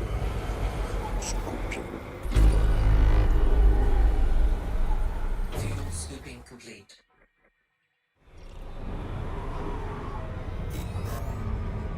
Well, this will be a well-worn path down here then, because many people will have done this line, and then you know, they'll have all done jumped to different systems, and most of them will be discovered. Thank you, Big Joe. I appreciate the like. Thank you so much. And yeah, thank you everyone for the likes. However many I have, according to my Firefox, it says 0, but that's because it doesn't refresh. I don't know if that's a Firefox thing or a YouTube thing. Oh, 45. Okay. Can we get 50 likes? No, I'll strip off. That's not going to happen.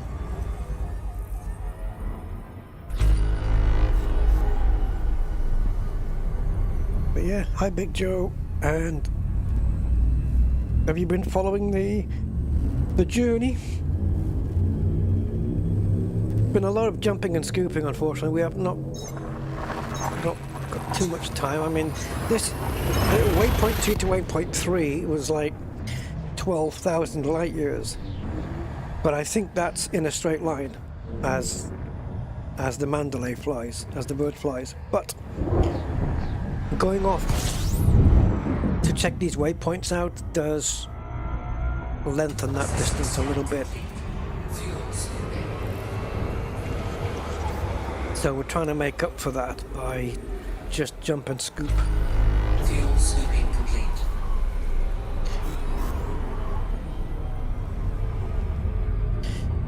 Fuel scooping.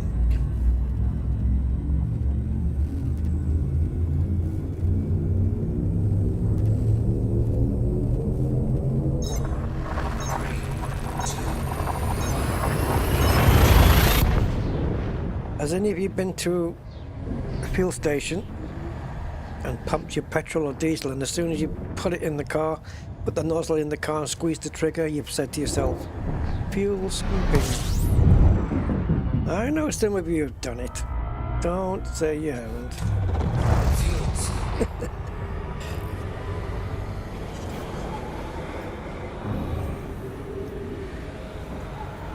Fuel scooping complete.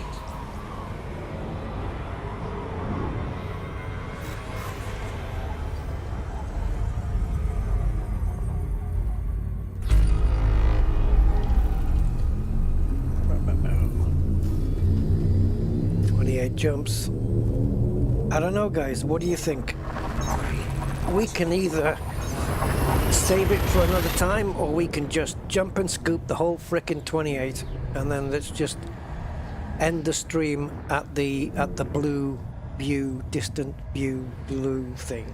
That one. But we have to blast our way through 28 jumps, guys. It's going to take about half an hour. So if you guys want to do that, we can do that. Yeah, just we don't even have to scoop every time, because the scoop rate on this is fast. So we don't actually have to scoop every time. But it does mean that we're going to have to slow down to fill up the tank at some point, rather than do dribs and drabs every time. So that kind of means we have to do a deliberate stop, as opposed to, you know, just scooping a little bit off every time as we come round to meet the next jump, like this. So we have to go around the star here to meet the jump. So without me slowing down, actually I've got a bit less fuel in than I wanted.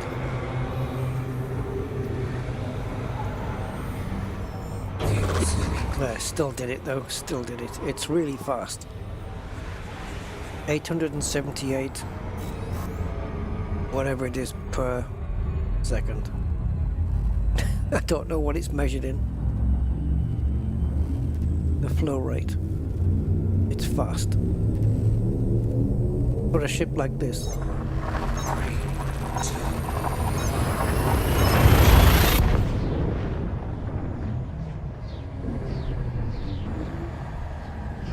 I'm surprised I've gone all this way. Can I finish this sentence? Because it might jinx things. Yeah, I'll finish it. I was going to say, I'm surprised I've gone all this way without losing any hull. And now we're going to lose hull.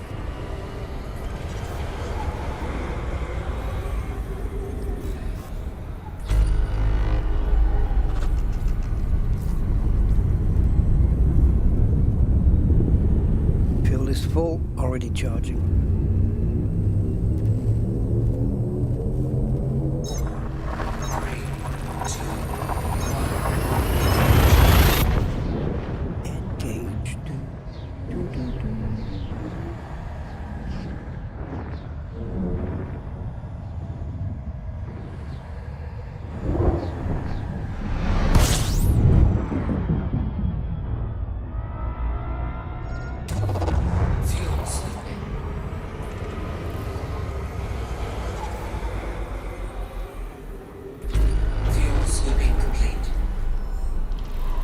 Out of curiosity, yeah.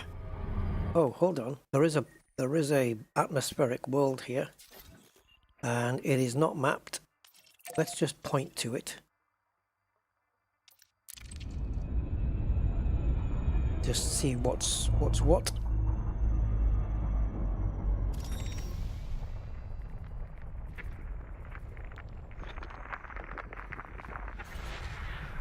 Well, it's in here somewhere, in amongst all the others. Damn it.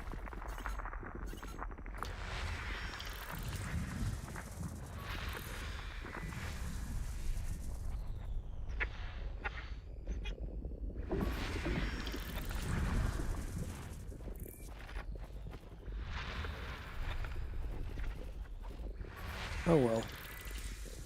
I only wanted to do that one, but it would be nice if you target a planet and you come into this tool here, that the circle, there you go, it's put a little thing on it, that the circle would be a slightly different color, so you could tell which one you're going for. Hey, never mind. There's no bios here anyway. And there's the last one. System scan complete.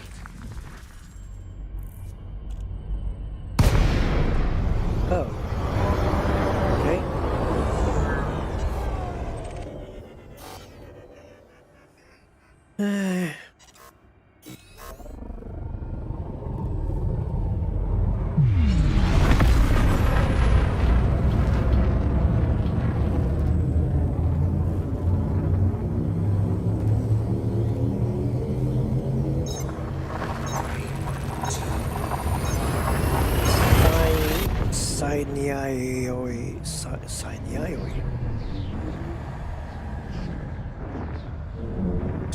Siniaioi. Siniaioi system.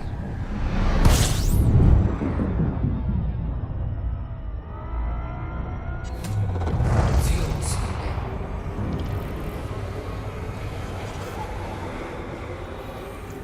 Fuel scooping complete.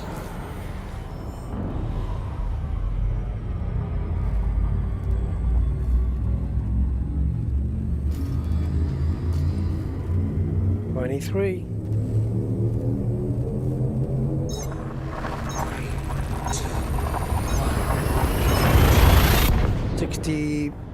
61,500 light years out.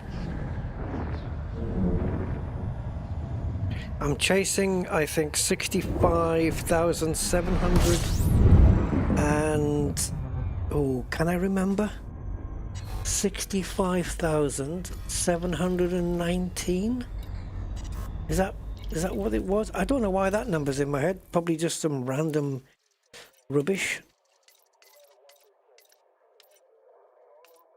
65,718. I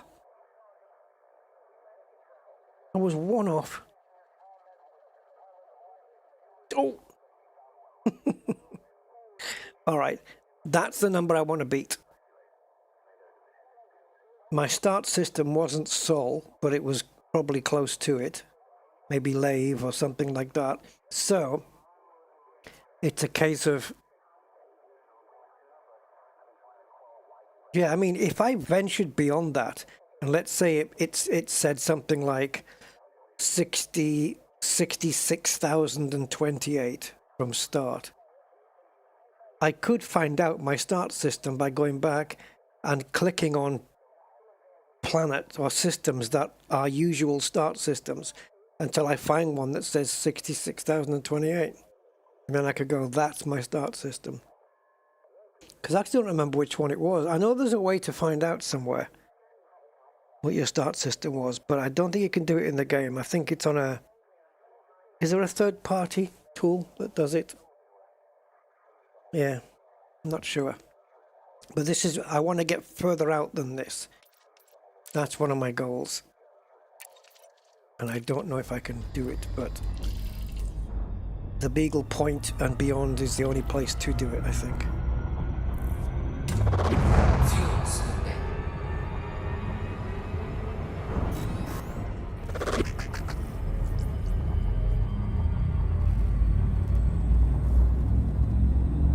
So, I've got another 5,000 light years to go. 5,100. 5,105. And I'll beat it by a couple. Yeah. Can we get there though? It won't be on this stream obviously because we've still got a fair way to go yet.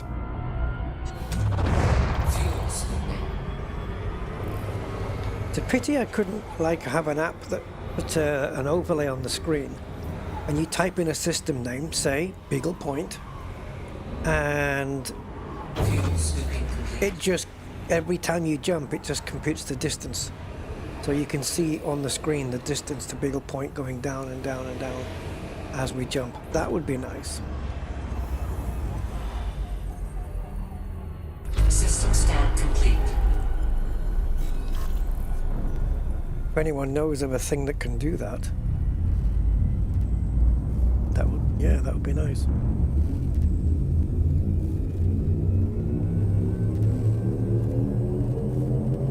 Ready to engage.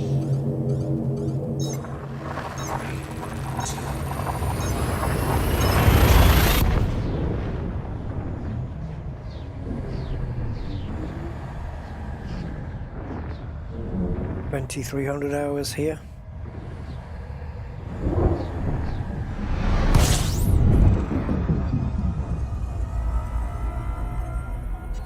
Poo-wee! UK.co.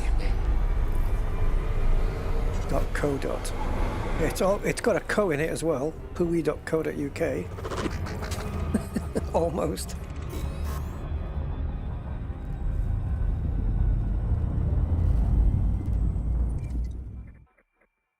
Yep. 20 jumps, guys. It's a third of the way because we were 30 jumps out. No, we were 35 when we were on the Grand Rings. We were 35 jumps out. I did another 5. And now we've done another 10.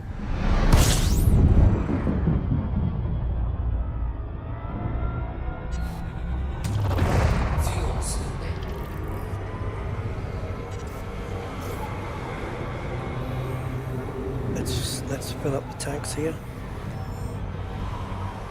48% on the thermal is ridiculous. It's amazing. Frontier's going to have to move their charging or scooping display around so that it can both fit on the screen. Because with the Mandalay and the Cobra and stuff, you can you can start charging up while you're still scooping, but they both occupy the same place on the screen. So they're gonna have to move one now.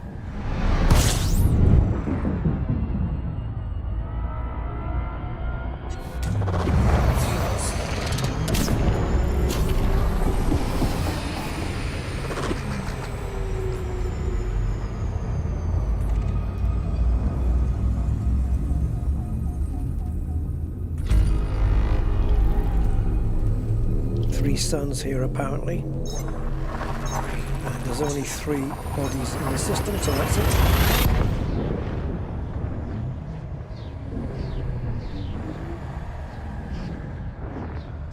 The next place should be fairly nice then, a black hole inside a nice nebula. That should look good.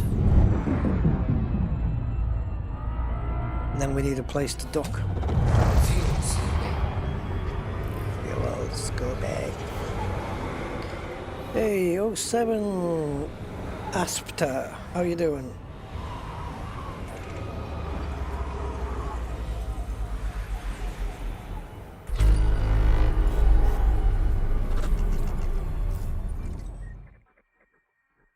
Oh, look at this.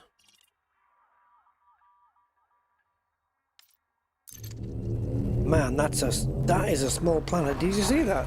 Earth mass is, well, at least it doesn't weigh much. 0.00005. Fucking hell. It must be a potato. A large potato, I'll grant you, but a potato nonetheless.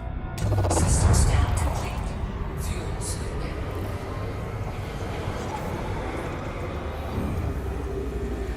Fuels loading complete. We're pushing, guys. Ooh, don't want to do that.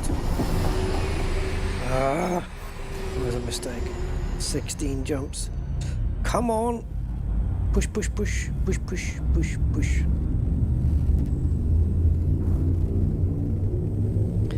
I wonder how many jumps out will be before we start to see the nebula.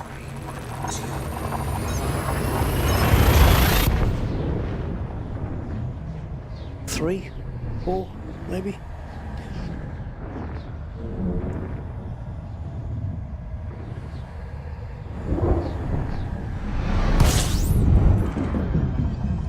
Just keep pushing on. We'll get there. System scan complete. Fuels loaded.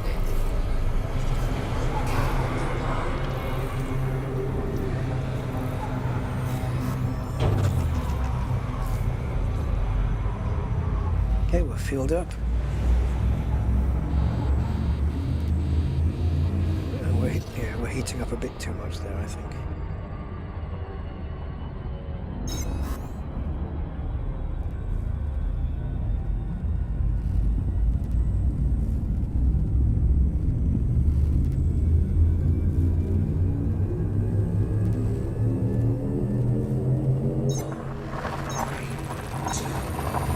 Do we know when the fleet carriers are going to reach Beagle Point, or have they already got there?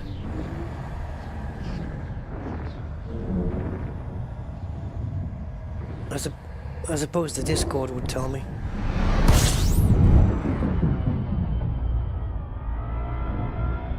System scan complete. Fuel scooping.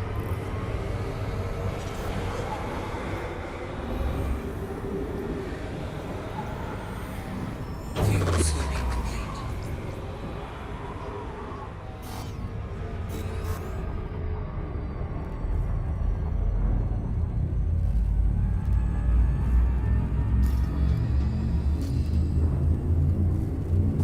Jumps remaining. 3,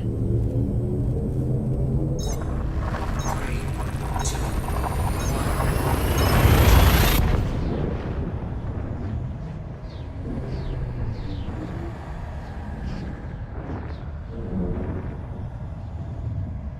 1. Yeah, it gets monotonous, I know, but the sooner we get to Beagle Point, the more playing around time we'll have.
Jump or two and we'll be under 10 jumps, and we're getting very close to being 62,000 light years away as well. All mounting up, and we've covered 30,300 light years on this trip. So yeah, pretty much half of it's been done by the carrier and half of it's been done by me.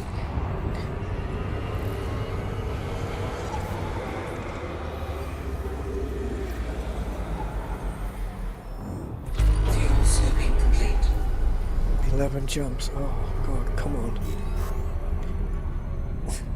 Where's the autopilot on this thing anyway? Like, just pilot its way around the route. Jump in, scoop, jump.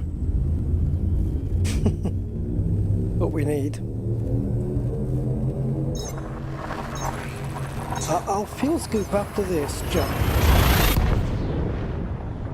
I don't think it's going to be enough. Like, I don't think with 10 jumps remaining we'll have enough fuel to get to our destination without scooping. I don't think so.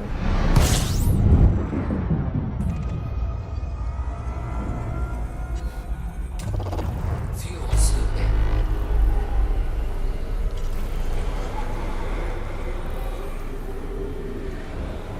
Fuel scooping complete.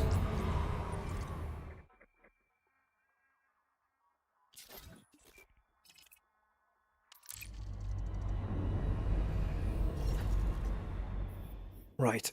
Oh yeah, look at this. Right, there's the fuel star. Yeah. So not quite. That's the destination. That's where we need to fuel.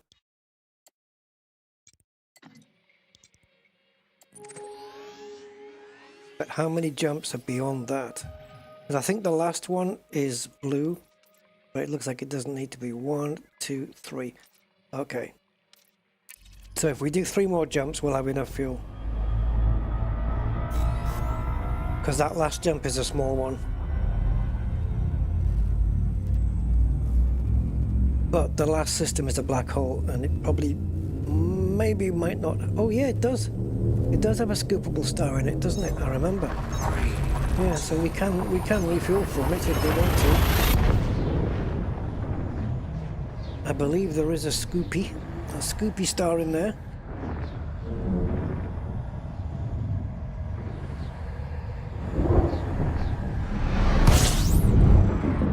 Have a quick look, guys. Very quick.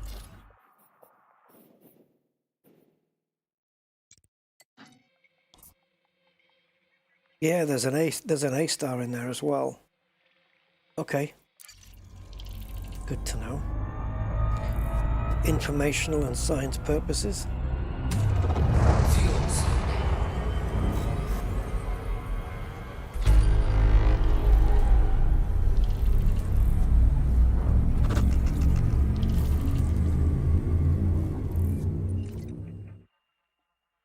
Man, that's a lot of suns. 3, 2,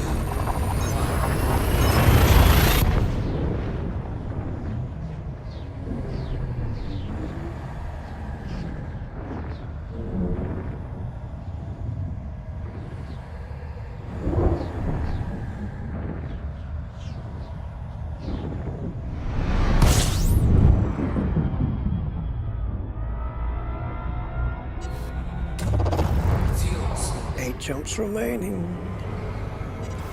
So if we fuel off here, we should have enough. Let's just stay here. And we should have enough now. Fuel scooping complete. Not that I don't mean I'm not going to fuel scoop. And it's not solid. That one is. Maybe one more jump then. Yeah, one more jump.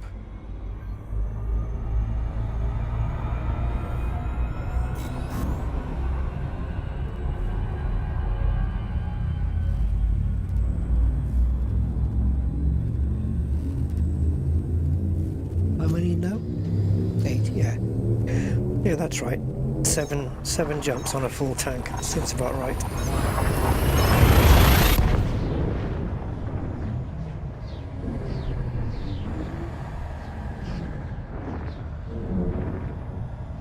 I have seen ships on exploration trips where after three, maybe 4, if you're lucky, but after 3 jumps, Fuel souping. they have to scoop. I've got ships like that in my fleet. I wouldn't take them exploring though.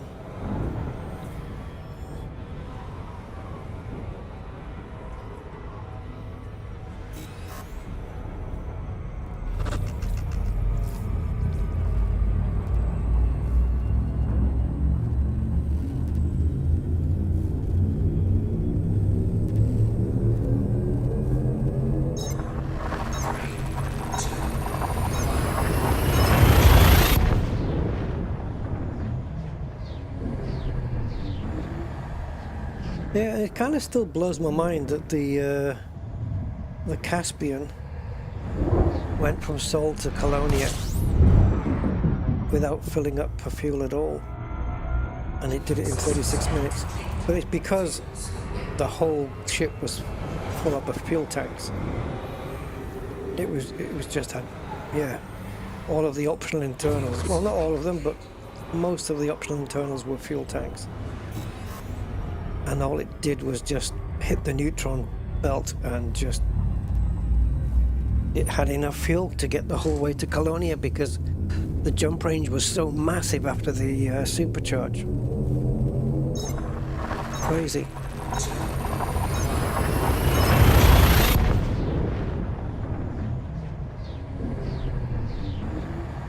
Right, I guess we can start looking out for the nebula. Although I don't know, I mean, because the last jump is blue, so I don't know if it's off a neutron or a white dwarf or what. If it's a white dwarf, it can go to hell because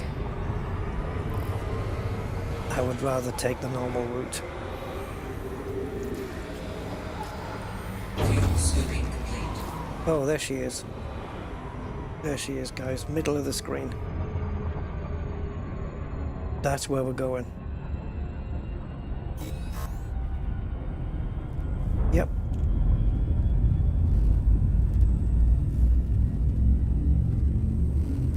Yeah, we can. We can see it already from 5 jumps out. Nice, nice. And there's a black hole in the middle of it. So we'll definitely be checking that as well. Getting sucked in, turned into spaghetti. And come out in an alternate universe. Probably No Man's Sky. Fuel scooping.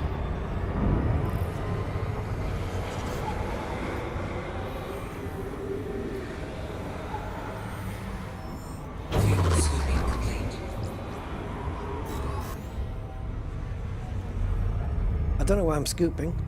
I guess it's because it's not costing me any time to scoop, as we just wait for the system to come into view.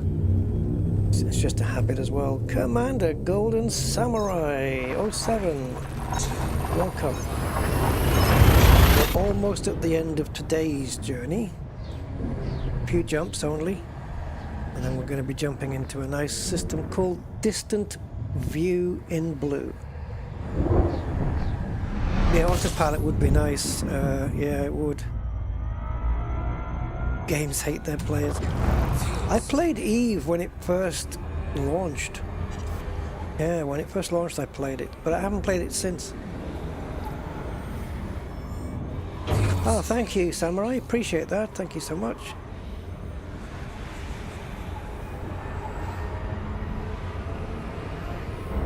Yeah, galaxy's getting bigger there.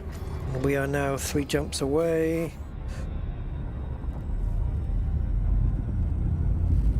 And if we can do it in time, we can see where we are.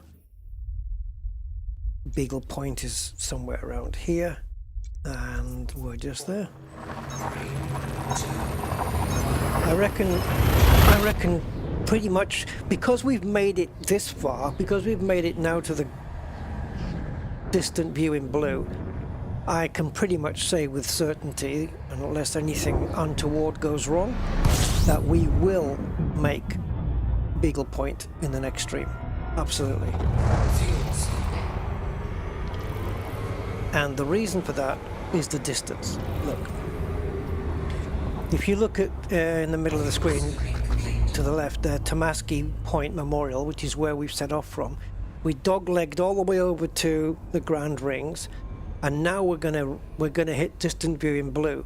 Now if you look at the distance of both of those, just take those dotted arrows and just put them all in a straight line. There's a lot of lines there, right? A lot of let's call them dots, but yeah, dashes, whatever. But there's a lot of those. And then look how many there is to get to Beagle Point. It's that top circle, the top filled in circle. It's much, much shorter. In fact, it's pretty much the distance from Tamaski to Grand Rings. We'll definitely do it on the next stream. Absolutely. Absolutely. Right, so what is this place? This is a neutron star. Okay. Tower FSD like 99? It is 99. Good guess, eh? That's because I remember we did 1 neutron before. Since we're repaired. So we're good to go. Well, you can do co-op missions. They don't have them like specific, but I mean you can do them. I mean there are shared missions. You can share a mission, and there are missions you can see on the board where it shows you that they should be shared to make your life easier. Right, next jump, guys, and that is it. Warning. Frameshift drive operating beyond safety limits. Frameshift drive. Warning, Rusty Dog streaming beyond safety limits. Wowza. The hell? Oh, great, you want me to... I have to probe that to find it, or I have to scan it to see what the gravity is on that? It's always kind of a decent gravity when you see a distance between the line and the planet.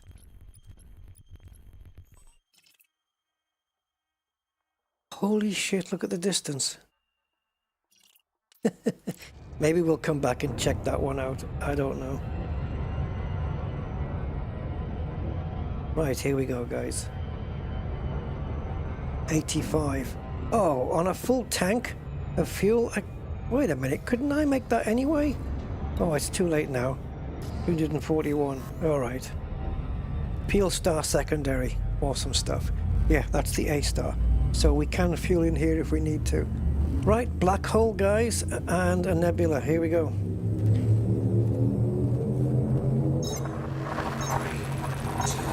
And an extra bonus would be if there's a place to land as well.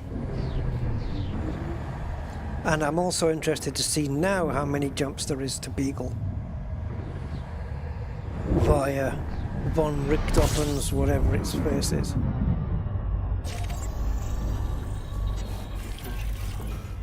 Black hole. Something's wrong with that display. It keeps disappearing too quickly. Right, I can't see the black hole yet, but it'll appear. Right, I'm not going to zoom out. I'm just moving backwards because I don't want that horrible fisheye GoPro lens effect. This is nice because the main star is not a bright one. It's actually a black hole. It lights up the galaxy really nicely. The system, sorry. Hey. Let's do a angular one as well. There we go. The large and small what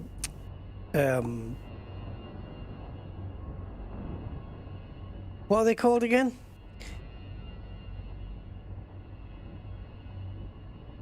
I don't know why my brain has got Hadron Collider in its... Yeah, yeah, the large and small something. I forget the name of it now.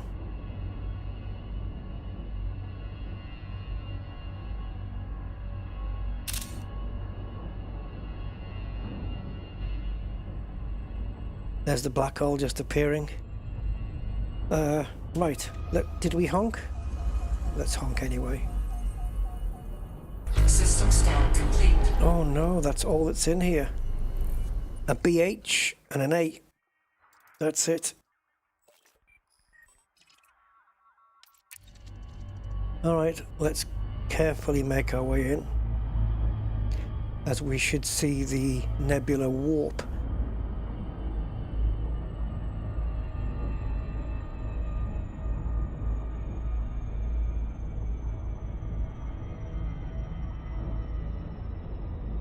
Maybe, I don't know, do you get... Yeah, it is warp, yeah. It is warping a little bit. If you have a big load of stars in the background, you can really see them warping a lot.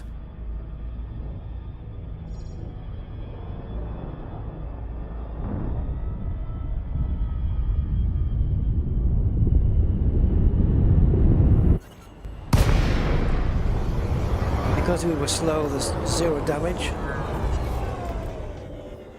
Absolutely fine. And now we can get a nice screeny. Now we won't be able to move forward, but the screenshot doesn't know that. So I'll just fake it. Oh, we can. Alright, we'll come back a bit then because I want to get a screenshot here. The heat vents are out as well. Is it hot round the black hole? The heat vents are out. There must be heat here. There you go. That'll look good when it's static.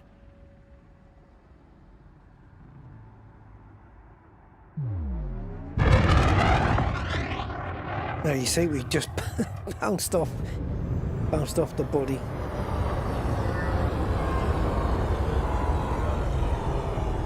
Man, it's really scooped up that nebula, hasn't it? It's like coloured water going down a plug hole or something. Nice though. What you don't want to be doing though is this. Oh, actually, is that it? Is that as far as we can get out? Yeah, that's as far as I can zoom out. I like to zoom in and then speed the camera up. There you go. So we're zoomed in as much as possible, but we're just stepping back as well. Just gives the ship a nice...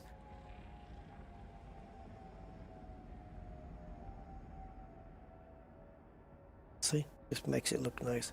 I love it with those heat vents out, those red heat vents on the top. Sets it off nicely.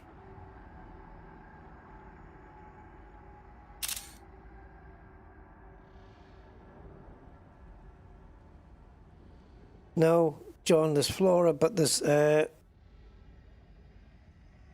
Thargoids, alien Thargoids, and then in the, if you can find Lagrange clouds, you can find other types of life forms like mollusks and spiky dudes, as I call them. I don't know what the real name is. Yeah. So no, if you can find a Lagrange cloud, there's none here, unfortunately. I don't know where the nearest... Like, it'll come up here as notable stellar phenomena, but there's nothing here. So we have a system. The only one listed is this one that's 19 light years away. And I think that's probably the one we just came from. Is it? I don't know if it is. Yeah. So, the question is... How many jumps is it to Beagle if we were to go straight to it? 3,176 light years. But we're not going to be going straight to it. We'll be heading towards it. 38 jumps. There's a place called Hot Potato. So the next one is going to be von Richthofen's Rescue, which is the actual system name, apparently.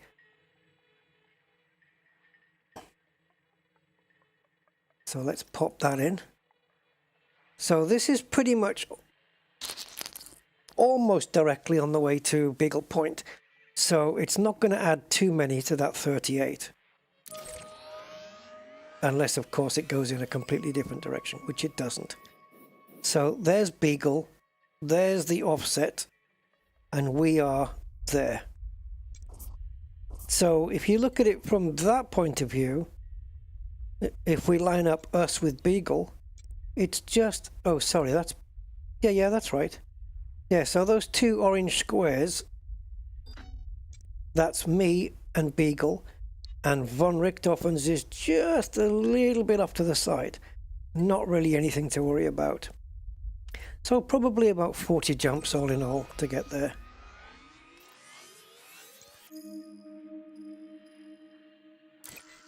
I'm going to plot it again so it knows. Hey, comforts! We're just about to leave actually, but I just need a place to dock. Oh, 35 now. Oh, wait a minute though, is that what it was before? 38 to Beagle. Yeah, so it's going to be, from Richthofen's Rescue to Beagle, it's going to be nothing. Right, we're going to do the first jump of the 35 because I want to find a planet to land on. So it's however many systems that's going to take. You know what, if we just get an outside shot of that without the ship...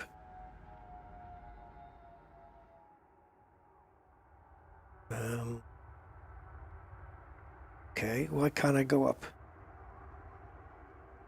Hello, vertical. Why can't I go vertical? Thank you.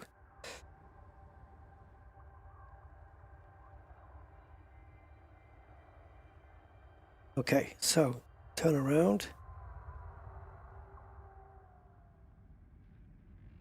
We've got some lens, a bit of lens effect going on there.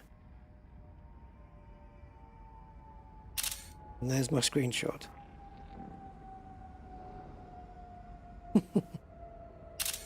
Looks like, I don't know, like bluey, dirty water going down a plug hole to me.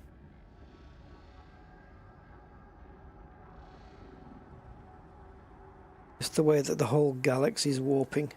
Well, I say galaxy, I mean nebula. It's just warping, look.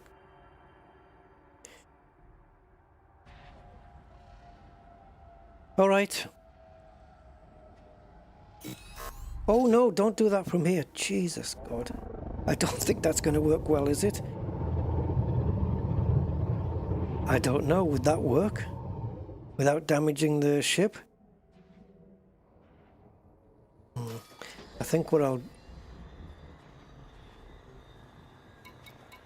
do is I'll face the black hole. No, we'll face away from the black hole.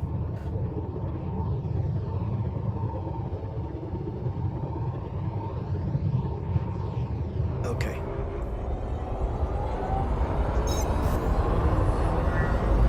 You see, there is an escape vector. 3, 2, 1, engage. Suck in and suck out.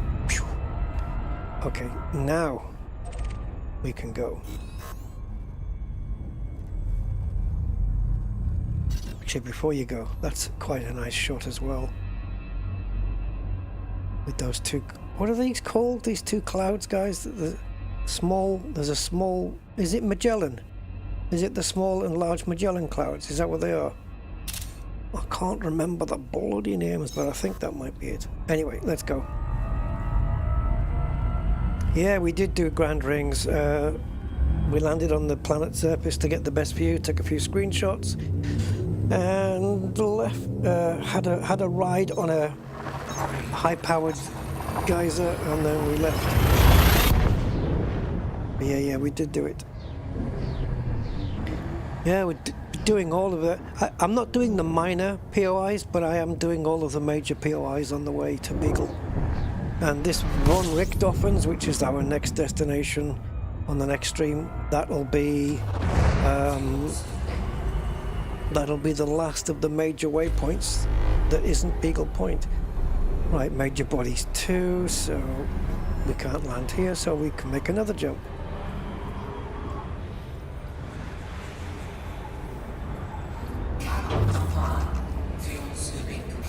You will comply. Oh, really? Okay.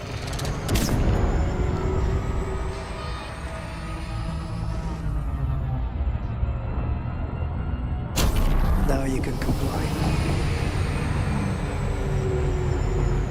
Oh, distance to... Yeah, oh God, we got well into it. 62,236 light years now from Sol.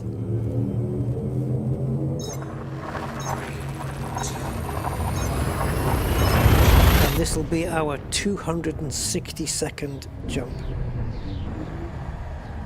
since Distant Worlds began. Dun, dun, dun.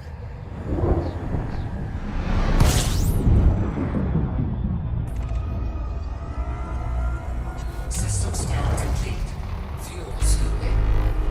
Bodies 1. At this rate, we're going to be under 3,000 light years from Sol. Oh, what am I talking about? 3,000 light years from Beagle. Beagle Eagle. Actually, you know, in Captain's log, it says distance to Sol, right? And every time I jump, it's remeasuring that distance. Now, if I change that Sol to Beagle Point, Captain's log will then start counting down the distance because we'll be getting closer to it, and you can change it from Sol to a different system. So when I asked earlier about how to monitor the distance to Sol as we were getting closer, well, that's how you do it. Captain's log, stardate. It will do it that way. Fuel scooping complete. Okay, do we have a landable? We do. That one might be a bit hot. I mean, I'm just guessing.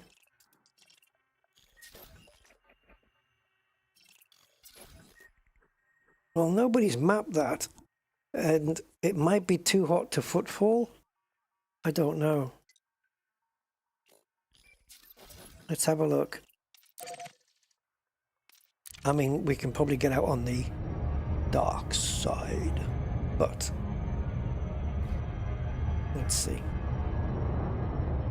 Let's map it. It does look quite close to the sun, doesn't it?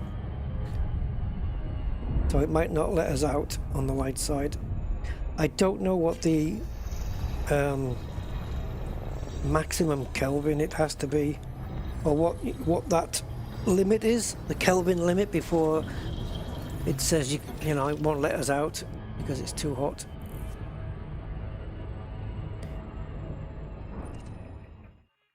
Come on, hurry up. 337. Right, so the hot side is 658, which I think might be too much. The dark side we can get out on, but the light side, I'm going to say no, that we can't, but let's try.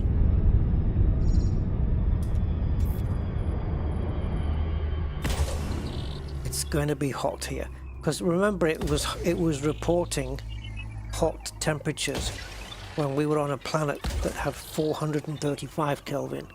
This is 685. There's no way it's going to let us out on the light side. On the dark, yes, we can.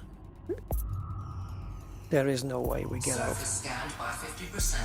But hey, nobody else has fallen it. Scan complete. So let's go prove it. I think 685 Kelvin is way too hot.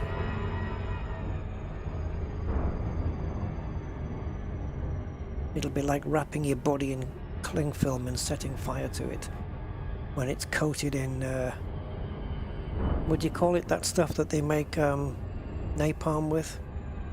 Yeah, it'll be like that. Orbital flight engaged. There is zero chance of us getting out here. We'll have to nip round the other side. We can get out in the SRV. We'll be protected in that, but on foot. Now that would be a nice engineering mod, wouldn't it? Thermal venting suits or something like that, where we can get out on super hot surfaces.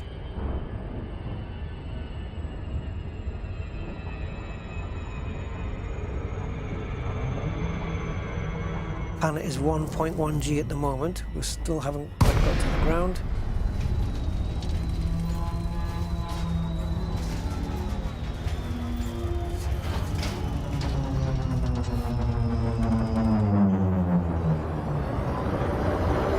Because of the gravity, I'm not going to boost here. I'm just going to do a bit of a shallow entry.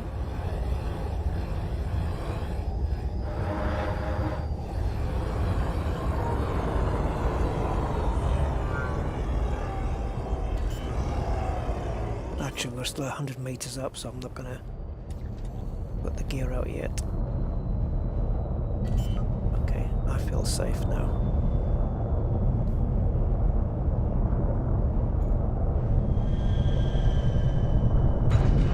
No way. Get the frick. How? Okay.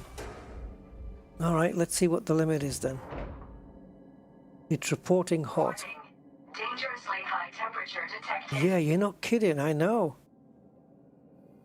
I want to wait for the visor to initialize. Doesn't it tell us the temperature on that? Oh, okay. We're not on the hottest part then. So 597. So the suit is going to have to work harder to cool us down, which means the battery will run out faster. I believe that's how it works, right? That the battery will start running out faster than usual. But look at the temp. There, it says 646. It just said 595. Unless that was because I was under the shade of the ship. Don't think so. Anyway, we got footfall.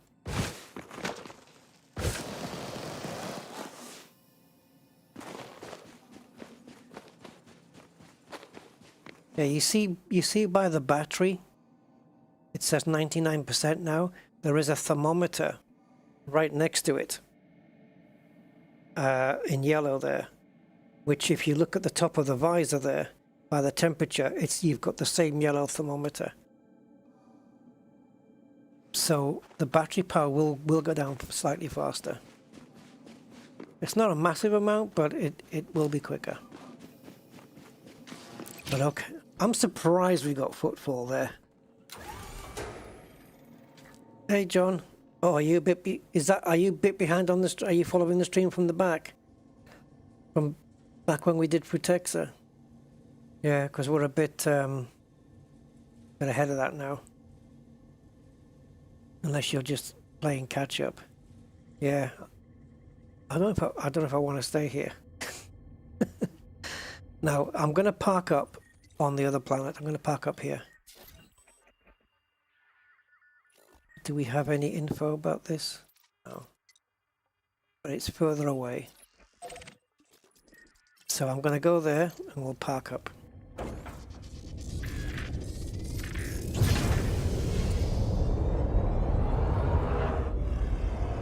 I'm amazed that was... I thought, when it said 597, I thought, okay, so maybe 600 is the limit?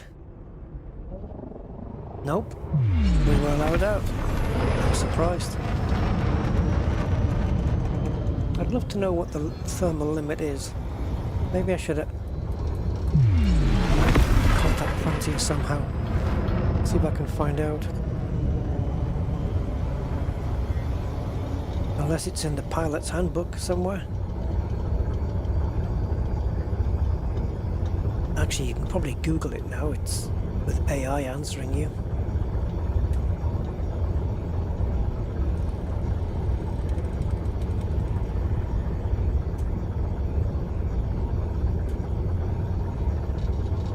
I'm just asking it now.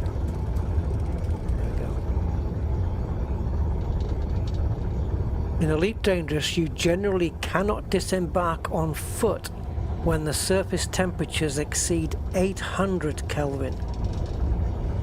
That's 527 degrees centigrade or 980 degrees Fahrenheit. As this is the threshold for hazardous temperatures that make on-foot activity impossible. So it's 800 K. Wow. Okay. All that time I never knew what the limit was, and there it is. 800. 4, 3, 2, 1. Alright. Now you know.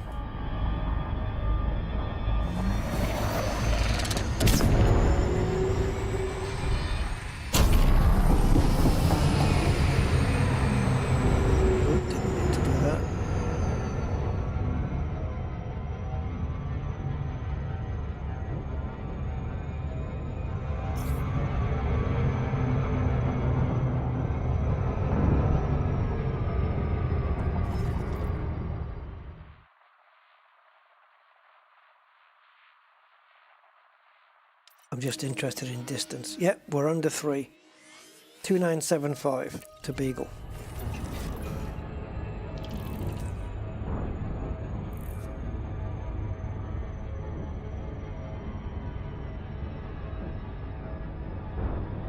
So this stream was called the push to Beagle point, which we were pushing to get there.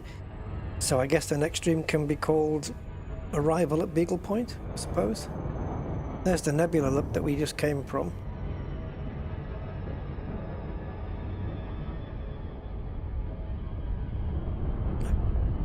Somebody's already mapped this one, right? Didn't they? I think they mapped it, but they didn't do the other one. But there's no footfall here yet. But, yep, I got that one, and I didn't. Yeah, I did map it.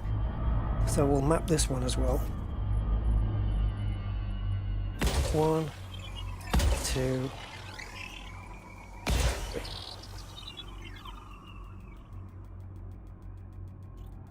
I think, yeah, it doesn't matter if it has atmosphere or not, yeah. Same law applies, same rule. Surface scanned by 50%.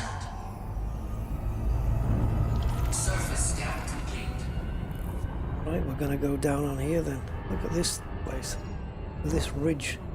This coloured ridge right through the middle here.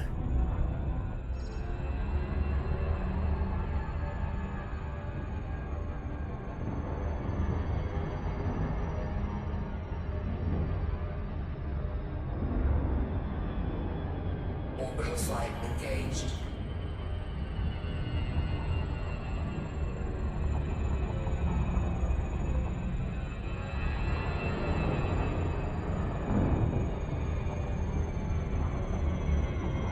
Don't give me a playground here.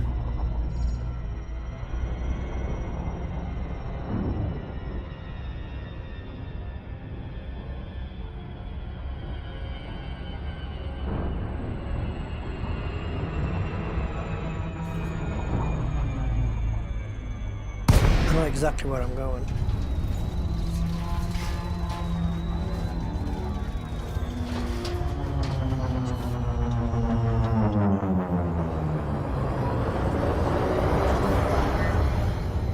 I don't think we can land here, can we? Maybe. On the edge of this cliff thing? I don't know if there's going to be room, guys. Not even for the Mandalay. Imagine landing. No, look at that terrain. Oh, no chance. I'll have to go up to the next ridge.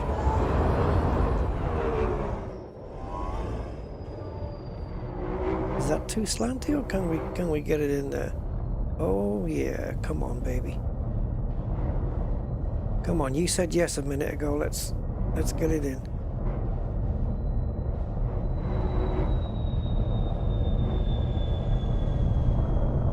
Where's the blue? I know it's there.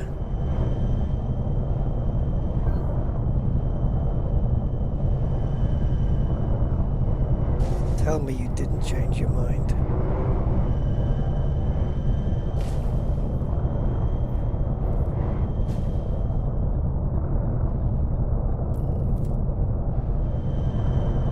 This'll be a freaking awkward place to land if we can get it in. Can't believe it. We're on a bit of a slopey, slanty thing.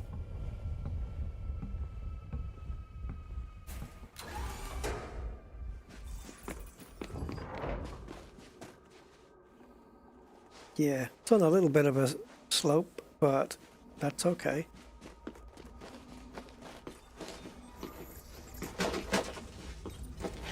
I can't boost. There we go.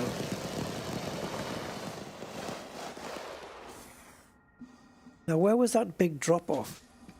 Look at this place. Frick, no. SRV run up there, guys. Scorpion versus Scarab. We tried that before, and the Scorpion murdered the Scarab, so I think we can expect pretty much the same result.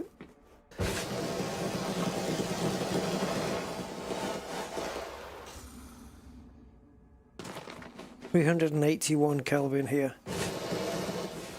Oh, I was just thinking about, just in case there was a drop off there, because there is. My God.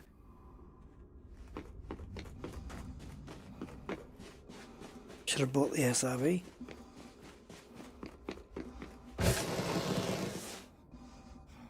See, planets like this, with these kind of places, oh,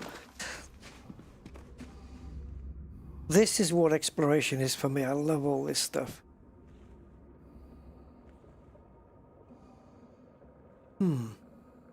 That is way too smooth to go on foot. There's no way we're doing that on foot, guys. Or is there? I mean, if we can reach that ridge from this ridge, if we go to here.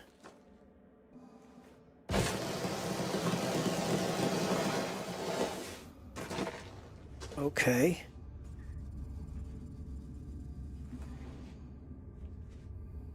What's the gravity? 029. Possible. Come on, jump. No.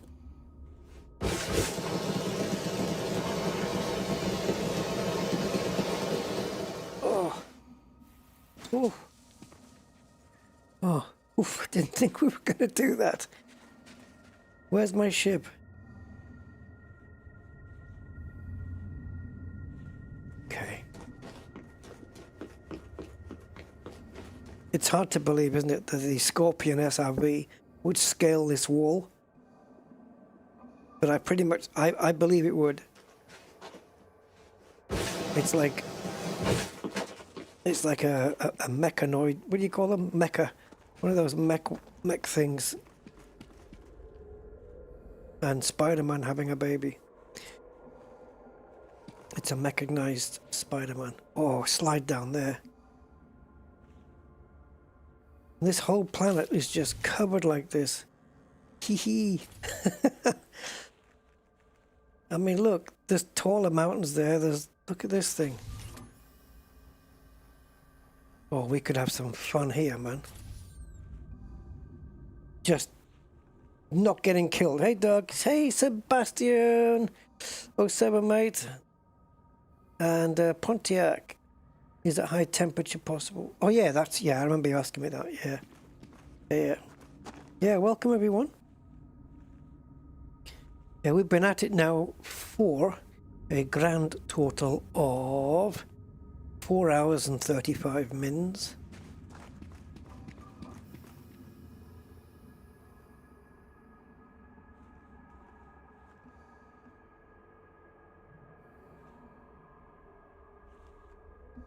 I'd love to take the SRV down there.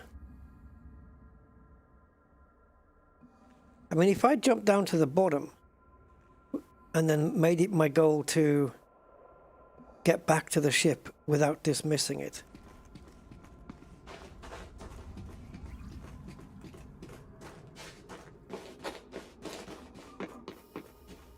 We could do that, couldn't we?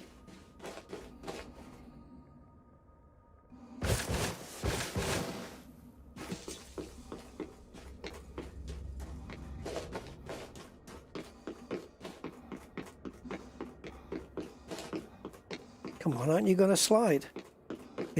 I can't believe this slope isn't even steep enough to slide.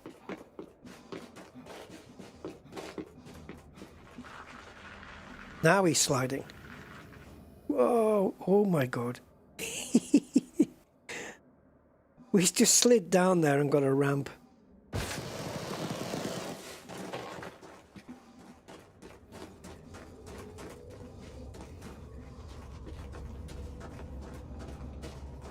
Oh no. Look how freaking high that is now. We'll have to we'll have to bring the ship over. Why do I keep getting into these scrapes?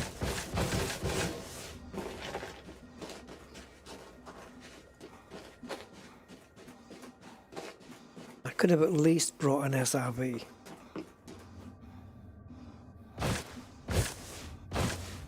Save some boost. The last thing you want is to have no boost left to cushion the landing.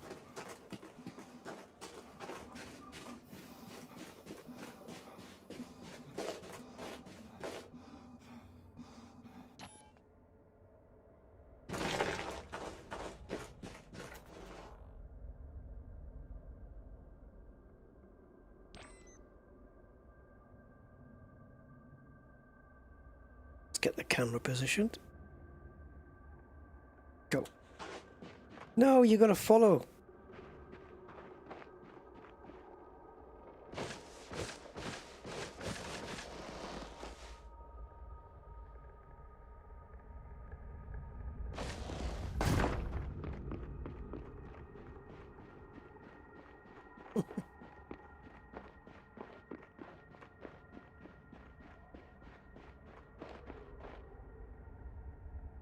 See, this suit has the extra jump. Sorry, the extra sprint, but it doesn't have the jump. So I'm in the wrong suit for that. So that extra jump power, I could really do with it, and this doesn't have it.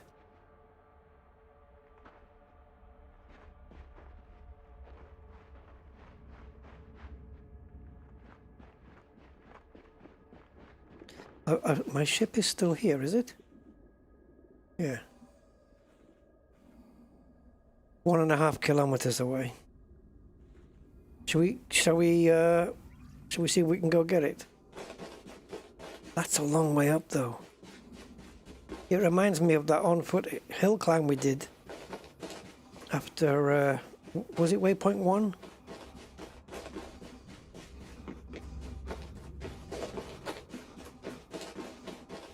Maybe we can go that way. That looks less treacherous than that.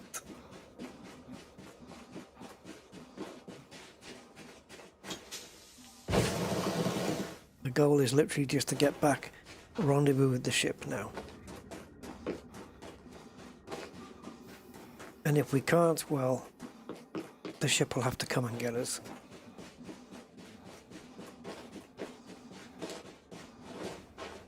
Thrusters disabled.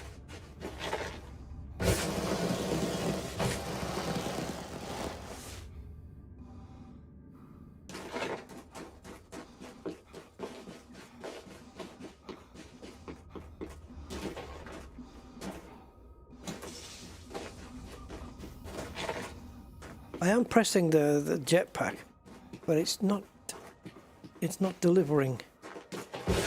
Now we got it.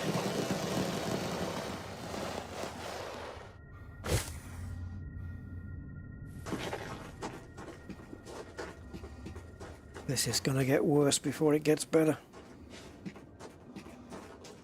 We're almost a kilometer now.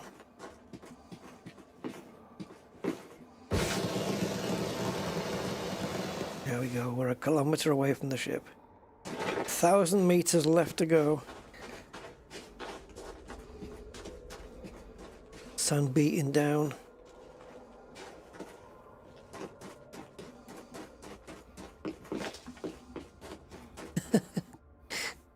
It's just come in my head, you know that Genesis song? Hot sun beating down. And then instead of I can't dance, it'll be I can't jump. I just slide. Every time it happens, I'm losing my pride. Ooh. Come on, just get on a ridgy bit. Oh, come on. Put some grippage into it.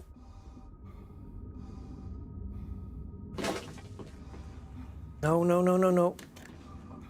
Okay, land it. Stay in that thing. Okay, now jump.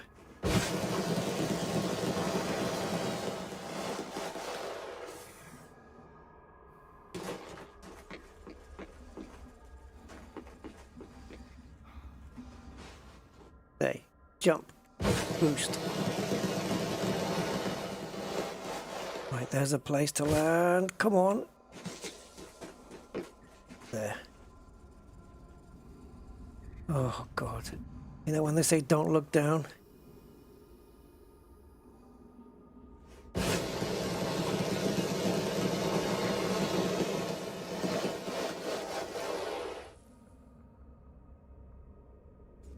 When you need that extra jump.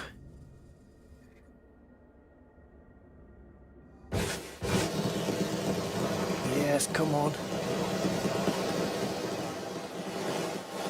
Sounds like a blowtorch, doesn't it? See, we're just sliding up here now on momentum.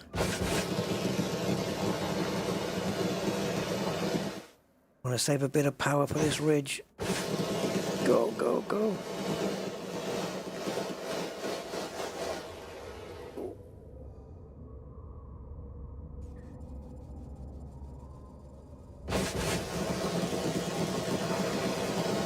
This is nice.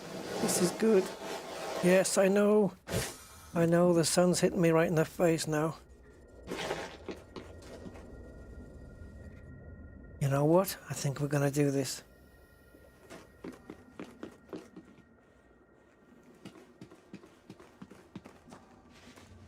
I just got up there.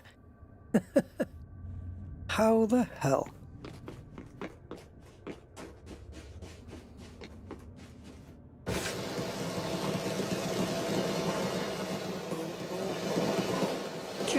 Just. Ah, there she is. My baby. Surely from here, it's going to be a piece of cake.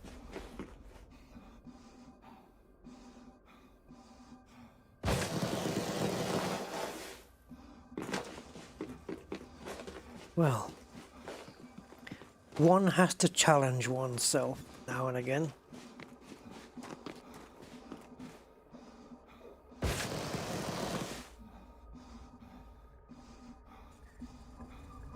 The extremes of human endeavor.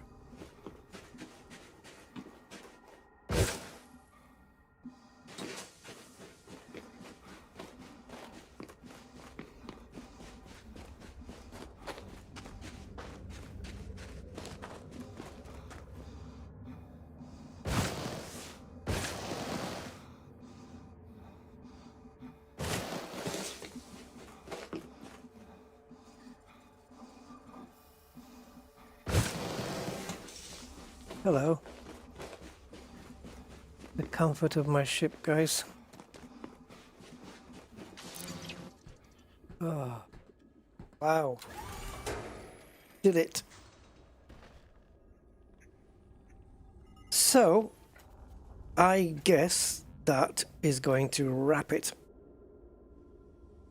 If I can do that, there we go. Yeah, so we are... Where's the actual ground? So that's level ground right there. If I now swing back... Yep, that's what we're on.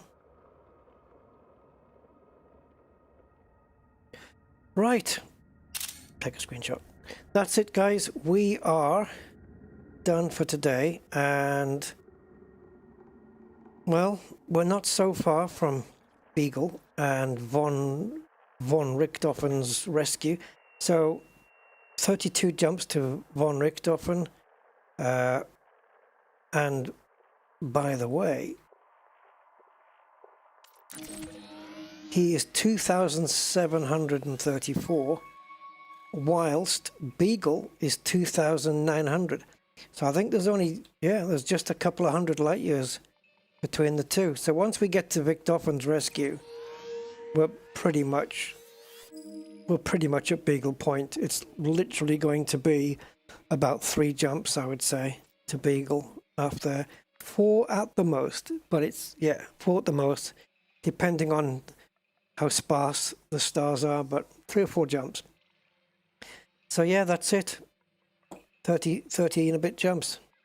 So I hope you enjoyed it, guys, and if so, cool. I'm glad you did, and I will catch you on the next one. If I can do it tomorrow, I will. Depends, maybe I'll do something else, and because we're only Tuesday, so maybe we can finish this off Thursday. Ideally, tomorrow will be better, because if we do it tomorrow, then, you know, I can pick any day between Thursday and when the carrier is going to leave to just mess about and do whatever Distant Worlds has got planned, if anything that I want to take part in, or just do my own little thing. It'll just give me more time to mess around in the area. So the sooner we get there, the better we can do that. And then it kind of frees up my time a bit better, you know what I mean? Yay. Sebastian, you've got the longest name here. Sebastian the Hot Sauce Dude 5473. See you. Anyway, guys, see you all. Thank you very much for being here. I appreciate it. And I'll catch you on the next one. So until then, have a good one. And I'll see you then. Bye-bye.